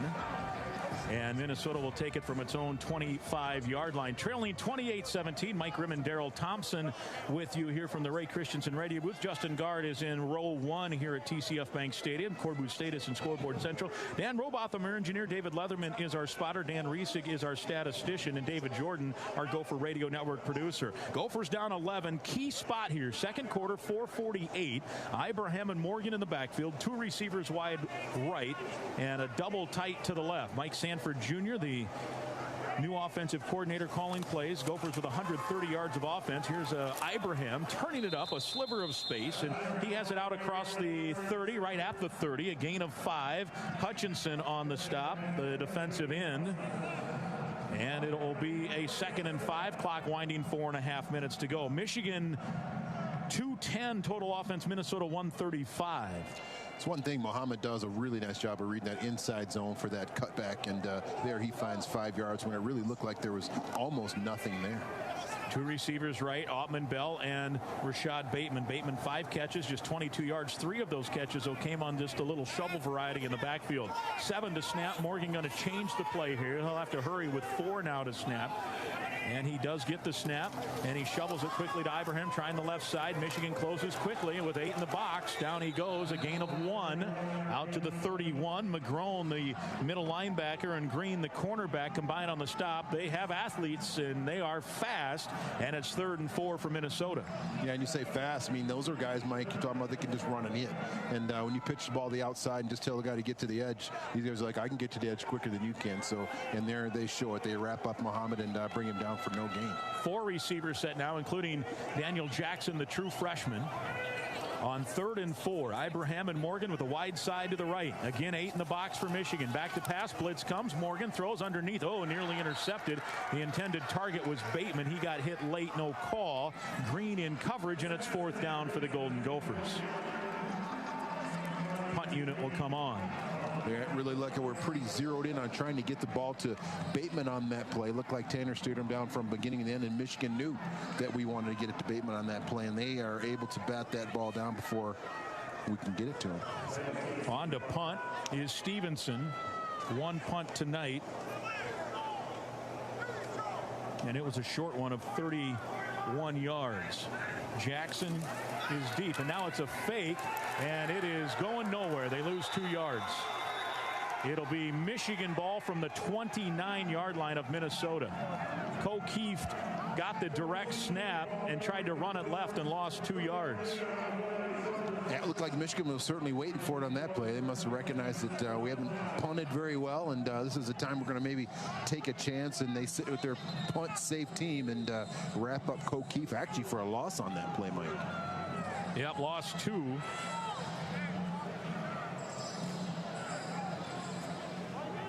No chance. Haskins, the running back, in on special teams, made the tackle. So now Michigan in golden chance to extend the lead. Already up 11 here in the second quarter. 3:10 to go. Here's a pass near side, caught right near the line of scrimmage. St. Just brings it down. He got caught on a face mask. That was Bell on the catch, and they're going to tack 15 onto this as Benjamin St. Just grabbed the face mask of Bell as he tackled him. And St. Just also got shaken up a little bit on the play. And too many mistakes here from a team that a year ago was not mistake prone at all. Defense. Half the distance, correction. Yes, half the distance to the goal. Automatic, first down. 28-17, Michigan the lead. 28-17, Michigan the lead. 3:06 now, clock stopped. It'll be an automatic first down, and it goes inside the 15 to about the 13-yard line.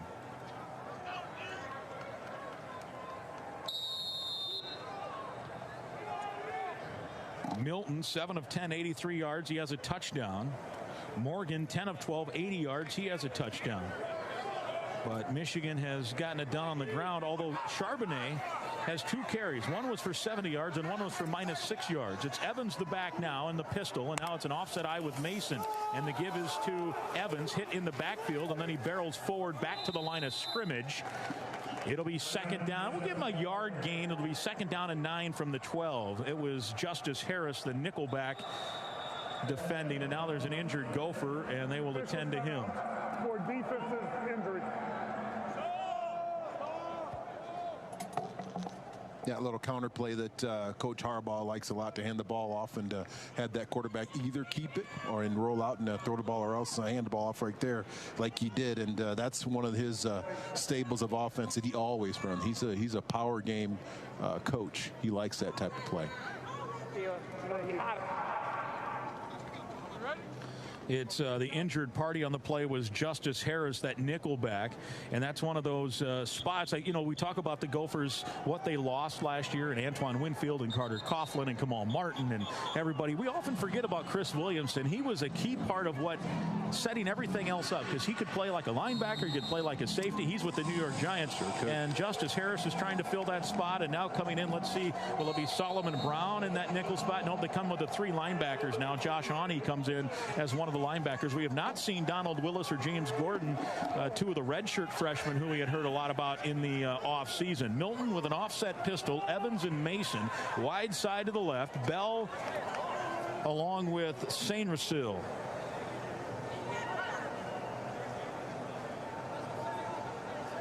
We're waiting here.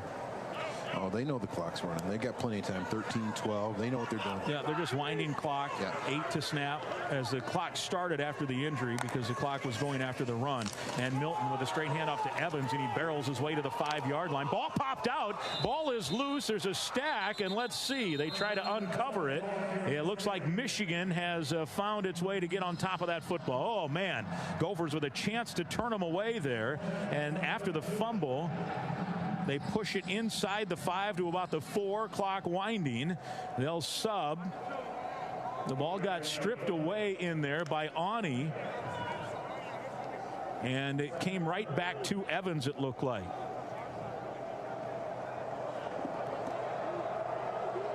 Third down and a yard here for the Wolverines. They're letting clock wind here. They don't want to give Minnesota any time either way, whether you score touchdown or field goal here. Haskins now the back in the backfield. He's got the handoff, and he has his 2nd touchdown of the night. Pure power football. Hand the ball off on the inside and let your center guard and do their job and double team. And when you score, the running back scores. That offensive lineman scored there, the running back scores, and that pushes them ahead. That the fake punt came back to bite us in the bottom there, Mike, unfortunately. 5 straight scoring drives for Michigan. It's 34-17. Michigan's put up 34 in the first half here on the Gophers. Extra point coming here for Jake Moody with a minute left to go in this first half. Out of the hold of Will Hart. Snap is low. Hart gets it down, and the kick is up and good. Timeout on the field. 1 minute to go in the second quarter. Wolverines 35. Minnesota.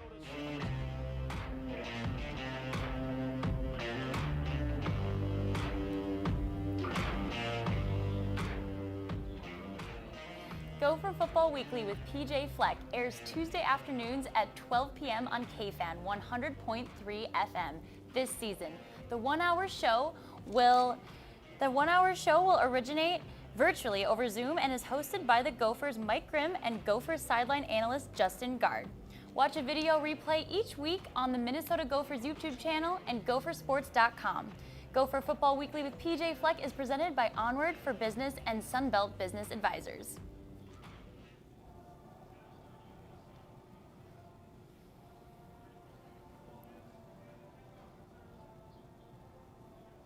All right, Gopher fans, it's time to show off your little Gopher at home as part of tonight's Little Gopher Cam.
presenting partners of this event: Compeer Financial, Land O'Lakes, Bayer Crop Science, and CHS.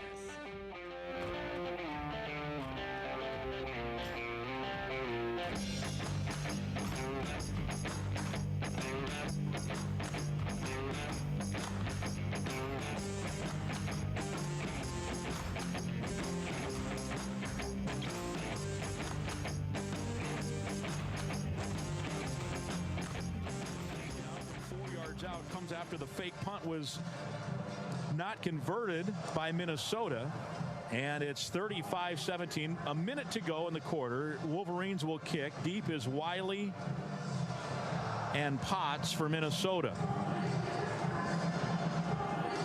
Wherever you compete, winning has roots. That's why farmers push themselves to be the best. Plant DeKalb brand corn. Corbu will have the halftime show coming up. All the scores from the Big Ten. Some interesting outcomes, certainly. And one more half of football here in TCF Bank Stadium. Next week's opponent, Maryland, on the ropes already in Chicago. Here's another fair catch by Wiley at the 2, and Minnesota will get it at the 25-yard line they added some time. There's a minute to go when that field goal went through, and now it's a minute 4. So somewhere during that quarter or during that timeout, they added some time onto the clock. And if you're Minnesota here, how aggressive do you get? I think you'd be fairly aggressive. You got a minute. I think you're going to take a shot. Most likely going to hand the ball off on first down. See if you can pick up 5 to 7 yards. If you can pick up some yards, it gives you at least all the options on second down. Gophers have not been real sharp on either side of the football. Michigan has scored 5 straight possessions here. Gophers on offense just 134 yards. Ibraham the back in the backfield. Ibraham with 55 rushing yards, including a 16-yard touchdown. O'Keefe has the other Golden Gopher touchdown, and Brock Walker a field goal. Morgan on a straight drop, wants to set up a screen to Ibraham, steps out of one tackle, and Michigan with their speed just catches up. It's no gain as he caught it from behind the line of scrimmage. Donovan Jeter, the big defensive tackle, on the stop. Gophers are trying to hustle up. Michigan has 2 timeouts left here. Late sub coming in for Michigan is their linebacker Van Sumeren. Here's a quick pass on the slant, and it's caught but short, and Michigan might want to take a timeout now. It's a gain of about 4. Bateman the catch, sliding forward, and it's 3rd down with 40 seconds, and there is a timeout here. Minnesota takes the timeout. Bateman again comes off a little bit shaken. He had done that once earlier in the game as well. It's like he might be having a little bit of a problem with his shoulder. So, yeah, I don't know exactly what it is, but sometimes that elbow and shoulder, that's not always a good deal. Not a good deal. I'm surprised Minnesota took the timeout here with 40 seconds to go. If you don't convert here, Michigan with 2 timeouts left has an opportunity. And we're not super confident in our punting game either. Yeah, so exactly. I'm a little bit surprised myself we didn't run the clock down a little bit more.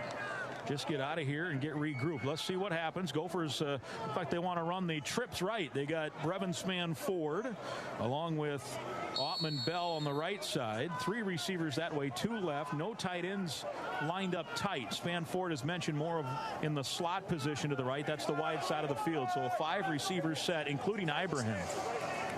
Morgan back to pass. Pressure comes. Flush from the pocket. Rolling right. Waiting. Now fires, and it is incomplete. And the clock stops. It's 4th down. The intended target was Brevin Span-Ford, and it ricocheted off his hands as the throw was high. And Minnesota on 4th down will have to punt here from its own 29-yard line. Pretty dangerous throw right there by Tanner Morgan into almost triple coverage, trying to force it into Brevin Span-Ford. Luckily, no one was able to reel it in, but Michigan actually did a really nice job with their coverage. They rolled. Everyone stayed in front, kind of on their little blanket, and stayed in their windows and didn't allow the Gophers to have, or Tanner Morgan to have, any clear windows to throw the ball. Jackson stands at his own 34. Stevenson's punt is a short shanked punt to the right, bounces at midfield and takes a Michigan bounce to the 47-yard line. And Michigan with 2 timeouts and 26 seconds to go. That's an 18-yard punt. And Michigan with 2 timeouts. Minnesota likely could have run this half out or been close to it, but as it stands now, Michigan with a pretty good field goal kicker. The guy, in fact, who's not kicking tonight, Nordin, has a career long of 57. He is in uniform, but was beaten out by Jake Moody, who played 2 years ago. Let's see if the Gophers can now hold here. Great field position for Milton and the Wolverines from the Minnesota 47. 26 seconds to go, 35-17 Wolverines. Yeah, Wolverines got to be aggressive right here. See if you can put us away. No question. Touchdown might do it. Back to pass. Milton fires over the. Newman stepped in. Mariano Sori-Marin was in coverage of the tight end all. And a dangerous pass there. Boy, he can whistle it. I mean, it was on a rope, but it was to a receiver who wasn't open. It hit Mariano Sori-Marin in the back, right between the double nickel. He did a good job of not putting his hands on the receiver and keeping his eyes on the chest. And so he did a nice job there, Mariano Sori. That was a bad pass. 2nd and 10, Milton. Here comes Mafe on the rush. He is blocked away from it. Milton throws toward the end zone, and a diving attempt incomplete by Jackson.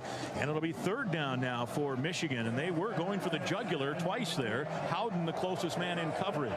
Well, I don't blame you. You know, they have a nice lead right now, and they got a quarterback that's got a strong arm and a defense that's a little bit on their heels and probably a little bit confused. And that's actually thrown a little bit better.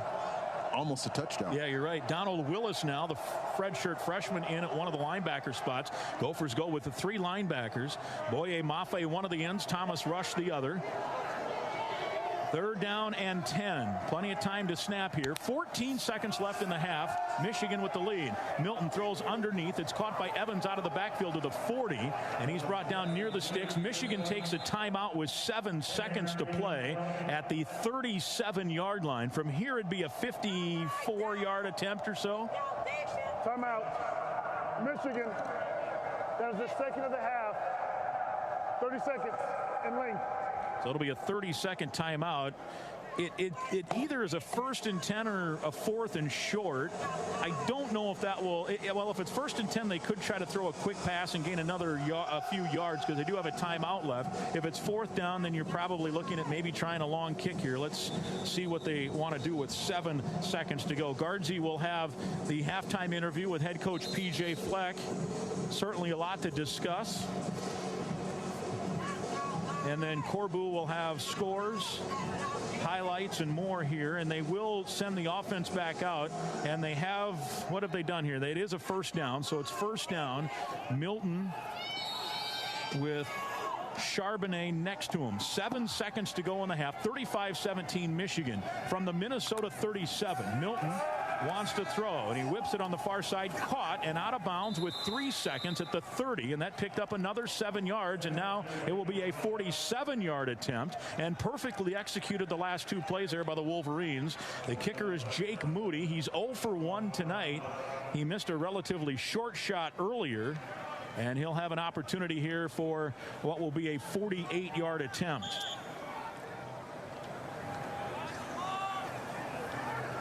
Spot of the ball will be on the right hash. This will be the final play of the half. Barring a defensive penalty. Snap back, spot down. Moody's kick is up.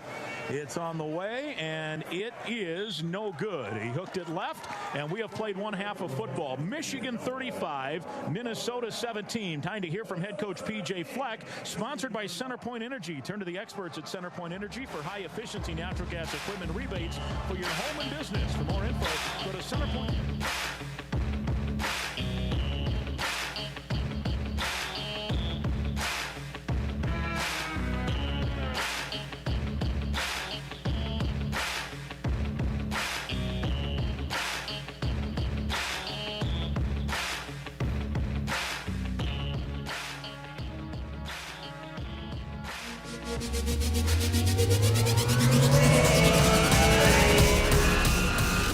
Let's be revolutionary. We could be so much more. Let's be more than ordinary.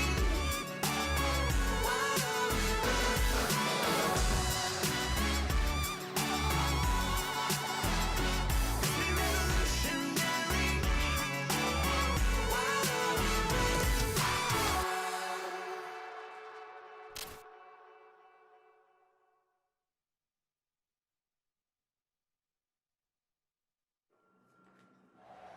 Welcome to the University of Minnesota Marching Band's first pandemic halftime show. In order to maintain safe social distancing within our formations, we split our 3 320 members into 2 bands, with each band taking a turn performing a pregame and halftime performance. Performing to you are those students in the Maroon Band. For today's halftime performance, we express our heartfelt thanks to those heroes who have been working tirelessly against COVID-19. We hope this small token of our appreciation demonstrates our gratitude for the selfless actions of those individuals who have helped us all during these difficult times. We start with a collaboration from Marshmallow and Bastille that aims to raise your spirits and make you smile. This is Happier!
Our next selection comes from Frozen 2 and expresses how we all feel as we navigate the challenges that we are currently facing. Here is Into the Unknown.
Next, we turn to the Beatles and their chart topper from 1969 that encourages us to find new ways to gather, virtually or socially distanced, of course.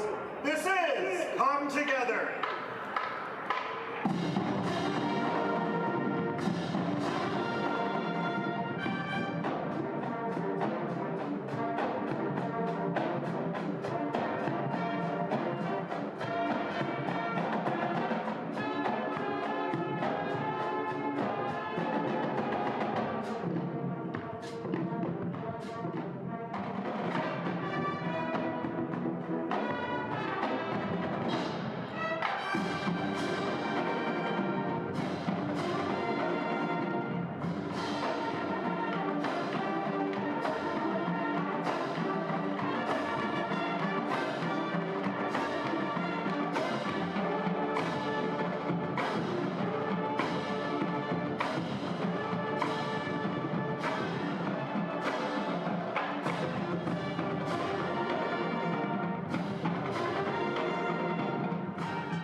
We dedicate our next tune to all those essential workers putting their lives on the line each day. From pop rock band Imagine Dragons, here is I Bet My Life.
Welcome back to the Gopher Gameday live set, located inside the TCF Bank Stadium Indoor Club room. It's halftime and the score is 35-17. Now, I looked into the history behind the Little Brown Jug and found some fun and interesting facts that might help some of you guys enjoy some of these. This Michigan-Minnesota rivalry dates back to 1892. It's one of the first and oldest in collegiate football. Minnesota won the first ever meeting back when the two teams met on October 17th in 1892 of a score 14-6. The Little Brown Jug was created 20 years later. Then head coach of the Michigan Wolverines was Fielding H. Yost. Yost was afraid Minnesota might contaminate his water and sent student manager Thomas B. Roberts to purchase something to carry his water and ensure its safety. Roberts eventually bought a 5-gallon beehive jug for 30 cents. The game ultimately ended in a tie 6-6, and allegedly how the story goes is the jug was left behind and found by custodian Oscar Munson, who brought it to the head of Minnesota Athletics, L.J. Cook. When the teams met again a few years later, the idea of the Little Brown Jug as a traveling trophy was established.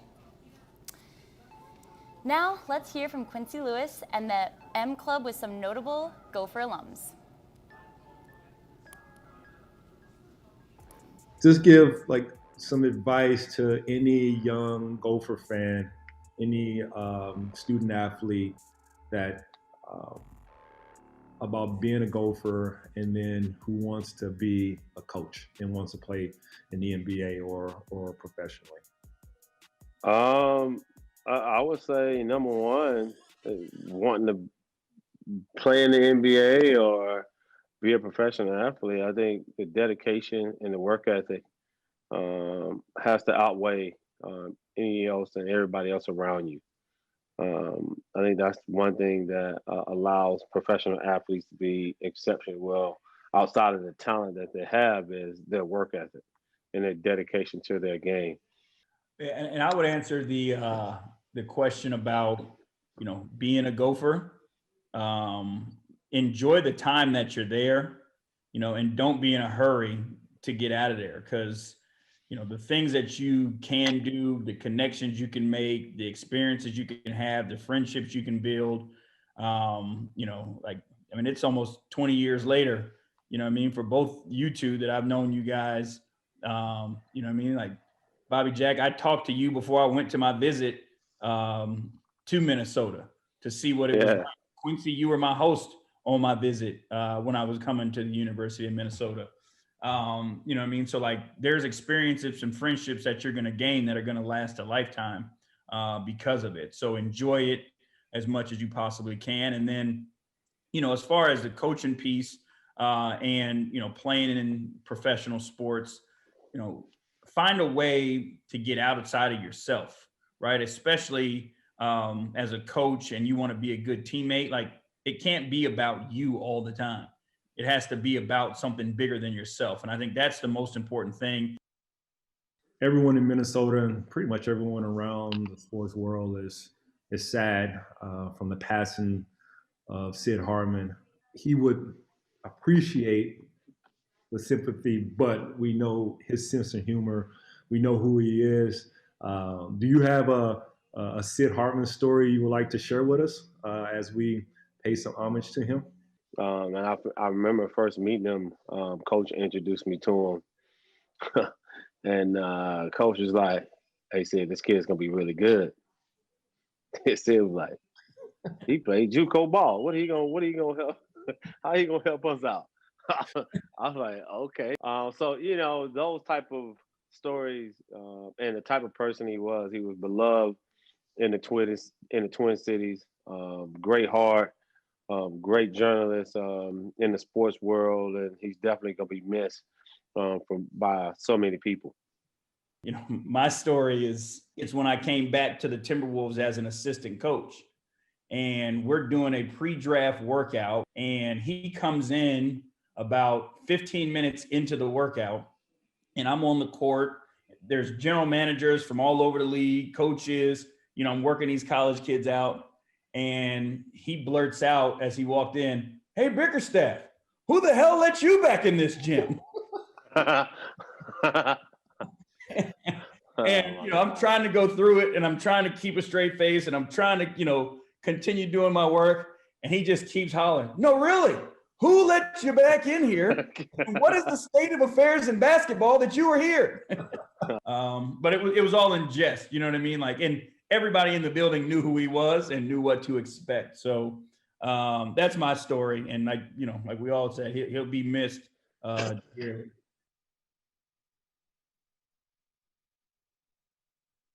The Abbott Fund and M Health Fairview are proud to support Gopher Athletics Magic program, Maroon and Gold impacting the community.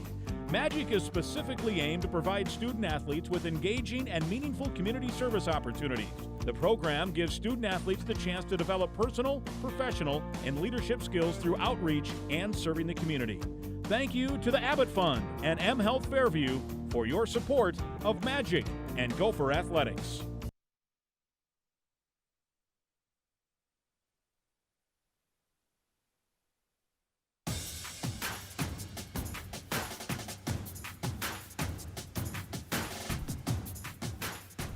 Milton the pass. Pressure comes. Flush from the pocket. Mafe in hot pursuit. He's got him and down he goes. Back at the 32. To return this punt from Will Hart from his own 20. The punt is blocked. The punt is blocked. It's rolling, tumbling, and the Gophers are on it at the 16-yard line. Morgan rolling right, waiting, throws. Keefe, touchdown. Cole Keefe.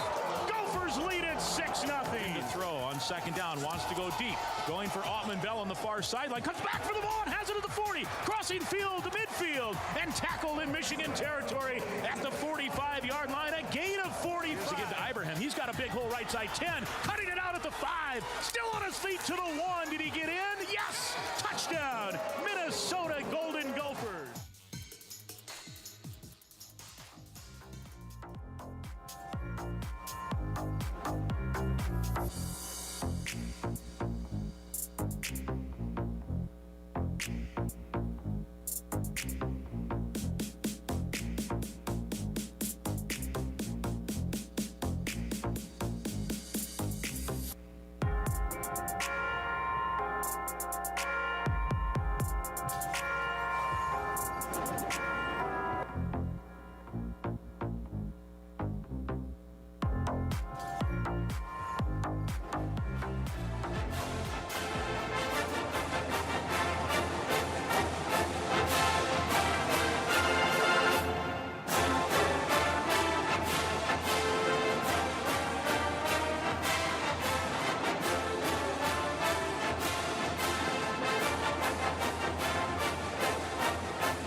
Championship game. You got to apply all of it, man.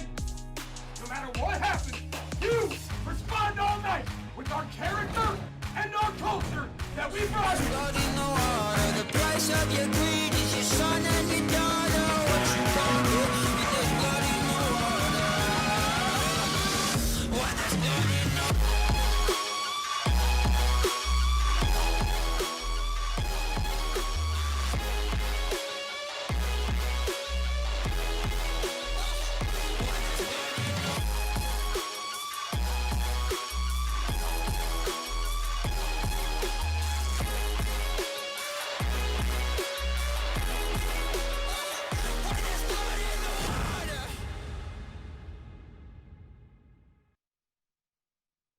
Thing you know, you're down here by 18 if you're Minnesota to start the third. Well, 18 points is not an insurmountable piece to overcome in the second half. We are at home. We are going to get the ball first. So if you can regroup, get some young men to settle down and trust what they see, run, hit, make the plays you have an opportunity to hit, make, and figure something out in the punting and kicking game, then we have an opportunity. And I think we do, Mike, here in the second half. Jake Moody to kick off, right to left. He'll kick it toward the open end of the stadium. And now we're going to put a 40 back on the play clock, and we'll restart this whole thing. Potts and Wiley deep for Minnesota. The Gophers have fair caught all but one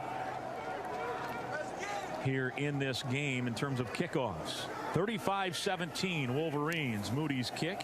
High end over end comes to Trey Potts at the 4. He's going to run it to the 10. Near side 15-20. He's got a sliver of space and angled out of the 29. So a nice return by Trayson Potts out of Williamsport, Pennsylvania, home of the Little League World Series. Brad Hawkins on the stop, a 24-yard return. And Minnesota with a very important start to set the tone here in quarter number 3. Absolutely, Mike. I think it's an important way to set the tone. And I like that Potts brought that ball out, from the 2 or 3 yard line. You just kind of fair catch. It feels like it's a ho-hum, but hey, no, we're in a football game. Let's be aggressive. And he almost came out of that. If he beats that last person, he's got a chance to get up the skyline and just give a little bit of energy and momentum to that offense. We need it. Double tight end formation, 2 tight ends to the right, 2 receivers left. 1st and 10 from the 29. Morgan and Ibraham in the backfield. Morgan waiting for a signal.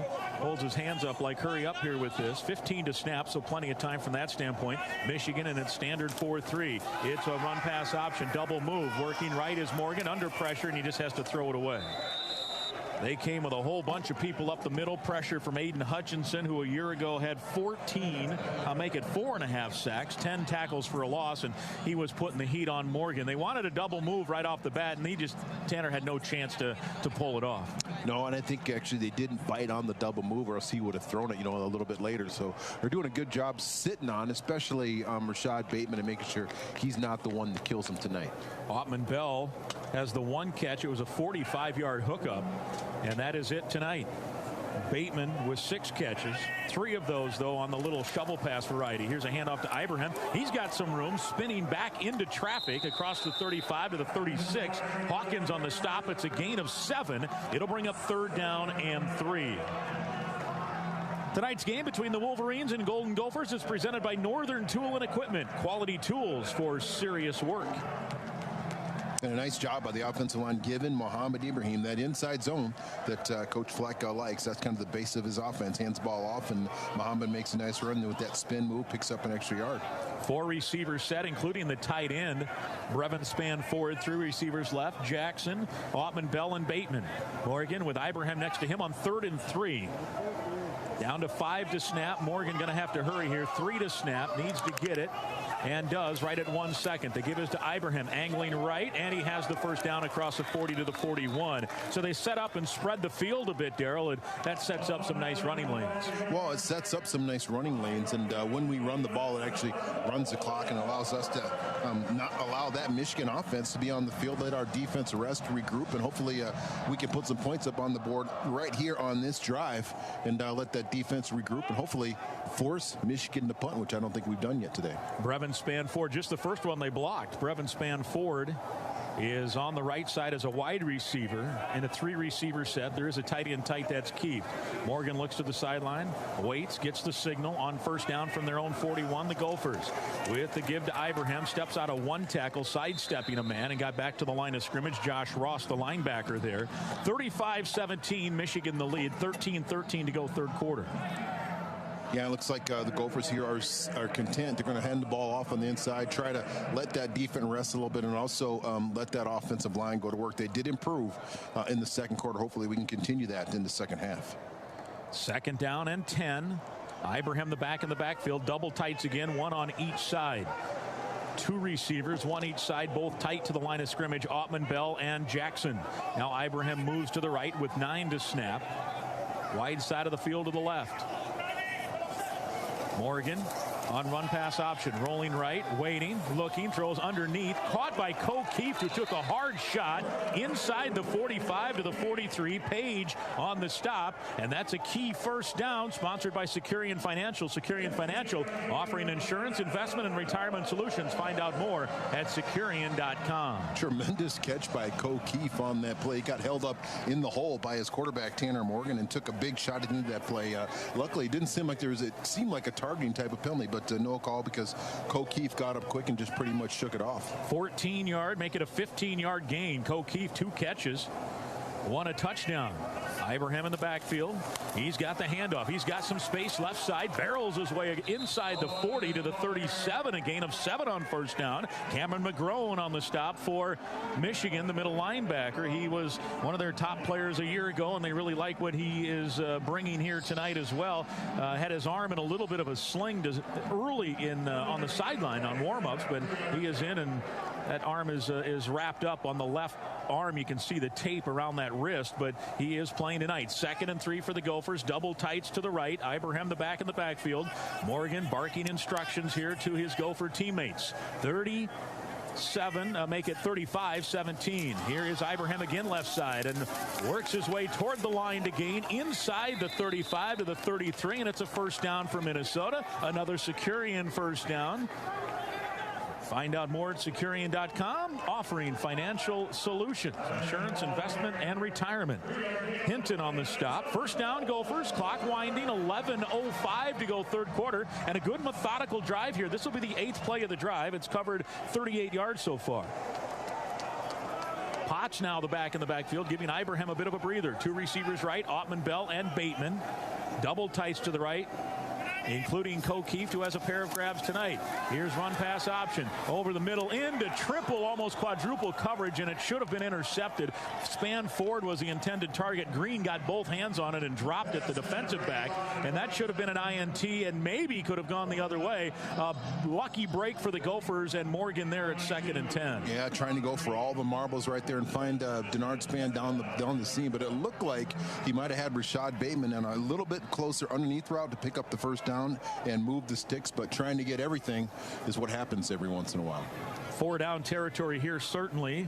2nd and 10 from the 33. Gophers trying to reach into the Case IH red zone with a 3-receiver look and a tight end to the left. 4 to snap for Minnesota, now 2 to snap. And Morgan gets the snap.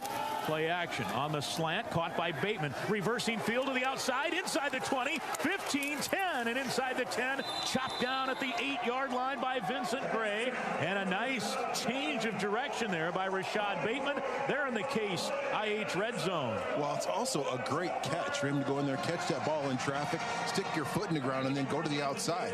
Trying to catch them in a substitution. Minnesota quickly to the line of scrimmage. The give to Ibraham, spins out of one tackle and turns inside the 5. In fact, they'll mark him at the 5. That pass play was a 25-yard pickup to Bateman. A couple there, and it's 2nd and goal from the 5. Hawkins on the stop for Michigan. Hawkins making a lot of stops. There's a benefit to Mo Ibraham being 5'10", which really probably means he's about 5'8".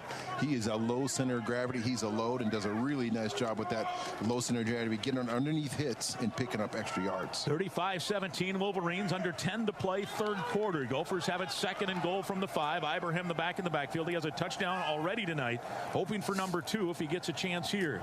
2 receivers, 1 each side.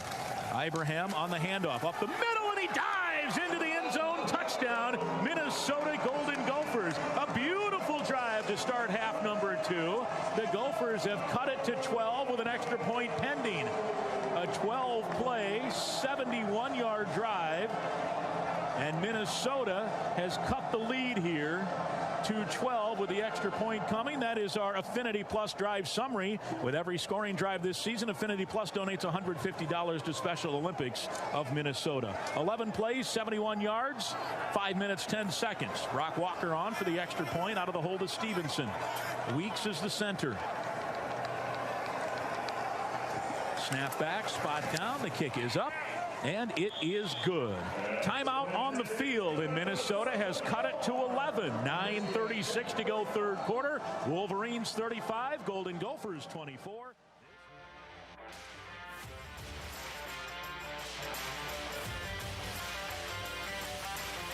It's time to announce the winner of tonight's Land O'Lakes Student Fan of the Game. Congratulations to Quentin. You are tonight's winner. We're sending a Gopher Fan Shop gift card your way so you can make sure that you are Gopher Game Day best every day. Congratulations, Quentin, and thank you, Land O'Lakes.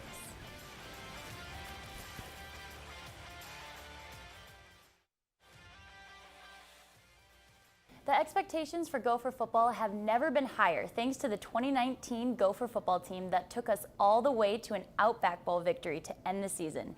I met up with former Gopher football linebacker Thomas Barber to talk expectations for the season and more.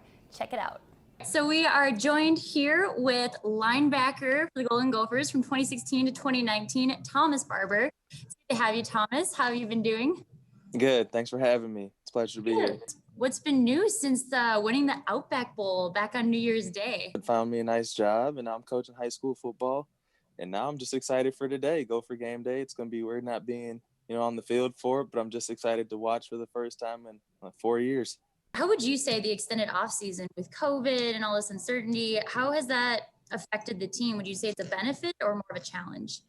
A little bit of both, give the new guys, some time to install and learn, but at the same time, not being able to, hit people for a while, tackle, be with the team, build that camaraderie aspect and just be with the guys. It was a little hard on them, I believe. But other than that, I know they're excited to just play football again. How does this culture prepare for a season like this?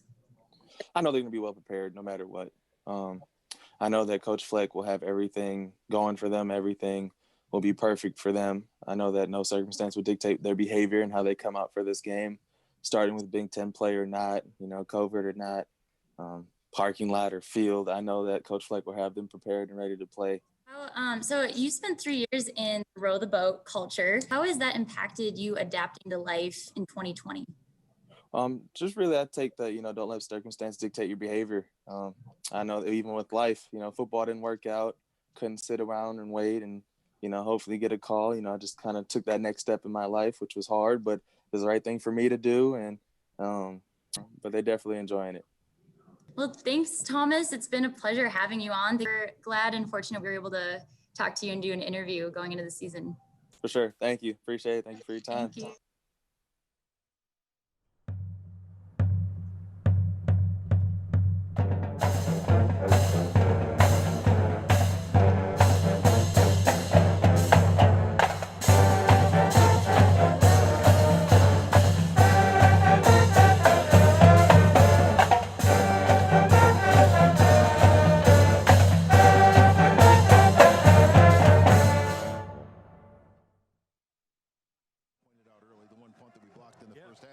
If we can force this team to punt or force some type of turnover, it makes it interesting, make it a game, and let's, see if we can come home with a jug. Ibraham's second touchdown. It's his fourth 2+ touchdown game. Here's a little pooch punt. It's caught by Corum, breaks one tackle at the 30 near side. Oh, the ball's loose. It's loose and a scramble for it.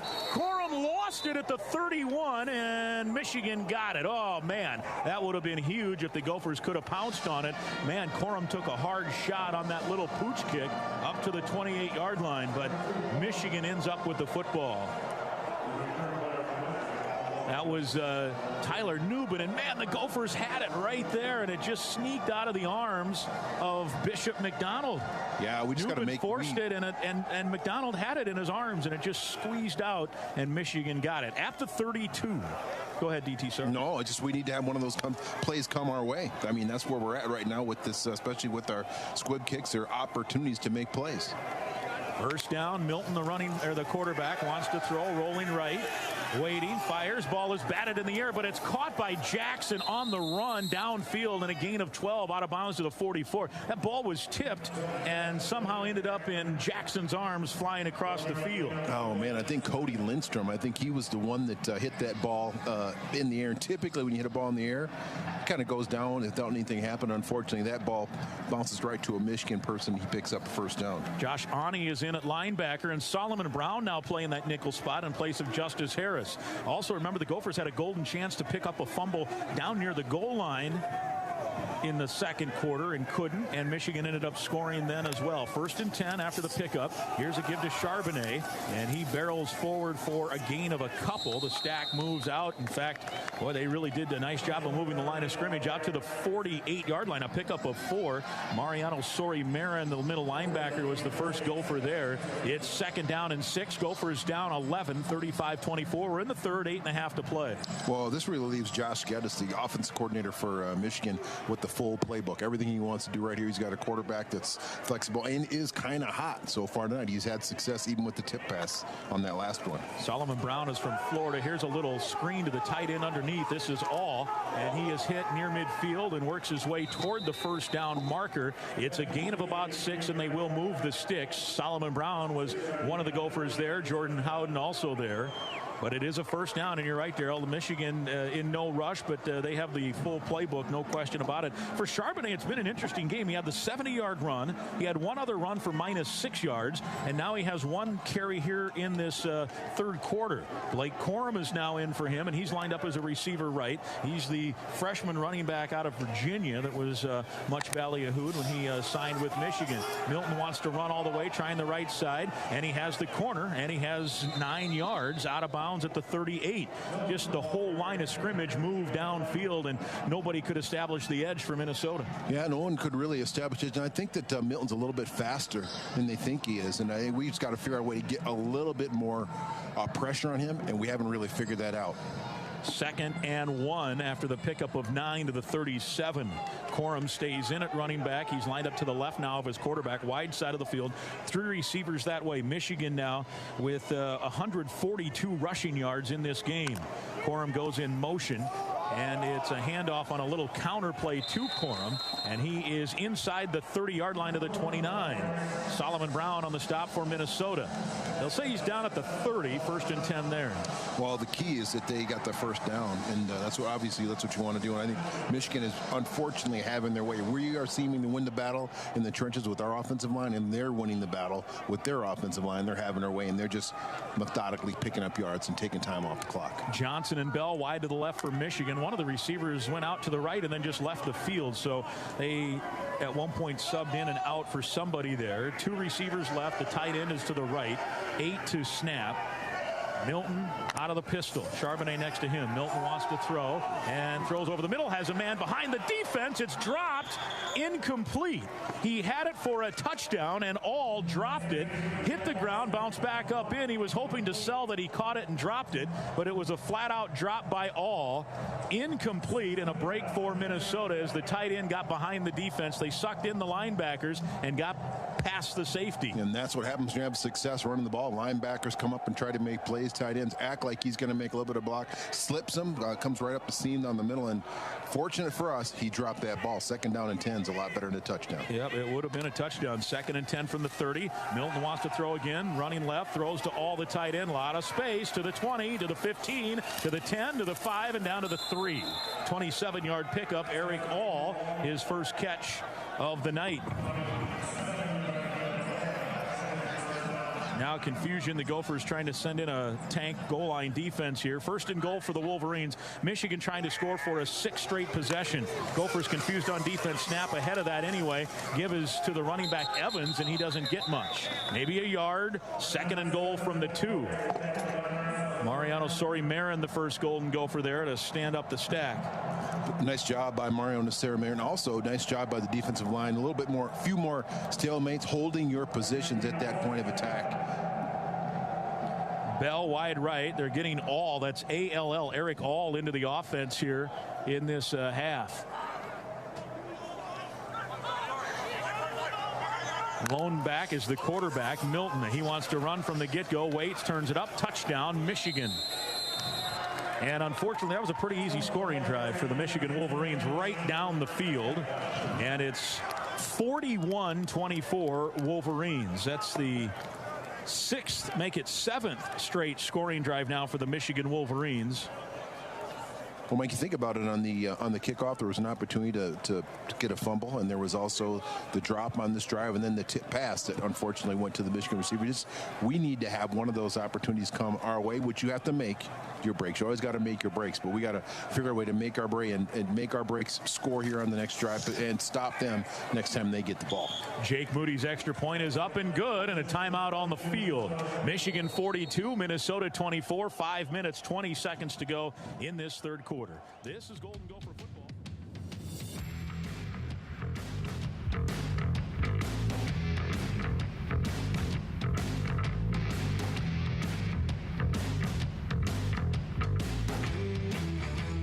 Football would like to once again thank Northern Tool and Equipment for presenting tonight's game. Northern Tool and Equipment, proud sponsor of Gopher Athletics. There's still time to check out the online Golden Gopher fan shop for the best game day gear and everything maroon and gold you could ever be in need of.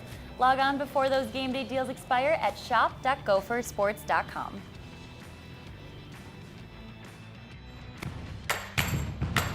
Gopher fans, it's been a minute since we've checked in with Gopher faithful Tommy Olson. Let's send it back over to Tommy to see how his Gopher game day is going.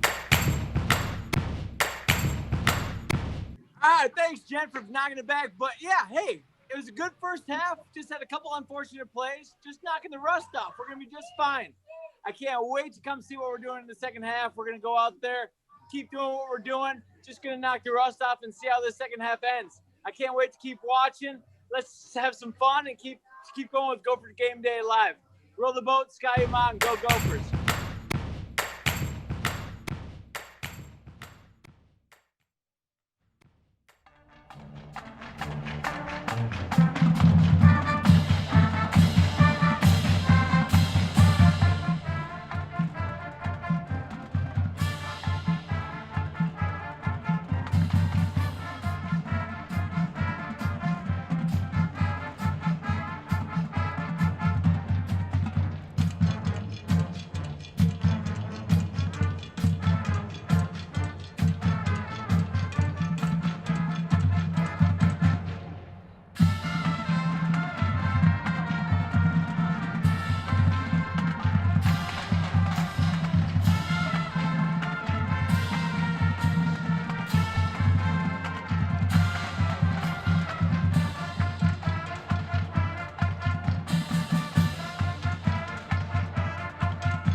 took 4-16, and the Wolverines back up by 18.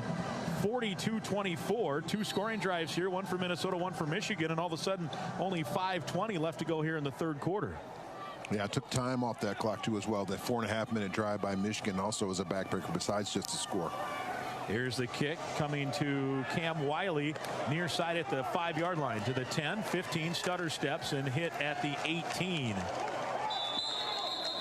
And it'll be 1st and 10 Minnesota, 13-yard return.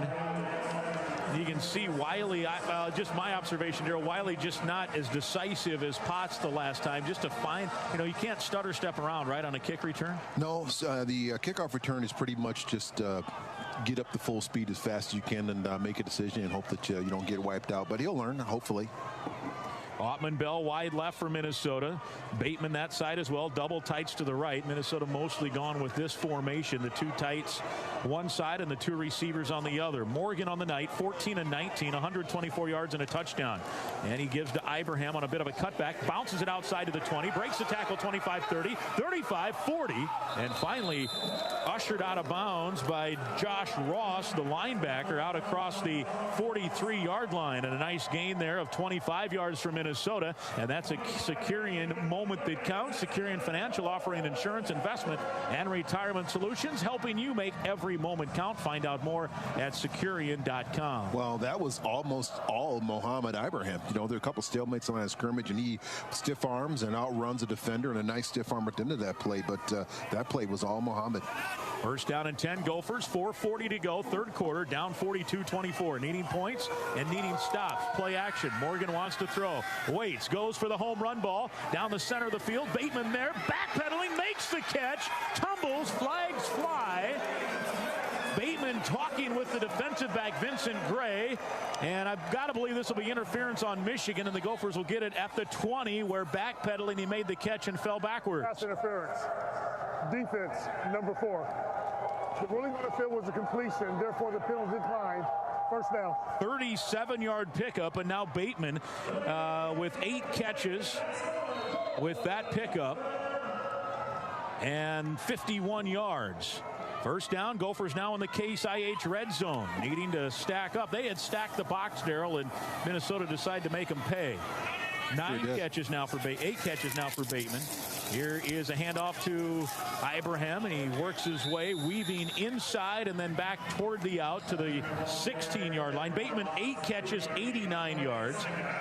Josh Ross on the stop. 2nd down and 6 from the 16. Gophers trail it 42-24, under 4 to play third quarter. So how about that catch by Bateman, Mike? Yeah, beautiful. Can't step on you. I mean, he was actually beat him, and the ball was underthrown, so he had to come back through the defender and deal with interference and still caught the ball. He was getting dragged down, falling backwards, making the catch. Green is a receiver, wide left. Wide right is Ottman-Bell. They're giving Bateman breather. Here is Ibrahim again, just barrels his way on that inside zone down to the 11. A gain of 5 brings up 3rd and short. 3rd and 1 for Minnesota, and clearly 4 down territory now. Ibrahim now over 100 yards, his 7th career 100-yard game for Ibrahim. A year ago, Ibrahim 604 yards, but then remember 2 years ago, in place of Rodney Smith, 1164 as a freshman. Yeah. Rodney and Shannon both had injuries, and we didn't know much about Muhammad, but he came in and rushed for over 1,200 yards. Yeah, we found out about him. Had that big bowl game against Georgia Tech. Ibrahim again on the handoff on 3rd and short,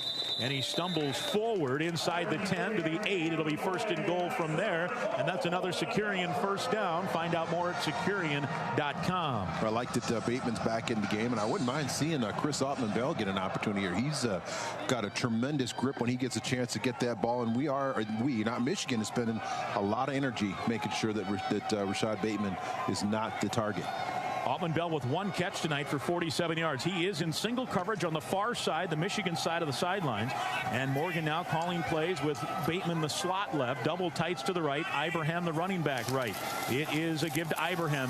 Good size hole, bounces it outside and then stumbles forward to the 4. I'm not sure if he tripped over his own foot, just kind of got his feet tangled, or if somebody got a hand out there on his ankle. But either way, it's a gain of 4, 2nd and 4 from the 4. Hutchinson, I think, maybe got got a hand on a shoestring. I'll tell you what, Muhammad does a really good job of what they tell a running back to do: press the line of scrimmage, make the defense commit, and bounce at the last second. He did that there, and just that arm that was outreach was what tripped him, but he does a really good job of making the defense commit. He has 126 yards. He's in there right now. Second and goal from the 4. Morgan looks to the sidelines. They signal in to stay with the play. 5 to snap. And the give again to Ibraham. This time he's hit and tackled right away. No gain. It'll be 3rd and goal from the 4, and they totally collapsed and had Morgan. Now again, they don't always on that inside zone leave Morgan with the option to keep, but that time he could have walked backwards into the end zone. Yeah, a lot of times he could. That's never really been part of Tanner. I don't think he ran it more than one time last year. So yeah. It's just not really a part of what's going to happen too much with Tanner Morgan. So it's a good bet that Muhammad's going to keep the ball. Yep, it's 3rd and goal from the 4 and likely 4 down territory with 1:05 to go in the 3rd and down 18. Morgan to throw, looking right, lofts it up for Bateman, backside, incomplete. Good coverage over there by Green, and it's 4th down. They wanted to give him a 50-50 ball, but Green had the inside position, and that was it was a 0-0 ball, really. I don't think either guy was really going to catch that ball. It was also just overthrown. I mean, you're trying to lob it and get enough air underneath it so that Rashad can go up and get that ball, and there wasn't really enough air underneath that for Rashad to go up and get it. He did have him beat. 4th down a year ago, the Gophers on 4th down were make it 13 of 20, 65%. 4th and goal from the 4 here with under a minute to go in the 3rd quarter. Gophers down 42-24. Morgan looks to the sideline. Think about how big that tackle by Hutchinson was just to get the foot on it. Morgan looking right. Pressure comes. Waits. Now rolling back left. He's got Ibrahim back in the end zone all alone, and he overshot him. Too high from Morgan, and Michigan turns Minnesota away. Nice drive, but they come away empty. 9 plays and 78 yards, but no points.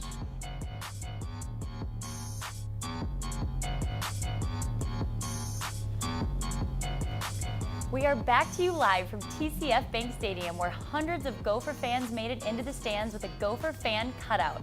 There is still time to get your cutout in the stands before our next home game against Iowa. For only $50 per fan or $25 per U of M student, you can support the Gophers in a unique way this season.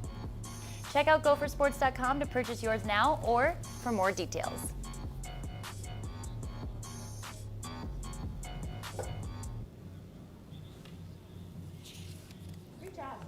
We don't have to be the future. We're the present. And by voting, you can be the present. It's flexing your political voice. It's saying what you stand for. And just as importantly, it's often saying what you stand against. I wouldn't be able to live with myself if I didn't go in, being privileged enough to go vote and not doing it. I think that's a disservice to myself. It's your voice. Say something. It's your right. Use it. Vote. We don't have to be.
Tool and equipment. Quality tools for serious work. Now back to the game.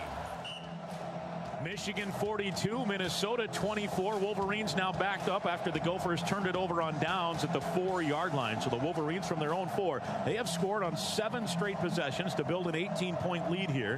Haskins and Mason are the backs splitting the quarterback Milton in a pistol set. Milton a yard deep in the end zone, gets the snap. Handoff to Haskins, buries his head, and then pops it outside, and he is off to the races. 25-30, 35-40. Hassan Haskins to midfield to the 40, and a diving tackle attempt all the way at the 30-yard line. Boye Mafe, amongst others, tracks him down. Coney Durr dove and slowed him up. That's a 66-yard run. They had it stopped, Darryl, and he just bounced it outside, got by Newman, and then he was off to the races. Well, St. Louis area native. A nice jump cut to get back to that hole on the backside. Great hustle by Boye Mafe and Coney Durr to get there to bring him down at the end of that play. Justin Guard is on the Gopher side. Then there's an injury. One of the Wolverines was helped ushered off the field. I think maybe a concussion check. It looked like maybe so. One of the linemen. So a new face is coming in up front. Guardsy walked around the entire stadium and he counted every person. Guardsy, what's the attendance? Well, it's either 549 or 589. And you do this to me every time. Spring game, non-conference games, whatever. But we've got 589 and then about another 1,000 in the end zone that are cardboard. Yeah, the cardboard cutouts here on 1st and 10 from the 30 for the Wolverines, and a handoff to Blake Corum, the freshman, and he gets inside the 25 to the 23, a gain of 7 on 1st down. Keontae Shad on the stop. That ends the 3rd quarter, a fast-moving 3rd quarter. Each team scored, and nobody has seemed to get a stop here for Minnesota as the Wolverines are on the march again. We'll have a scoreboard update coming up here from Corbu Status, and then the 4th quarter. It's Golden Gopher football from Learfield IMG College. Compeer Financial.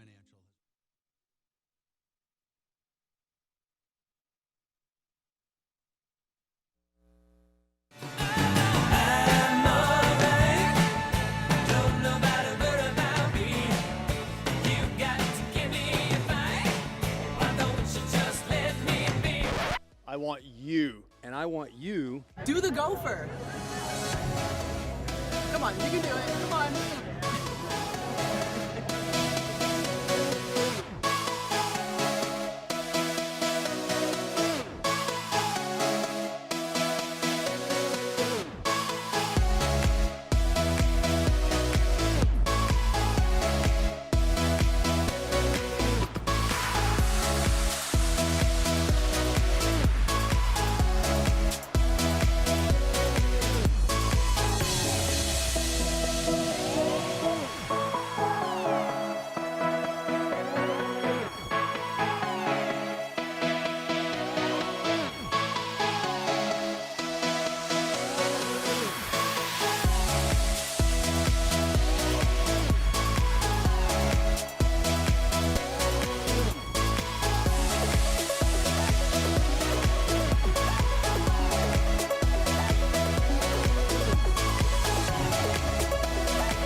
Get a good feeling, yeah. Get a feeling that I never had before. No, I get a good feeling, yeah. Oh, sometimes I get a good feeling, yeah. Get a feeling that I never had before. No, I get a good feeling, yeah.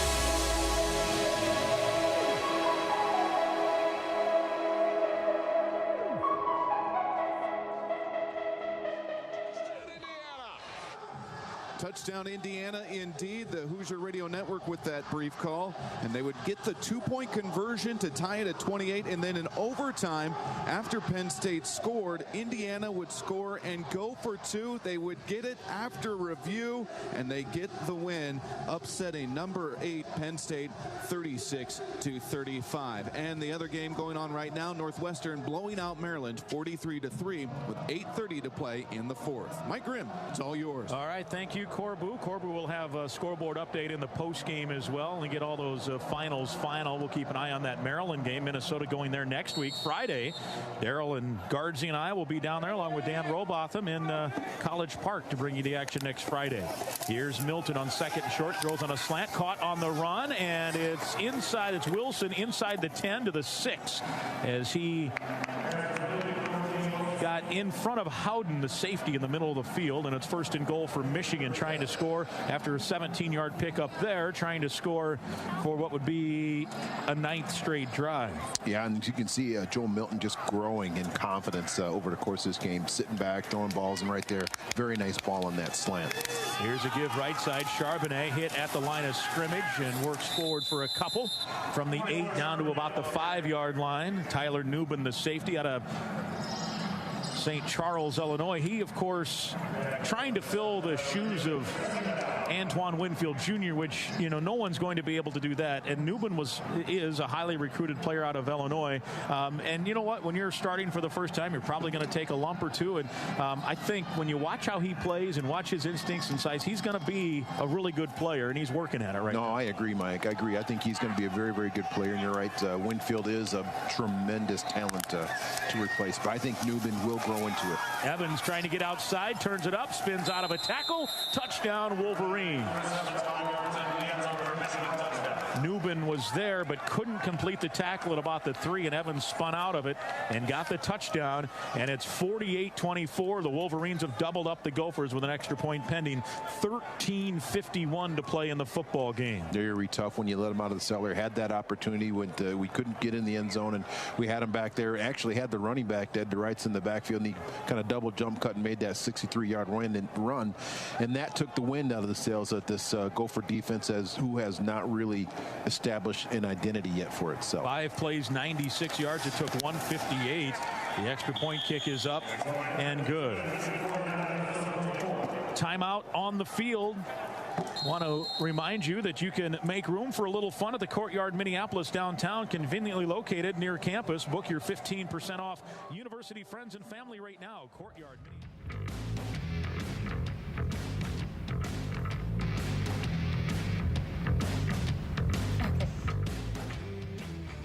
Gopher Football would like to once again thank Cub Foods for being the presenting sponsor of Gopher Gameday Live all season long.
postseason, they've got your team covered anywhere. Get a free trial to take your team with you on the phone, online, or at home. Start listening at SiriusXM.com/Big Ten SXM. Mike Grimm and Daryl Thompson with you. Michigan 49, Minnesota 24. Wolverines now 405 yards of offense after the 96-yard touchdown drive. Gophers had it 2nd and goal from the 4. Incomplete, and they go 96 the other way on a drive that took 5 plays. As you mentioned, Daryl, the one run, the big run, was the key. Here's a high short kick and a fair catch at the 6-yard line called by Cam Wiley, so the Gophers get it at the 25. Yeah, we'll get the ball at the 25 and hopefully be able to put some points on the board here. It is interesting, the new fair catch rule. I understand it, and I think it's different, and I'm just surprised when you're trying to come back. It's an opportunity to make a play, and if it's not a pooch punt or something, or a pooch kick, I don't see why you wouldn't just say, hey, just going to try to hit the seam and see if I can make a play. And pop one, right? Yeah, no doubt. Ottman-Bell has just the one catch. He's lined up wide to the left. He had a 45-yard catch in the first quarter. Here in the fourth quarter, go 49-24 from TCF Bank Stadium. A receiver each side and a tight end each side. Actually double tice to the left, I beg your pardon. That's the wide side of the field. It's a handoff to Ibraham. He's got a nice hole up the middle, and he barrels forward for about a 12, maybe 13. Counted a 14-yard pickup out to the 39-yard line. Makari Page on the stop. One quick note I wanted to mention, Daryl, and I know this will hit home for a few of us. I know we talked about Sid Hartman earlier, but one guy that we're missing here in the booth today is our good friend Scott Haugen, who, since we started together, you and me, as a pairing here in 2011, Scotty had been our statistician every week except the weeks he went deer hunting, and we were the benefit of that, as here is Morgan on the keeper to the left, and he slides forward for a gain of a couple, had to tuck and run. We were the beneficiary of that, because then he would bring us the venison and the deer sausage and the deer sticks, and all those good things, loins and all of that. And we lost Scotty here in the spring, some tough times certainly, and we sure miss him here in the booth, that's for sure. He's always a smile on his face. Always a smile, a great guy, and he was a school teacher. I got to speak at his school a few times. He was loved. I think his kids called him Haugen's hero, so his students. So it's a great person, and we certainly miss him and feel for his family. Yeah, and certainly we'd love to have him here tonight watching the Gophers, even if the outcome isn't kind of what we're heading for. Here's Morgan to throw. Throws down the sideline. Keeft had it and dropped it. He was open, backpedaling at the 40. Would have been a 20 or so yard gain. Hawkins was the closest man there. Keeft has 2 catches tonight, including a touchdown. And it'll be 3rd down and 8 now. That was pretty well, extremely well executed play. Unfortunately, the final piece of execution is catching that ball, and that ball was a little hot. You know, it got on Keeft a little bit fast, and he did get knocked down early in that route, but he did a nice job of getting up, and unfortunately couldn't get his hands wrapped around there to get the pick up the 1st down that we so dearly need right now. Ibraham lines up as a receiver to turn it into a 5-receiver formation. Morgan alone in the backfield on 3rd and 9. 49-24, Minnesota trailing the Wolverines. 3 to snap for Minnesota. Blitz comes. Back to throw Morgan. Pressure. Throws underneath to Ibraham. He's at the 45 to the 50. 1st down. 45 and tackled there. Hawkins on the stop, and a nice 1st down for Minnesota. That's a Securian Financial 1st down. Securian Financial offering insurance, investment, and retirement solutions. Nice by Muhammad. Not only just catching the ball, but also a nice move on Hawkins. You know, it looked like he was like a 1 yard behind the 1st down. Hawkins is kicking himself, but Muhammad's nice in space and picks up a key 1st down for Gophers. From the 45, 1st down, handoff to Ibrahim. Stutter steps. Make that Potts, who came in for Mo that time. A gain of 3 for Trayson Potts to the 42 of Michigan. 12 minutes to go in the football game. Minnesota trailing here 49-24. Ibrahim now back onto the field, and Potts comes back out. Potts with 2 carries now and 9 yards. Ibrahim 140. Morgan 171 passing yards. Minnesota only 312 yards of offense. Michigan 405. Gophers just have not been able to get a stop. The only stops basically they've made, Daryl, are the missed field goals. Yeah, pretty much. Since the block punt to start the game for Minnesota. 7 to snap for the Gophers. Morgan looking to the sidelines. Now 3 to snap, waiting. Gets the snap, and P.J. Fleck calls a timeout before Well, the snap was made, but the timeout was called before the snap was made, so we'll take the break as well. It's game day any day with the Minnesota Lottery. Stop by a lottery retailer today to get in the game. Minnesota Lottery, I'm in. Michigan 49, Minnesota 24, 11:22 to play.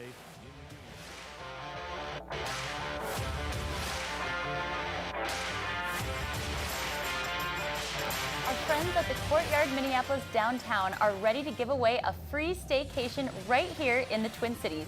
Congratulations to Madison Holman. You are tonight's winner and are receiving a free staycation right here in downtown Minneapolis. Congratulations to our winner, and to all of our participants who weren't selected, make sure you tune in next home game for your chance to win from Courtyard Minneapolis downtown.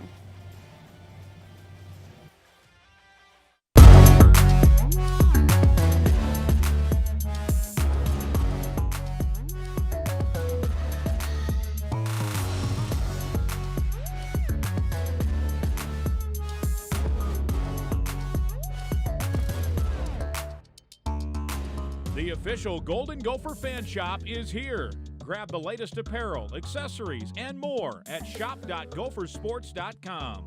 A Fanatics experience. Stick around with Gopher Gameday Live after the game ends to watch the team participate in Hail Minnesota, our post-game wrap-up show, and hear from head coach PJ Fleck in his post-game press conference. That's all right here on Gopher Gameday Live, presented by Cub Foods.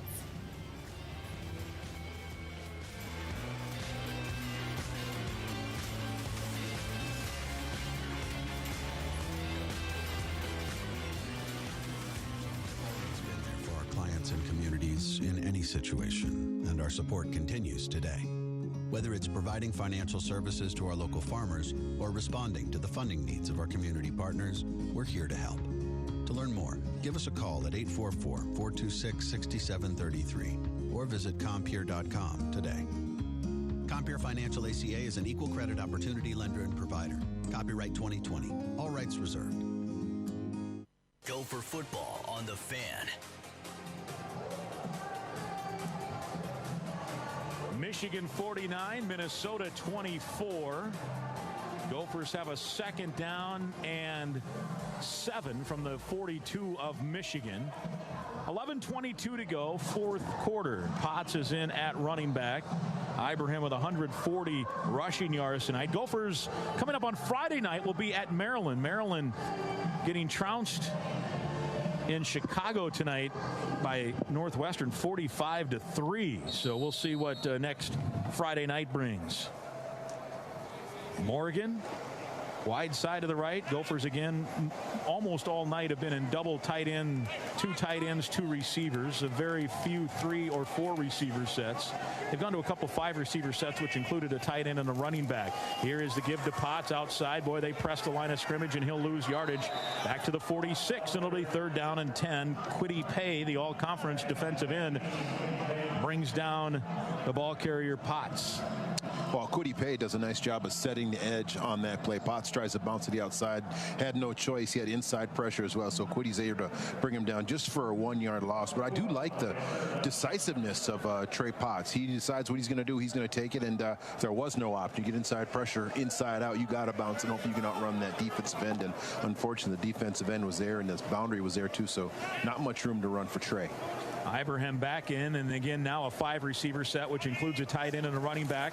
Low snap. Morgan nearly stumbles to catch it. Throws on a screen across the middle. It's Bateman on the run to the 40, and he tumbles forward. And let's see if they give him the first down. They do, to the 30. Favorable spot to the 34. So the Gophers have the first down, and a key moment in the game, a securing and financial moment that counts, and a good job by Bateman, who now with that 12-yard gain is over 100 receiving yards at 101. Vincent Gray on the coverage and the stop. Nice play design there to open things up for Bateman. Yeah, very nice, and a nice run, and actually very nice acceleration by Bateman there. And if he's not brought down there, he's off to the races. Yeah, he's got good pop, doesn't he? Good burst on that catch. Good speed. That's why he'll be a draft pick, certainly. Here's Morgan on play action. Pressure comes, waits, hit, and sacked back at the 45. I think PJ Fleck thought there was a face mask there, screaming at the official. Carlo Kemp on the tackle. And that is a big loss. 12 yards on the sack.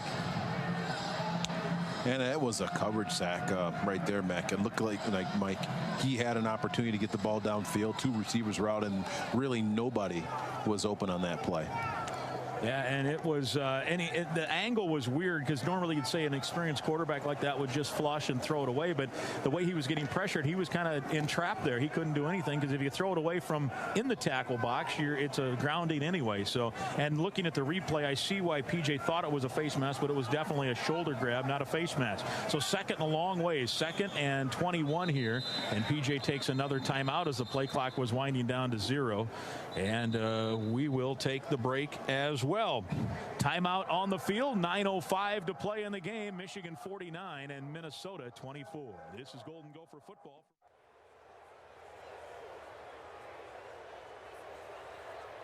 It's time for the Boston Scientific Heart of the Game. Boston Scientific like to recognize Gopher running back Mo Ibraham as tonight's Heart of the Game award winner. Boston Scientific will make a donation in honor of tonight's winner to the University of Minnesota Masonic Children's Hospital.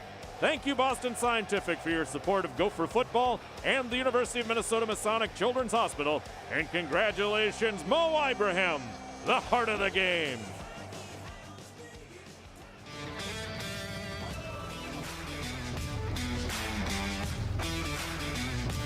The Gophers are on the road for week 2 as they travel to College Park to take on the Maryland Terrapins in a Friday night showdown on ESPN.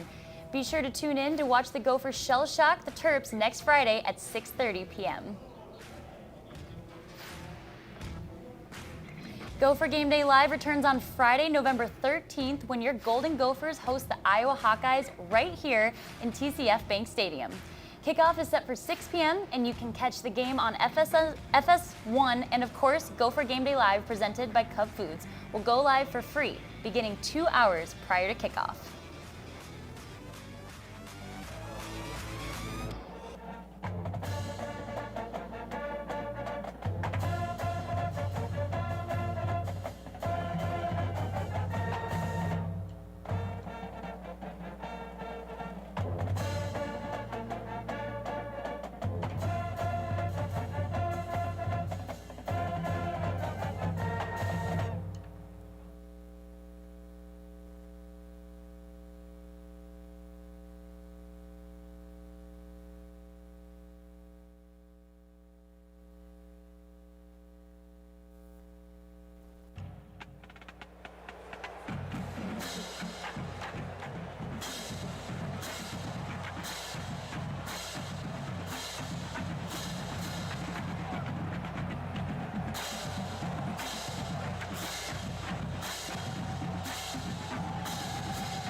With 9:05 to play, Michigan will have won for the 17th straight time in this series at Minneapolis. Michigan has never lost at TCF Bank Stadium, and Michigan has never lost at the Metrodome. Last time Minnesota won here, back at Memorial Stadium across the street, 1977. With that last catch, as we mentioned, Bateman over 100 yards now at 101. That's now 8 career 100-plus yard receiving games. That ties him for 5th all-time with Ron Johnson, who I didn't even know played football here. Ron Johnson? Yeah, you've heard of him? He was here. I don't remember that, Ron Johnson. We're just joking. Ron played here. Just ask him. He'll tell you, right? Oh, don't question. You see Ron on the Fox shows covering both Gophers and Vikings, and, of course, the PJ Fleck show on Wednesdays. Here's Morgan hit, sacked. That's the defensive end again, Kwity Paye. Back-to-back sacks, and it's 3rd and a long ways here for Minnesota. Kind of trying to set up that double move again there, and felt like it just wasn't there. He didn't have enough time. Kwity Paye was in his face, and the linebacker kind of buzzed underneath to take that view away, and then he had to hold on to it a little bit longer than he wanted, and there wasn't much time regardless. And with that pressure by Kwity Paye, we got 3rd down and a mile here. Yeah, for Michigan now, 4 sacks, including back-to-back sacks now. Loss of 33 total on those 4 sacks. Don Brown, a sack master, no question. And now Jim Harbaugh wants a timeout on 3rd down and 28 from the Michigan 48. Timeout, Michigan. This is the first half. Ibraham 140 rushing yards. Tanner Morgan 17 of 25, 188 yards and a touchdown. The Gophers are teaming up with Dove, an official grocer Cub, this year for a new video series called Women in Leadership. Keep your eyes open for upcoming videos from President Joan Gable, Coach Lindsey Whalen, and many more. Hear more. Let's see how some of the other games are shaping up with the return of Big Ten football. Looks like Maryland got crushed by Northwestern 43-3, or they're still in the 4th quarter, but probably not going to come back from that. Penn State beat Indiana by 1 point, 36-35, or sorry, reverse that. Indiana beat Penn State 36-35 in overtime. South Carolina and LSU. LSU, that was a blowout, 52-24 over South Carolina.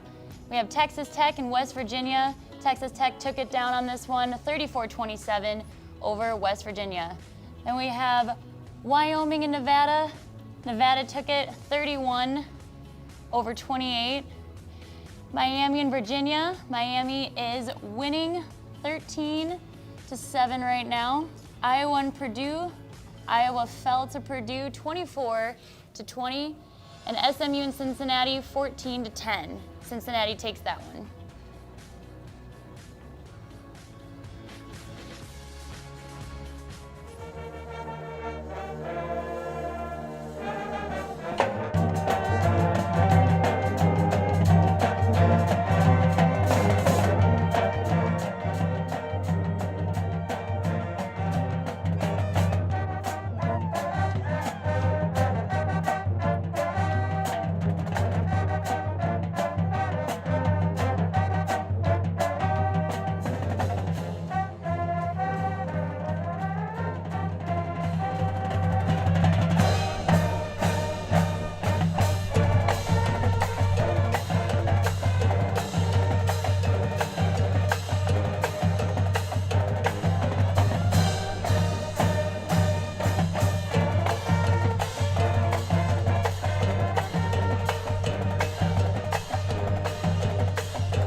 Listening to Gopher Football on The Fan.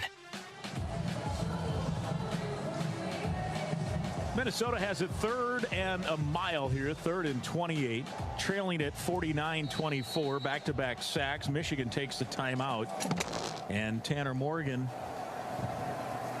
with Ibraham next to him. 3 receivers left and 1 right. Morgan to throw. Pressure comes again, and it's 3 sacks in a row. And guess who? Kwity Paye once again, all the way back to the 42, and it's 4th down, and what's going to be about 4th and 36, I think. So punt unit comes on. Stevenson will punt. He had a 19-yard punt in the first half and a 31-yard punt in the first half, and he stands at his own 26, 7:50 and counting. Jackson is the deep man, stands at his own 19. Snap, helmet high, comes back, and the kick is a short end-over-end kick, and it bounces at the 20 and takes a nice Minnesota roll inside the 15 and down at the 13. And Michigan will take over.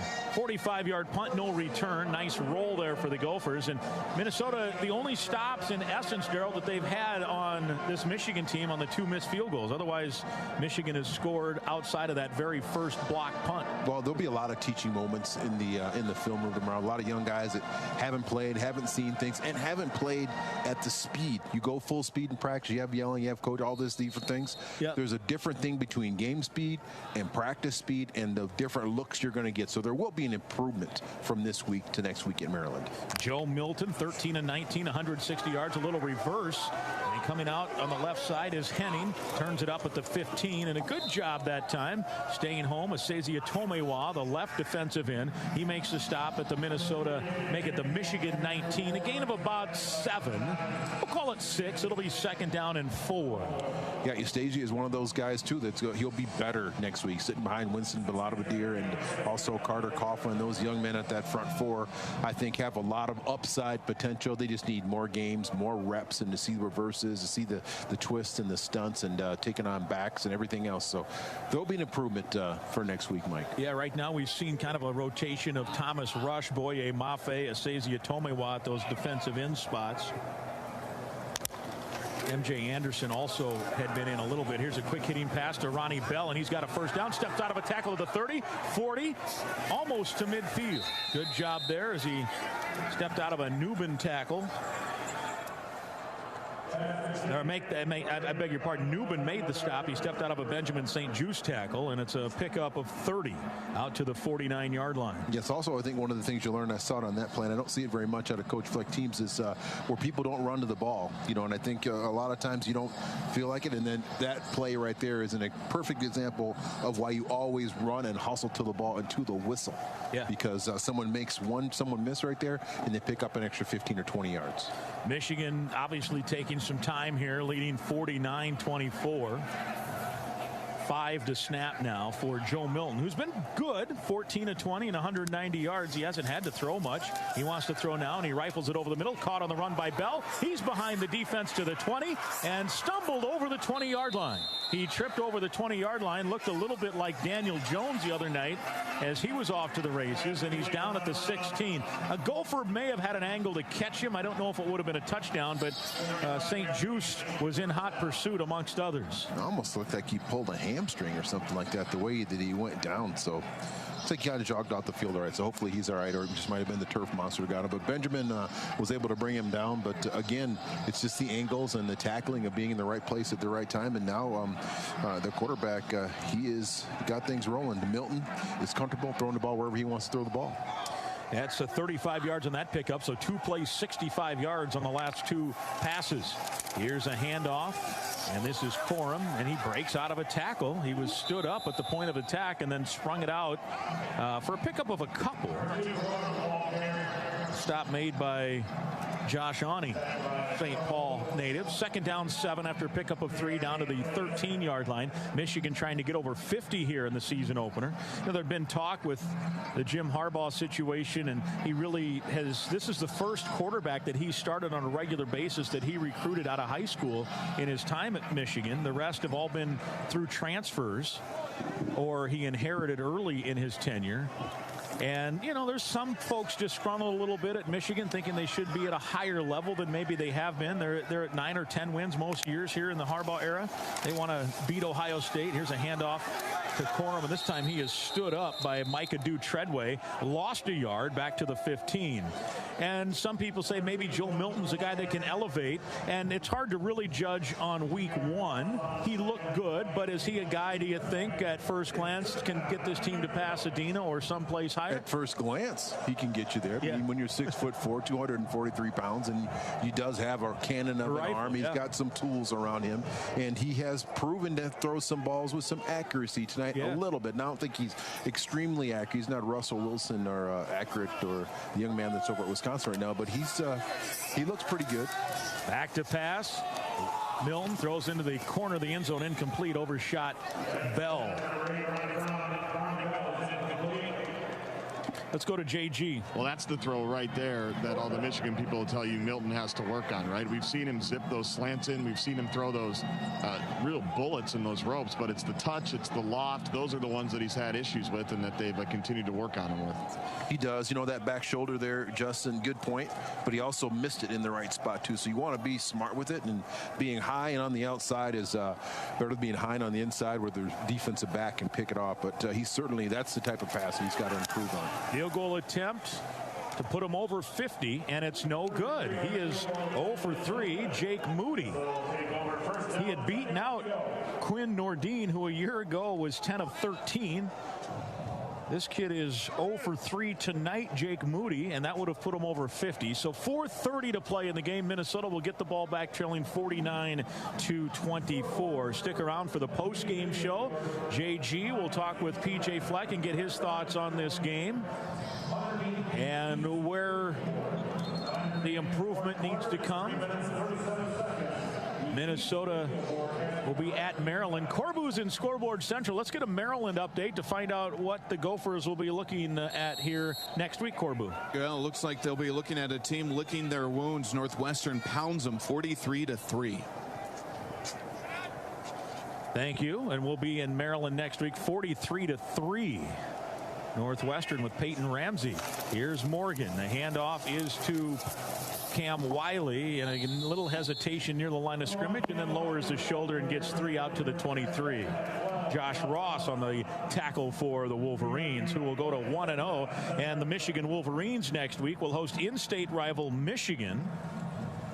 That's an 11 a.m. game on Saturday. Gophers go to Maryland Friday, a 6:30 start. We'll take air at 4:30 Minnesota time Friday afternoon from College Park.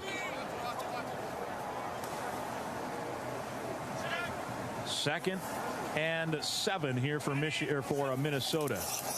And Tanner Morgan wants to throw, waits, throws over the middle, and it's intercepted by Ross at the 30, turning it up at the 20, gets outside, flag flies, and Ross takes it to the 9. Intended target was Bateman. Ill-advised throw into traffic for Tanner Morgan, and let's see what the marker is. It was after the interception, so it'll be a change of possession either way.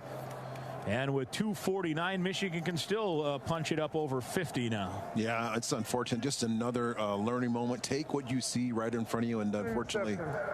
Personal low block, intercepting team, number 97. 15-yard penalty from the spot of the foul. First down, Michigan. Well, so it takes it back to the 30 with 2:49 to play. Corbu will get you update with all the scores from around the league and around the country in the top 25 and that kind of stuff. Of course, kind of a totally understandable, kind of a sad fall too, Daryl, for a lot of the players around here that like to play, that play Division II and Division III, and the MIAC and the Northern Sun and the other leagues, Midwest League, the Upper Midwest Athletic Conference. Unfortunately, no football here in this fall for all those guys that put in the hard work. No, I certainly feel for them. It's painful. Happy to see some high school. Happy that the University of Minnesota is able to play some games as well. But I just feel for everyone. I mean, I was a little lonely and felt weird not doing very much, raking and washing the car on Saturday and watching games just kind of with a low energy. It's nice to see the Big Ten start. Great to have high school football. Cade McNamara now in at quarterback for Michigan. He was a 4-star recruit out of Reno. He's a sophomore and playing for the first time. Corum on the carry, got 9 yards to the 21. 2:15 in counting now. 2nd and 1.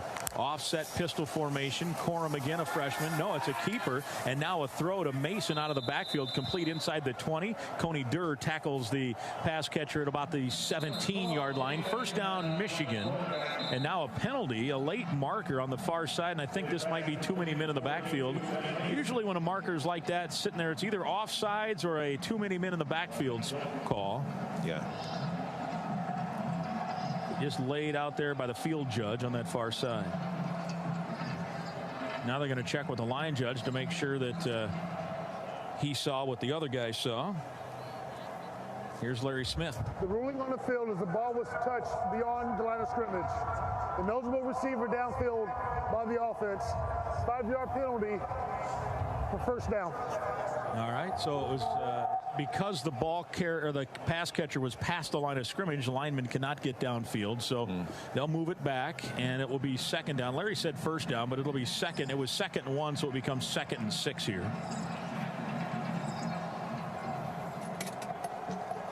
Line to gain the 20. Yeah, Larry just announced. Larry Smith announced. They say in the notes we get who the officials are. It says Larry Smitty Smith. So Smitty getting into good work tonight. Here is McNamara throwing and on target, but dropping it was Roman Wilson at about the 11-yard line. So it'll be 3rd down and 6 now. Pretty cool, Daryl. Spoken like a quarterback. I mean, on target. This is like the hardest ball for a receiver to catch is one like on his back hip. We got to reach torque your whole body around, and then spread your fingers and catch that ball down below your waist. But it was on target because it was within his reach. So, absolutely. Yeah. You can tell you were a pitcher or a quarterback or one of those things. Hey, I was a quarterback in the 8th grade B team. No question about it. And a darn good one at that. I believe it. I could throw the ball 8 or 9 yards downfield. McNamara stays in at quarterback, the lone guy in the backfield now. Out of the pistol, fires over the middle. Ball tipped by Sori Marin and incomplete. Intended target the tight end all. And let's see if Michigan tries a long field goal here on 4th down. They're going to go for it. Leading at 49-24 in the 4th. Michigan and Michigan State next week. Michigan State lost to Rutgers today. Greg Schiano got a win in his debut, or his new debut, back at Rutgers now. Michigan State got off to a horrific start, fumbled on a sack early down near the 1-yard line. McNamara on 4th down and 6. Line to gain the 20, wide side to the left. 2 receivers wide to the left. All-out blitz. McNamara hit as he throws toward the end zone, and he overshoots everybody. Good defense there by St. Just, and the Gophers will get the football back, trailing here 49-24 with 1:45 to go. Right now, let's pause 10 seconds for stations to identify themselves all across the great state of Minnesota and the entire upper Midwest. 10 seconds. This is the Gopher Radio Network. You're listening to the radio home of Gopher Football. KFXN, Minneapolis, St. Paul. The Fan.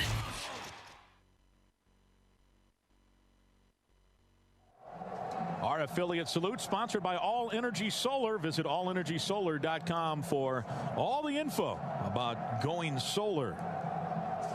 Daryl, I was going to mention as Larry Smith has been our official tonight. It was pretty cool in the pregame. Kevin Warren, Big Ten commissioner who makes a home here in Minneapolis area because he had worked for the Vikings. He's here in attendance tonight, social distancing and watching. But the entire officiating crew tonight in the Big Ten is an all-black crew, and Kevin Warren was part of. He has really been part of trying to raise awareness and he has. In the midst of all this social unrest. So it was pretty cool to see they were down taking pictures before the game. But every official tonight, an African-American on this football field here in Minneapolis. And here's Morgan with a throw over the middle that was batted away, intended target Brevin Spanford. But we noticed that, and it was pretty neat to see. No, it was neat to see that. And also Kevin Warren, he's also a good friend.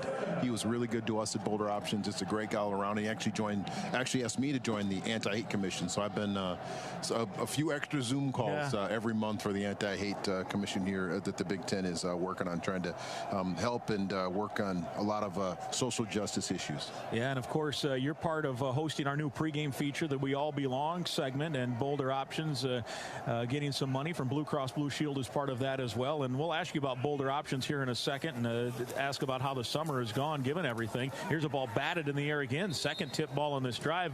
Spanford again, the intended target, 3rd and 10. So the pandemic certainly, I would think, at times has turned donation levels down a little, but also have you been able to see kind of an increase in the social awareness and knowing who needs what, and maybe that has helped a little here in the summer. Yeah, we have. We saw a little bit of a downturn in donation, then a little bit of a downturn up, and then volunteerism has been up as well. People have realized, I got more time, I can get involved, I can give, and we can do it safely. We've been able to take advantage of that at Boulder Options the last, especially 3 months. The last quarter's been a big turn up in volunteers. You've got a big event Wednesday, right? A virtual. The Cyber Bash, yeah. Corbu was kind enough to help us out and be our MC. So the Cyber Bash is Wednesday night, and we still have room, Mike. Hopefully you'll join us. You make a cameo at the Cyber Bash. I'm planning to join, absolutely. Yeah.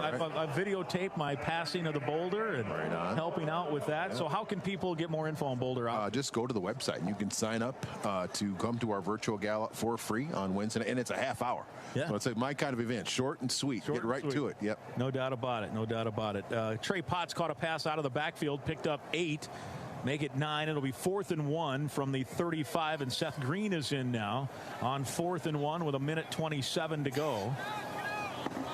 Clock is stopped as Potts got out of bounds. In motion comes the tight end Span Ford. Green waiting for the snap.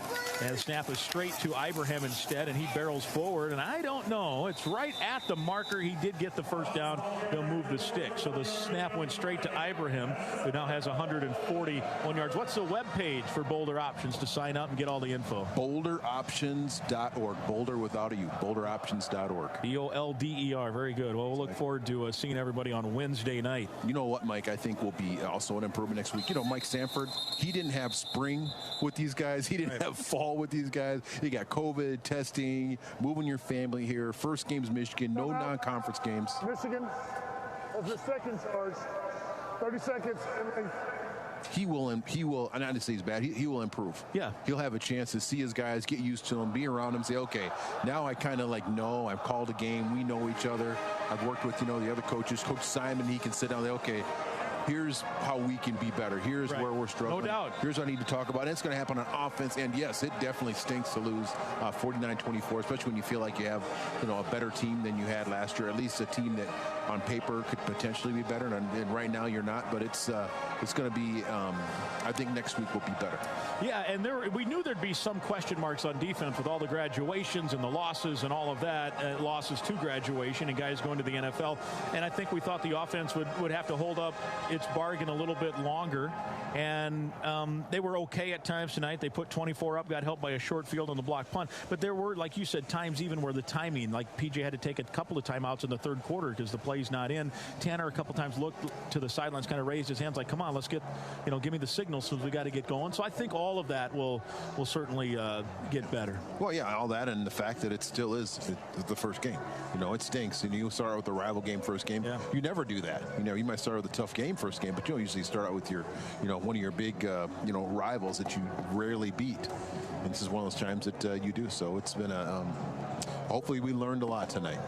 Indeed, a timeout by Michigan here. 1st and 10 for Minnesota with 1:04 to go. And again, we'll greet you next Friday afternoon from College Park, 4:30. We'll take air at 6:30. Just shy of 600 attendance tonight. Pretty decent night for football. Chillier than normal. Temperatures in the low 30s. Lower than normal for late October. Are you next weekend going trick-or-treating when we get back Saturday from we're staying overnight Friday. I'm with you. Wherever you go, that's where I'll be. So if we're going trick-or-treating, we'll trick-or-treat. Yeah, do a little trick-or-treating when we get back. Exactly. We should. We'll land and go trick-or-treating. Yeah, we stay the night after the game Friday and come back. We're flying, traveling this year separate from the team. Yeah. They don't trust Guardsy, so they said we have to travel, on our own. Guardsy's got a lot of ideas. Yes, he does. 1st and 10 from the 36-yard line, Minnesota. They reviewed the play, the spot. Michigan called a timeout to challenge it, and they said the spot was good. Michigan gets charged with a timeout, really, for not here. 49-24. Tanner Morgan staying in. I'm surprised they didn't get Annexted maybe a series here just to let him throw the football. Michigan got their back up, and now one of the Gopher receivers is that Span Ford, the tight end, was lined up as a receiver, and he took off. Offense, number 88. 5-yard penalty. First down. Tanner kind of yelling to the sideline. I don't know if he's trying to find who is giving the signals or just wants the signals in quicker, but he's been frustrated a couple of times and showed some frustration there. He just kind of threw his hands in the air after that play or non-play. 1st and 15 from the 31. Potts is the running back next to him. 3 receivers left. And the throw is Morgan looking left, now fires over the middle, intended for Potts out of the backfield and broken up. Incomplete.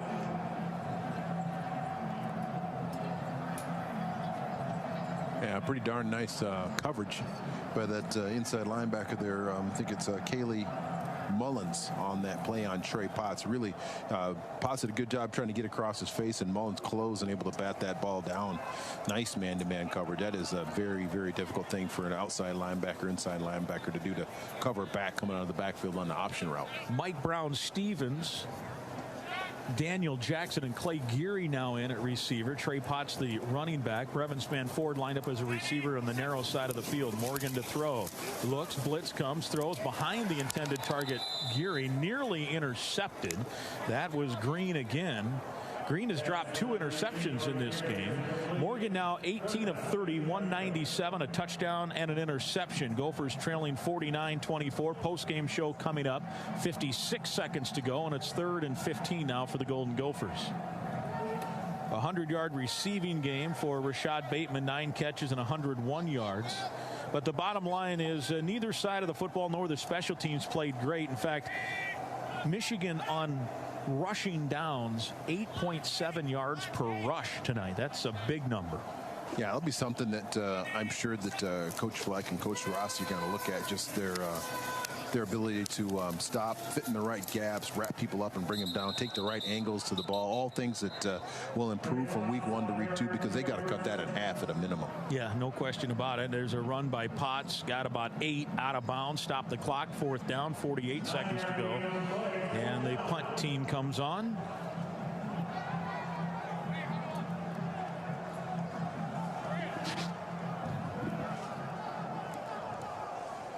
Coney Durr, a starter, in along with Benjamin St. Just on the Gunners. Jackson is deep.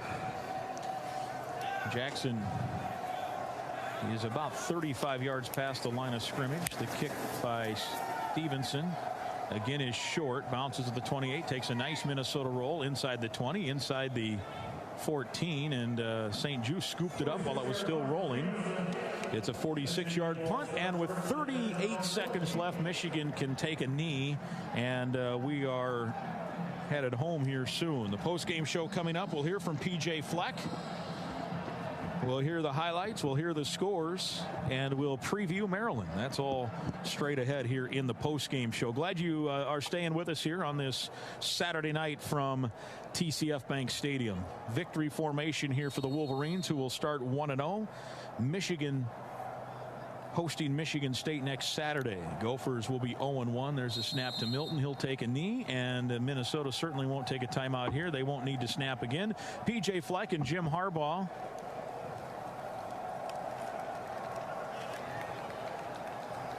I'm not sure what the confusion is here. They do not need to snap it again. And I don't know if the Big Ten's allowing. Yeah, I don't think they want the post-game handshake. So they're just, the players are just going to head to the locker room. There are some handshakes going on in the amongst the players on the field. P.J. Fleck will head out and I think shake Jim Harbaugh's hand, but no, there are going to be some handshakes now. It looked like well. Michigan. Everyone's been banging each other for an hour, you know, or for 3 hours here. So I think they're going to just line it up along the hash marks and salute each other.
That's a wrap, Gopher fans. We had an elite time bringing you the first ever Gopher Gameday Live, presented by Cub, and we can't wait to be back for our second show on November 13th when the Gophers take on Iowa.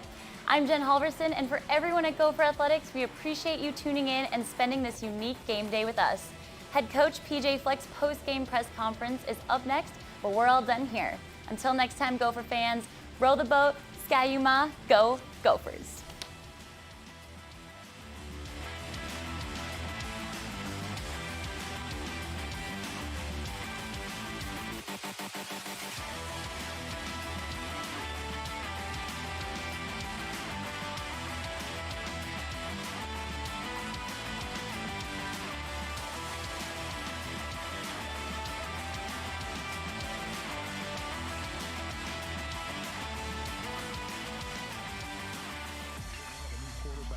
From Indiana, who was pretty good at Indiana, Gordon Ramsay, and looks like they have one, things figured out, but two, Maryland now not a good start for them either, and they'll be rip-roared and I would think ready to go. And remember, 2 years ago we were down there and they ran through the Gopher defense, and so there's got to be some concern looking ahead to that game. There's certainly concern, especially when they saw that we were at a really, really difficult time stopping the Michigan offense, and they might be a little bit bigger, a little bit stronger, have maybe a bigger, stronger quarterback, but still our defense just has a lot of things to learn, and they just kind of straight up pounded us, last time we were out there. So we're going to need to improve to play that team and to come out with a victory next week on Friday night. Well, that's our post-game recap, sponsored by Sunbelt Business Advisors. Onward for Business, and they want you to be part of your team when you buy or sell a business. Onward for Business, the one-stop shop for buying or selling your business and for payroll, insurance, bookkeeping, and more. It's time for our Player of the Game. It's brought to you by Western National Insurance. For the auto, home, and business coverage that Minnesotans trust, turn to Western National.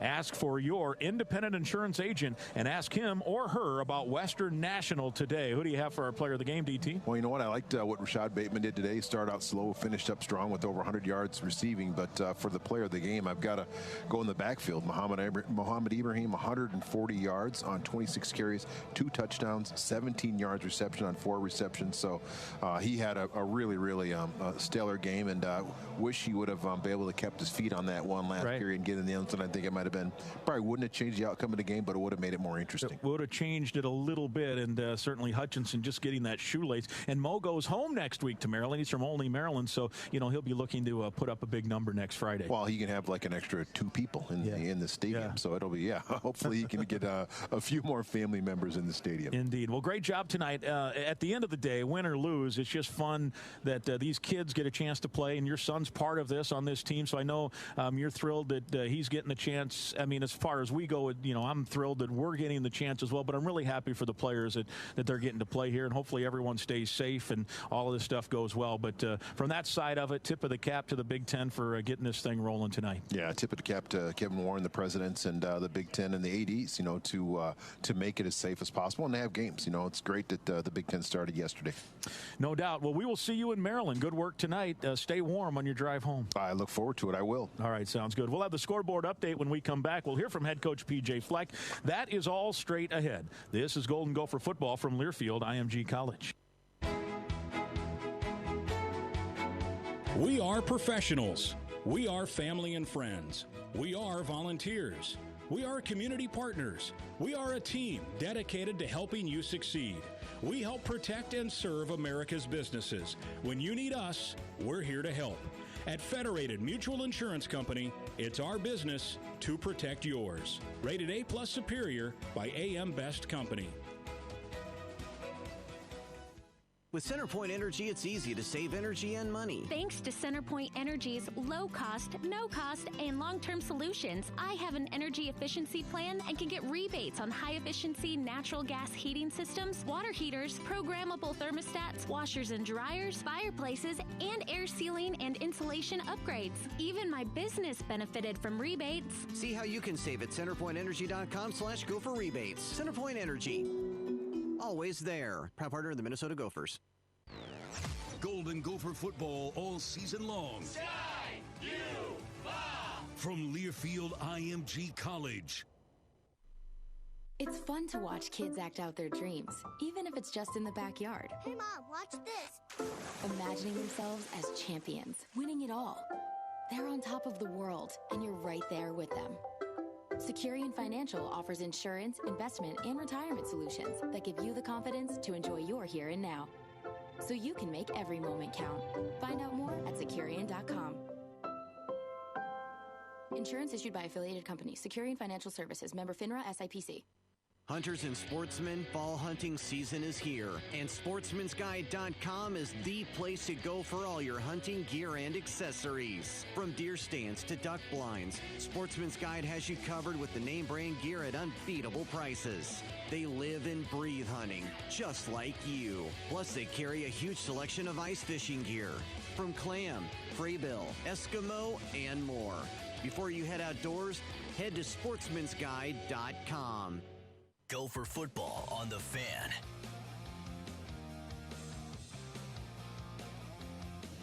Michigan 49, Minnesota 24, the final. That's part of our scoreboard update. It's sponsored by Blue Cross and Blue Shield of Minnesota, the #1 health plan for Medicare in the state. Corbu has the rest of the scores with highlights. Corbu in radio auxiliary booth number 2 down the hallway. Home away from home is what I've always said about aux booth 2. Let's start with Friday night. Wisconsin opening things up against Illinois, looking for a little bit of revenge, and they would get just that, smothering the Fighting Illini 45-7. Graham Mertz making his emergence, and he turns out he's pretty good. Another quarterback who's pretty good, that would be Ohio State's Justin Fields. Sermon in the backfield. 2 wide in each direction for Ohio State. Snap to Fields. Fields keeps it, looks to throw. Now takes off running. 15 of Nebraska going wide to the left of the 10. Fields to the 5. Fields spins and gets to the end zone as he's turned away from defenders closing on him, and Justin Fields, a 17-yard touchdown run, his first rushing TD of the year, and it's 30-14 Ohio State. Buckeye Radio Network with the call, part of a 52-17 romping of the Nebraska Cornhuskers. Justin Fields had the rushing touchdown. He had 2 through the air. He only missed on 1 pass. He was 20 of 21 throwing the football today. Rutgers loves having Greg Schiano back. Why? Because they won a Big Ten game for the first time since 2017. They defeated Michigan State 38-27 in East Lansing in Mel Tucker's debut as the Spartan head coach. What a good one in Bloomington. Indiana was everybody's upset special today, taking on number 8 Penn State, and they had the lead well into the second half, but then Penn State took the lead 21-20. Then they added a touchdown to make it 28-20, but Indiana would come down with under a minute left, score a touchdown, and get the 2-point conversion. So maybe they were feeling pretty good about that in overtime when they would go for 2 down by 1. Penix awaits the snap. Freifogel set. Here's the stab back. Penix looks. He runs with it. Looks to the end zone. Now he tries to run it. He tried to dive for the end zone. And I don't think he got in. And wait a second. Oh, they say he did. They say he did. The Hoosier Radio Network with the call. They would review it. It was a long review, and they would ultimately say he did get in. If you're a Penn State fan, you say there's no way. But the Hoosiers love it. They got the victory 36-35. Purdue came from behind to defeat Iowa 24-20 with no Jeff Brom out due to COVID-19. His brother led him just fine. Northwestern, no problems at all with Maryland. 43-3, the final, right next to the Chicago River as the Wildcats cruise to a victory. Top 25 scores. Oklahoma State squeaks by Iowa State 24-21. Virginia Tech is upset by Wake Forest 23-16, and Cincinnati has a 14-10 lead at number 16 SMU with 8:51 to play in the third quarter in that one. The scoreboard update, Mike, it's brought to you by Blue Cross and Blue Shield of Minnesota, the #1 health plan for Medicare in the state. And we'll throw it back to you. All right, thank you. Appreciate it, Corbu. Good work, and we'll talk to you next Friday night. Great to be back with you guys. Yeah, it's been fun. The game wasn't so fun, certainly, to see the outcome, but it's been fun to see everybody and see the guys play, and good to see you, Corbu. Absolutely. All right, very good. That is the scoreboard update. Corbu will rejoin us next Friday from Maryland. He'll have scores, pregame interviews, and halftime as well. As he mentioned, Blue Cross Blue Shield of Minnesota brings you the scoreboard update. Stay with us. The final here, 49-24 Michigan. This is Golden Gopher football from Learfield IMG College. There is a land where anything is possible, where soul, soil, and science work wonders every day. A land that values bravery and curiosity. where the truth is the official language. And here, we put our all into feeding human progress, to making a positive impact. This is a land of honesty, of optimism, of possibilities. This is Land O'Lakes, proud sponsor of Gopher Athletics. When it comes to financial planning, most financial companies ask, what's your salary? At Northwestern Mutual, we ask, what's your story? We know building the right financial plan means looking at more than money. That's why we start by asking the right questions, listening to what matters most to you, then guiding you every step of the way to help you live the life you want now and years from now. Plan your financial story with Northwestern Mutual. Visit downtownminneapolis.nm.com to connect with a financial advisor today. The Northwestern Mutual Life Insurance Company, Milwaukee, Wisconsin. Minnesota football lives here all season long from Learfield IMG College. This is Mike Grimm for Washburn-McCreevy Funeral Chapels and Cremation Services, serving families in the community now for over 160 years. Everyone at Washburn-McCreevy wishes head coach P.J. Fleck and the Golden Gophers the best of luck this football season. Family owned and family operated, Washburn-McCreevy provides loving, respectful, generous service to help you remember your loved ones in your time of great need.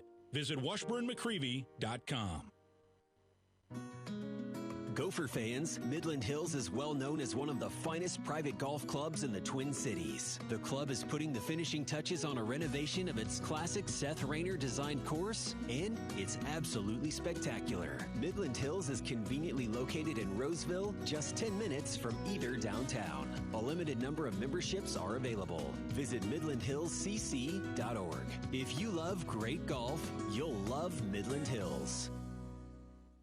You're listening to Gopher Football on The Fan.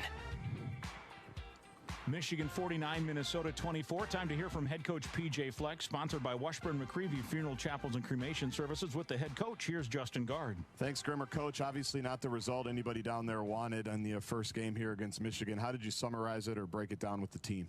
Well, it just wasn't good enough.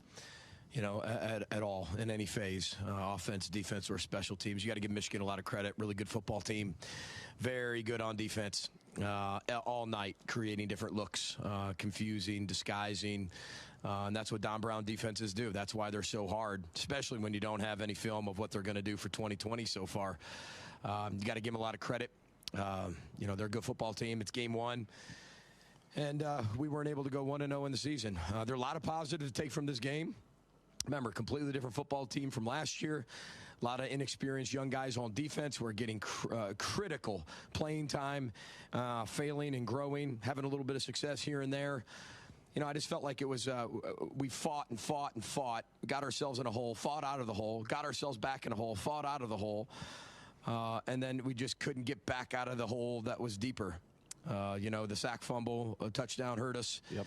The long kickoff return hurt us. Then we'd recover from that. Then the fake punt hurt us, and we covered from that. It was just against a defense like that, we're not getting any stops. It was really difficult to be able to play catch-up the entire game. And we talked about special teams at halftime, and I want to start there because it was obvious you were in a bit of a situation there. I'm curious, how long do you anticipate being in this type of situation with your kicking game? Yeah, I don't know. I don't know, JG. This is all new to everybody. One day you have your kicker and your punter and the holder and everybody's good. Next day they're all out. But that's what it is. And there's decisions that have to be made. The way we kicked off today, I give Brock Walker a lot of credit. He just had hernia surgery, and he's barely healed from that. And he can only kick the ball that far, can only do field goals so many yards and in. It limits you. It makes you make decisions that maybe in a normal game you wouldn't make. Makes you do kicks that you wouldn't necessarily do. We got a kid, Dragon, who kicked the ball out of the end zone, and we don't see those kick returns. But that's 2020. That's what I said at the beginning. It's unfortunate, but we got a ton of guys experienced today against one of the best teams are going to play all year. And we were in it until we weren't. And it's unfortunate. We would have loved to be able to pull that one.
Check.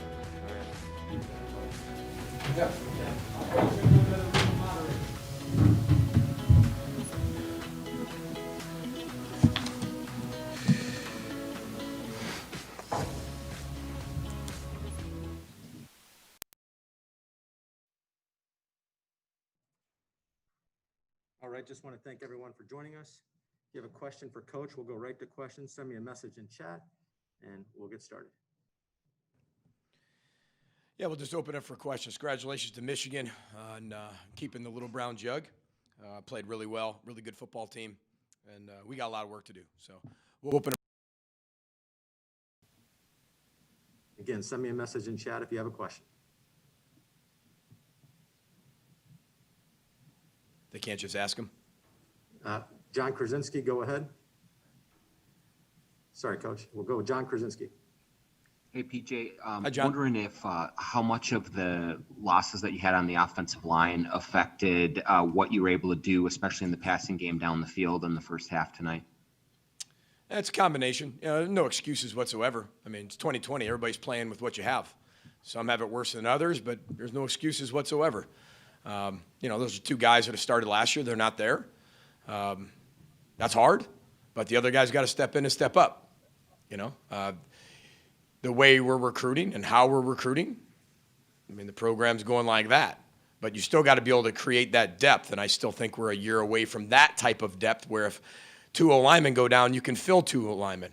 I mean, remember 3 years ago, we only had 4 linemen on the team. And the way that we recruit, it's going to take a while to be able to get that. Now, we had it with 5 or 6 guys last year. Like that was, and we stayed healthy.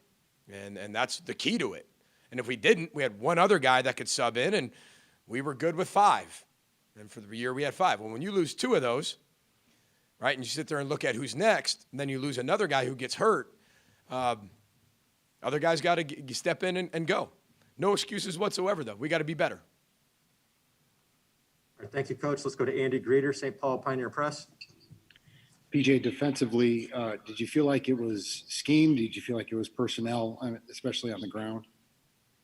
I think it was a combination. Here's why. When I told you guys earlier that, about 60% you kind of know what they're going to do, 40% you don't know what they're going to do. It was complete opposite. About 40% of what we knew they were going to do, 60%, they went to all 2-back stuff. I don't know if you saw that, right? You got a true freshman linebacker right there. You got a bunch of other freshmen or redshirt freshmen who haven't played a ton of football yet. You got people on the back end who haven't played a ton of football yet at the safety position that are filling holes, filling gaps. And it was hard. I think some guys were trying to do somebody else's position at times, but we didn't tackle well. And, we didn't, when we did fit it, they somehow sprung out of it. But we'll look at the film. But there's a lot of inexperience and youth on that side. Again, not an excuse.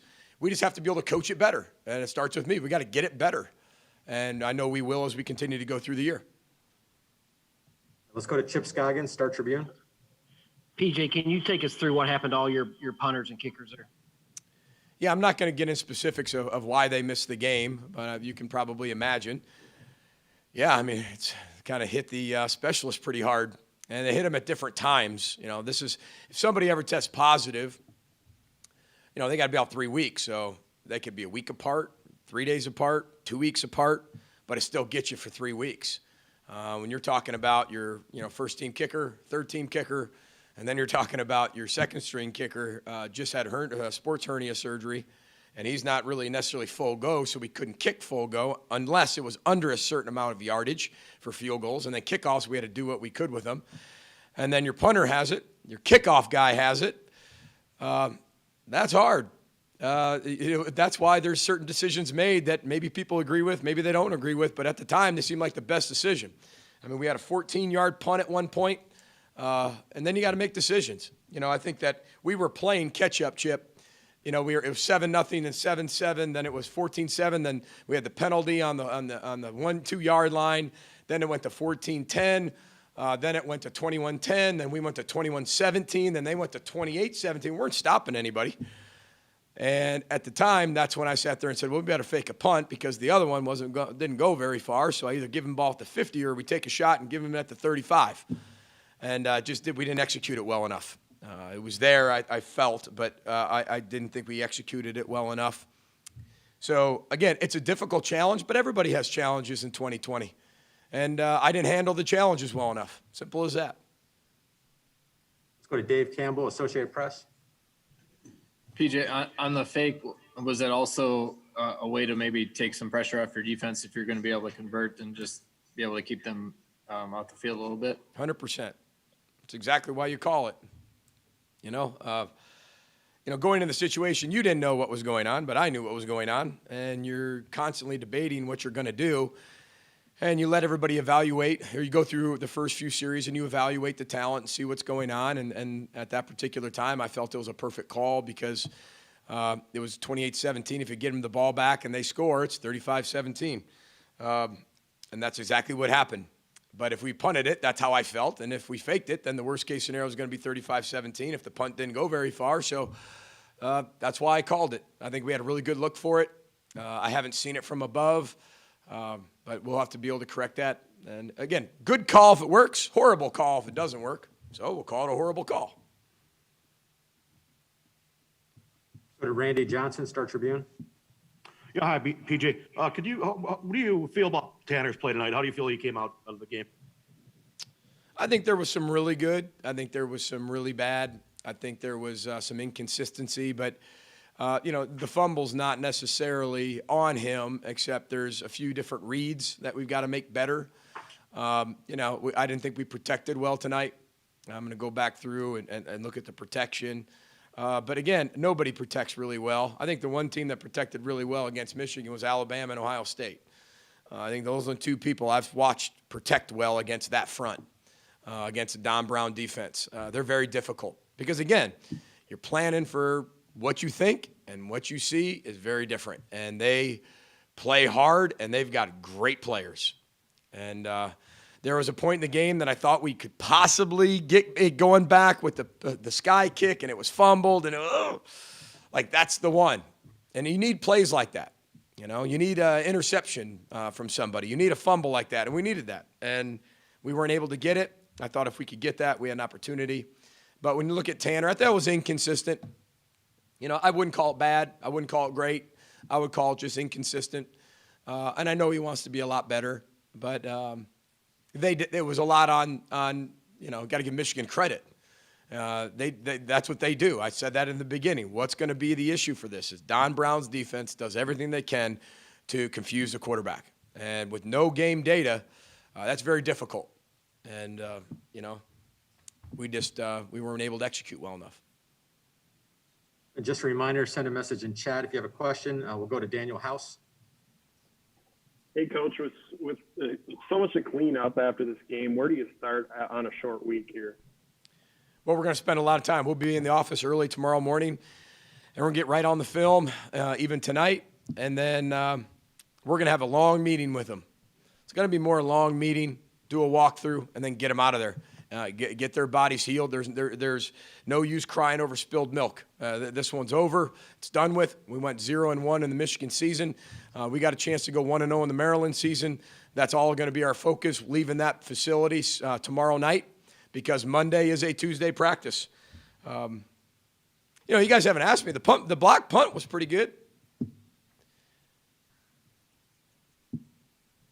That was fun.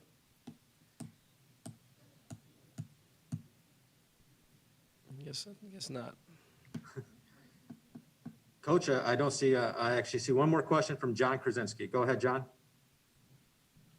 Yeah, PJ, I just wonder what do you try to build off of when, a game is this lopsided? I mean, you did have the block punt. You had Rashad Bateman had a nice game. I mean, how do you kind of go forward with some positivity after, a disappointing start here? That's a really good football team we just played. And I don't think, when you look at the score, I felt like we were always in that game, maybe until the last 5 minutes. Like I felt there was something that we could do, and we just didn't take advantage of it. We're driving down, we're inside the 5. We've got to go for it on 4th down. We score there, it's 31 points, and then you never know how it shapes up. It could have been 49-38 at some point. Does that make it better or worse? No. We had to do what we had to do to find a way to score points, to go win the game, in a very, very strange game to be able to call. And again, like I said, it's things that 2020 is bringing up that maybe changed a little bit of your philosophy that you have to be able to roll with. I've never seen anything like it in college football with that many specialists out and other guys out, right? All up until the kickoff. But that's what the rapid testing does. And the good thing about rapid testing is it has a safe playing field. The bad thing about rapid testing is, right, one guy tests positive, no matter what it is, whether it's false positive or not, on game day, he's out. So again, and if they're out prior to that, it's 3 weeks. That's difficult, we're rebuilding every single year. We're doing everything we can to reload every single year. And we got a lot of young players that have to step in. But this was good for them. You asked, what are we going to do? This was good. The loss could be the greatest thing that happened to us. And my message to them in the locker room is the loss to Michigan and the way it was could be the best thing that happened to us in 2020. That was my message. How do you move forward? That's how you move forward. Because we've got a lot to learn. We got a lot to grow from. And we did it against one of the best teams in America. So we got a lot to work on. We coach for a living, right? And we'll go back to that tomorrow morning. All right, we'll take 2 more questions. I'll go Daniel House and then Andy Greeter. Go ahead, Daniel. Hey, Coach, Mo had 140 yards rushing tonight, the offensive line. How'd you think that Mo and the O-line did on the ground tonight? Well, I thought they did really well. That's a really good front. That's a really good front seven. They're not the biggest linebacking core we face, but they might be one of the fastest. That defense is fast. Up front, they're fast. They're long. They're athletic. Their linebackers can run sideline to sideline. They tackle well. They're aggressive. But I thought, Mo having 140 yards, we need that. We need that. We also need that, we need to be able to play action pass a little bit more and protect. And I thought the protection was maybe the part that really was our Achilles heel tonight. Because when we did have to be able to play action pass, or we did have to RPO, or we missed a block, and we got Tanner hit. And that's, you can't have those things. So, but I thought for the most part, the running scheme, I thought was really good. Really good. But we've got to make sure it was just more consistent across the board. All right, let's wrap up with Andy Greeter. Coach, can you walk us through the other linebacker spot next to Mariano and what Cody showed to get the start? Yeah, it's up for grabs. Andy, if somebody would have been able to drive forward and take that job in that 4-week training camp we had, because, again, there's a lot of unknowns. With Braylon Oliver out, that was hard because we knew that was Braylon and Mariano. Then he leaves, and then everybody else behind him is guys who haven't played yet. And so when you look at that, it's who's the best and who's the most ready and who can be able to learn as we go and who's going to make the least amount of mistakes. Who's going to limit the bleeding? Whose mistake's not going to be as catastrophic? And that's how that is. You might be looking at me saying like, well, that's not a great way to make a decision. Exactly, because they're really young and inexperienced. But times like this and games like this are going to help those guys get a lot better. And we put a lot of them in there tonight, whether it was Josh Awney, whether it was, Donald, whether it was Cody Lindenberg. These are guys, Gopher fans are probably like, who? Except for Cody because he's an in-state kid. So, we've got to get better. We've got to improve between this game and the next game. But, we can. The good thing is we can improve on the things that we saw tonight. That's the good thing. We can improve on the things that we saw tonight. And I'm really excited about tomorrow, getting back to work. All right. Thank you, Coach. Appreciate it greatly. Yeah. We'll have Tanner Morgan, Mohamed Ibrahim, and Mariano Marin up here in a moment. So thank you very much, Coach. Row the boat, Sky Mile, go Gophers. Thank you.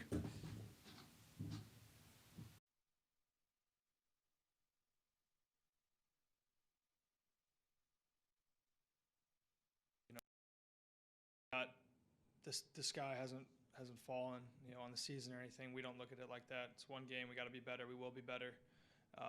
And then we're going to digest this film, get a lot better from it, learn from it, grow from it, and then move on to next week. Let's go to John Krasinski. John? Hey, Tanner, just in terms of, you're missing a couple of guys up front, obviously, but I was wondering, did you feel a little out of sync, maybe especially early? Just, a couple throws behind some guys and miss some guys that maybe you normally hit? I just have to be better. Period. It's my fault. It's not anybody else's. It's me. Randy Johnson, Star Tribune, go ahead. Yeah, Tanner, do you feel that Michigan took away Chris Ottman-Bell? You had a lot of connection with Rashad, but did they clamp down on Ottman-Bell quite a bit? Yeah, they did a good job of in their coverage with their disguises and stuff, and taking away certain things. But again, just got to execute better. Do we have any more questions for Tanner? All right, let's go to Paul with the Minnesota Daily, and then we'll go back to Andy Greeter. Go ahead, Paul. Tanner, what challenges did they present schematically in terms of blitzing you guys? There seemed to be a couple free rushers coming in on you, and just they seem to kind of be applying pressure to you all game long. So what schematically challenged you tonight from them? Yeah, I mean, they did different stuff than we saw on film. It's week 1 season opener to be expected, and I got to make better protection calls. And I mean, hats off to them. They played a really good game. The defense played really good. They played really physical. They did a lot of really, really good things. So, but again, we just have to be better, and we will be better, and we're gonna take this in, learn from it, and move forward. All right, Andy, go ahead. What do you say to the offensive line as it has some transition, some moving pieces? Yeah, I mean, I love those guys. They played really hard tonight. They did a really good job, and I'm proud of them. Each and every single one of them. They came in, did everything they could to be successful, and I love that group, and love this team, obviously. But again, I'm proud of those guys for fighting and doing everything they could to be successful. So. Let's go to Daniel House. With it being the first game, how many adjustments did you guys have to make at halftime, Tanner? Yeah, I think our coach did a good job of being able to just take it and see what stuff that we could get against them that would work. Doing different little tweaks from our original game plan, but our coach did a good job of that. And player-wise, we just have to execute better. And we will execute better. We're going to get better. We'll do the details better, and yeah. Back to John Krasinski. Tanner, do you take some kind of heart in just the success you're able to have on the ground with Mo and racking up the yards that you were able to there against a good front? Yeah, absolutely. There was times where we did a lot of really elite things tonight. Mo played a great game, and our guys up front did a great job of being able to create lanes for Mo to do that. So, that was good to see. And again, we just have to continue to improve in all areas of our game as offense, and we certainly will do that. All right, doesn't look like we have any more questions for Tanner, so we'll let you go, Tanner. We'll have Mariano up in a moment. All right, thank you, guys.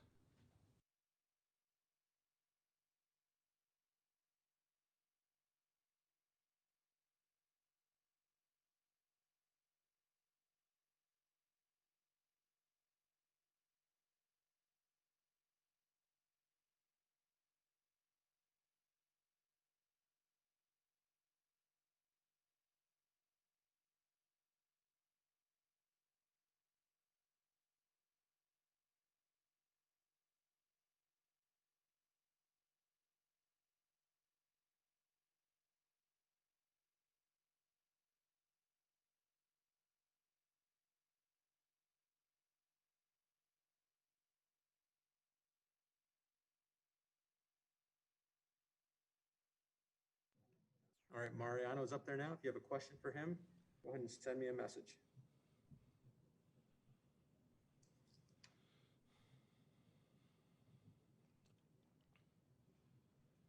Daniel House, go ahead. Hey, Mariano, how much did their two-back sets kind of throw you guys for a loop tonight? Yeah, they were having a lot of success in their two-back stuff. So they kept coming back to it, but it was nothing we hadn't seen or repped all week. There were some slight variations, some things that they had done in the offseason that's normal to a first game, some unscouted looks that we were received. But at the end of the day, we needed to take the adjustments that we were given and as players executed at a more elite level. But they kept coming back to it because, they were having success with it, and we just didn't get the job done with the two-back stuff. Let's go to Andy Greeter. Mariano, obviously you have your job to do, but how much did you try to help out Cody when he's making that such a big start in his first year? Yeah, Cody with his first start, he's a really smart kid. We have a lot of confidence in him. He's a really smart kid. He knows what he's doing. But there's going to be growing pains, and with a new set of guys, that was expected. We got to give a lot of credit to Michigan. They played a heck of a game. They made a lot of plays, but defensively, we know we're much better than what we showed tonight. And just with guys helping each other and communicating out there, we need to respond and take it to a next elite level, because the communication, guys doing their jobs wasn't where it needed to be tonight. And we had a great week of practice. I think we were confident, but now it's time we got to take it to the field, and we just weren't there. So I know this defense. I know the resilience in this defense. The how was there, the want was there. Now we just got to execute. So I have no doubt in my mind that this defense is going to come ready to work tomorrow. We're going to digest what we had. We're going to take our result, and we're going to respond at an elite level. So I have no doubt that this defense is really going to take this and respond to it, and make the rest of our season elite, because of this. We're not going to let this define our season. So I'm just looking forward to getting back to work tomorrow with these guys. Do we have any more questions for Mariano? I'll give it a couple seconds. If anything come through in chat, go ahead, Andy. What were some of the issues that you guys had with them on the ground? I mean, I think they averaged 8 or so yards on the ground. Yeah, I think the biggest thing was our communication, and then guys doing, fitting the run and doing their job. Defense is all about all 11 guys fitting the run or defending the pass and doing their job. And when one person doesn't do that, there's going to be a hole in it. And elite teams like Michigan, they're going to find that. So I think the biggest thing was definitely our communication, and then everybody doing their job, and that's everybody. There was veterans out there doing that. I was doing that. There was young guys doing that.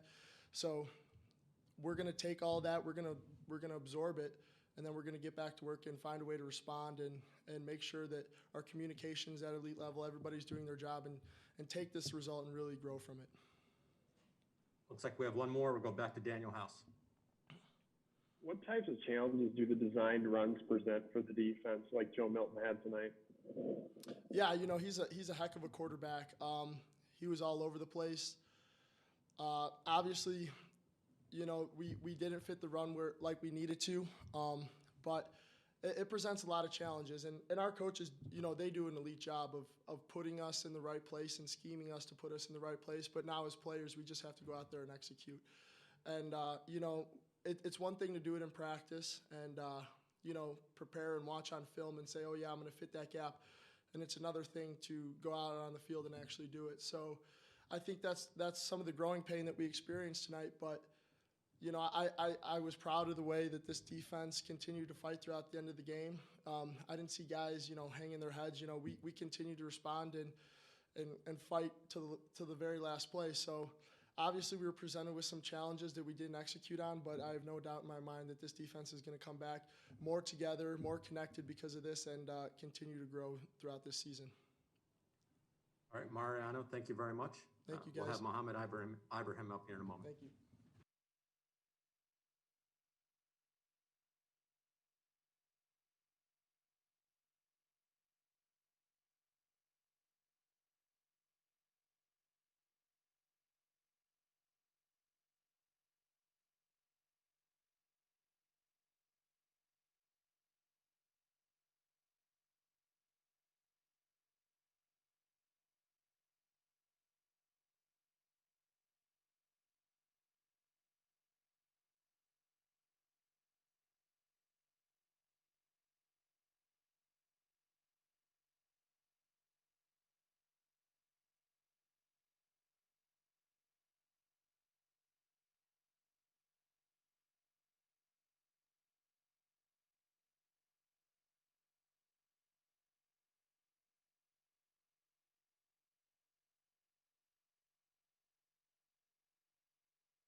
All right, we're now joined by Mohamed. If you have a question for him, send me a message in chat, and we'll go ahead and get started.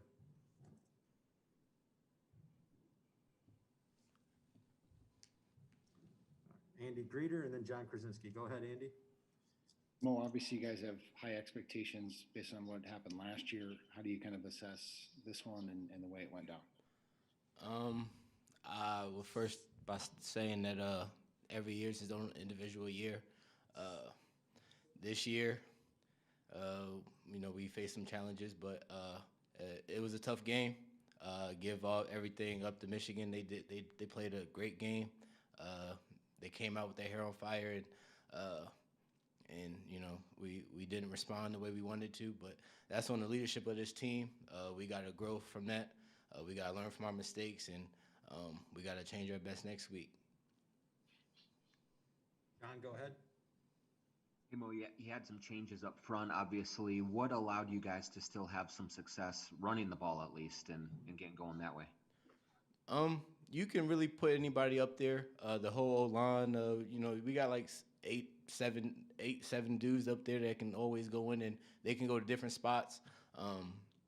So, if, somebody's down, you can just throw somebody in there, and, we got the basic scheme that we know how to run. Let's go to Eric Strack. Eric, go ahead. Mo, it seemed like anytime you guys didn't block perfectly between running backs, tight ends, offensive line, Michigan was in there every single time. What's it like to play against a defensive line that is that potent? They're a great team. You got to give it to them. They did some things well. They fit our schemes very well. We just got to go in the film room and fix and understand what we did wrong and how we can fix it next week. All right, just a reminder, if you have a question, send me a message in chat, and we'll wait a couple more seconds to see if any more come in for Mo. All right, we'll go to Andy Greeter and then Daniel House. Andy, go ahead. Well, would you just describe kind of what you feel are the key things that need to happen on a short week before Maryland? I would say, first of all, we got to get our leadership up. The sidelines is very dry. And besides that, we're going to watch film tomorrow. We're going to see exactly what happened, why it happened, and what we can do to fix it going on. Let's go to Daniel House. Hey, Mo, how hard was it to prepare for that Don Brown defense? They threw a lot of different wrinkles at you guys tonight. Yeah, going into this game, we knew that they was going to switch it up. We didn't know exactly what they was going to do. We didn't have any film for them of this year. So, just looking at what they did last year and the years before, we had a good idea what they was going to do. But getting out there, they still switched it up very well, threw some looks that we didn't expect. But I felt like we did a great job, understanding it, coming to the sideline, explaining it to us. So that was a very hard defense, and we knew they was going to be aggressive throughout the whole game. So it was a great challenge, but it's on to the next week now. It looks like we have one last question. We'll go back to Andy Greeter. Well, we knew you were a tailback. We didn't know you were a fullback as well. Talk us through some of the blocking that you did. I'll do anything for this team, honestly. If it means getting out in front of one of my young running backs, I'll do that. Put my face in somebody's chest. I'll do anything for them. I'll do anything for Seth. Anybody that's running the ball, if you need a blocker, I'll definitely go do it. All right. Thank you, Mo. All Appreciate right. it very Thank you, much. guys. Thank you, everyone, for joining us. We'll put this in our digital press box. Thank you all very much. Thanks, Paul.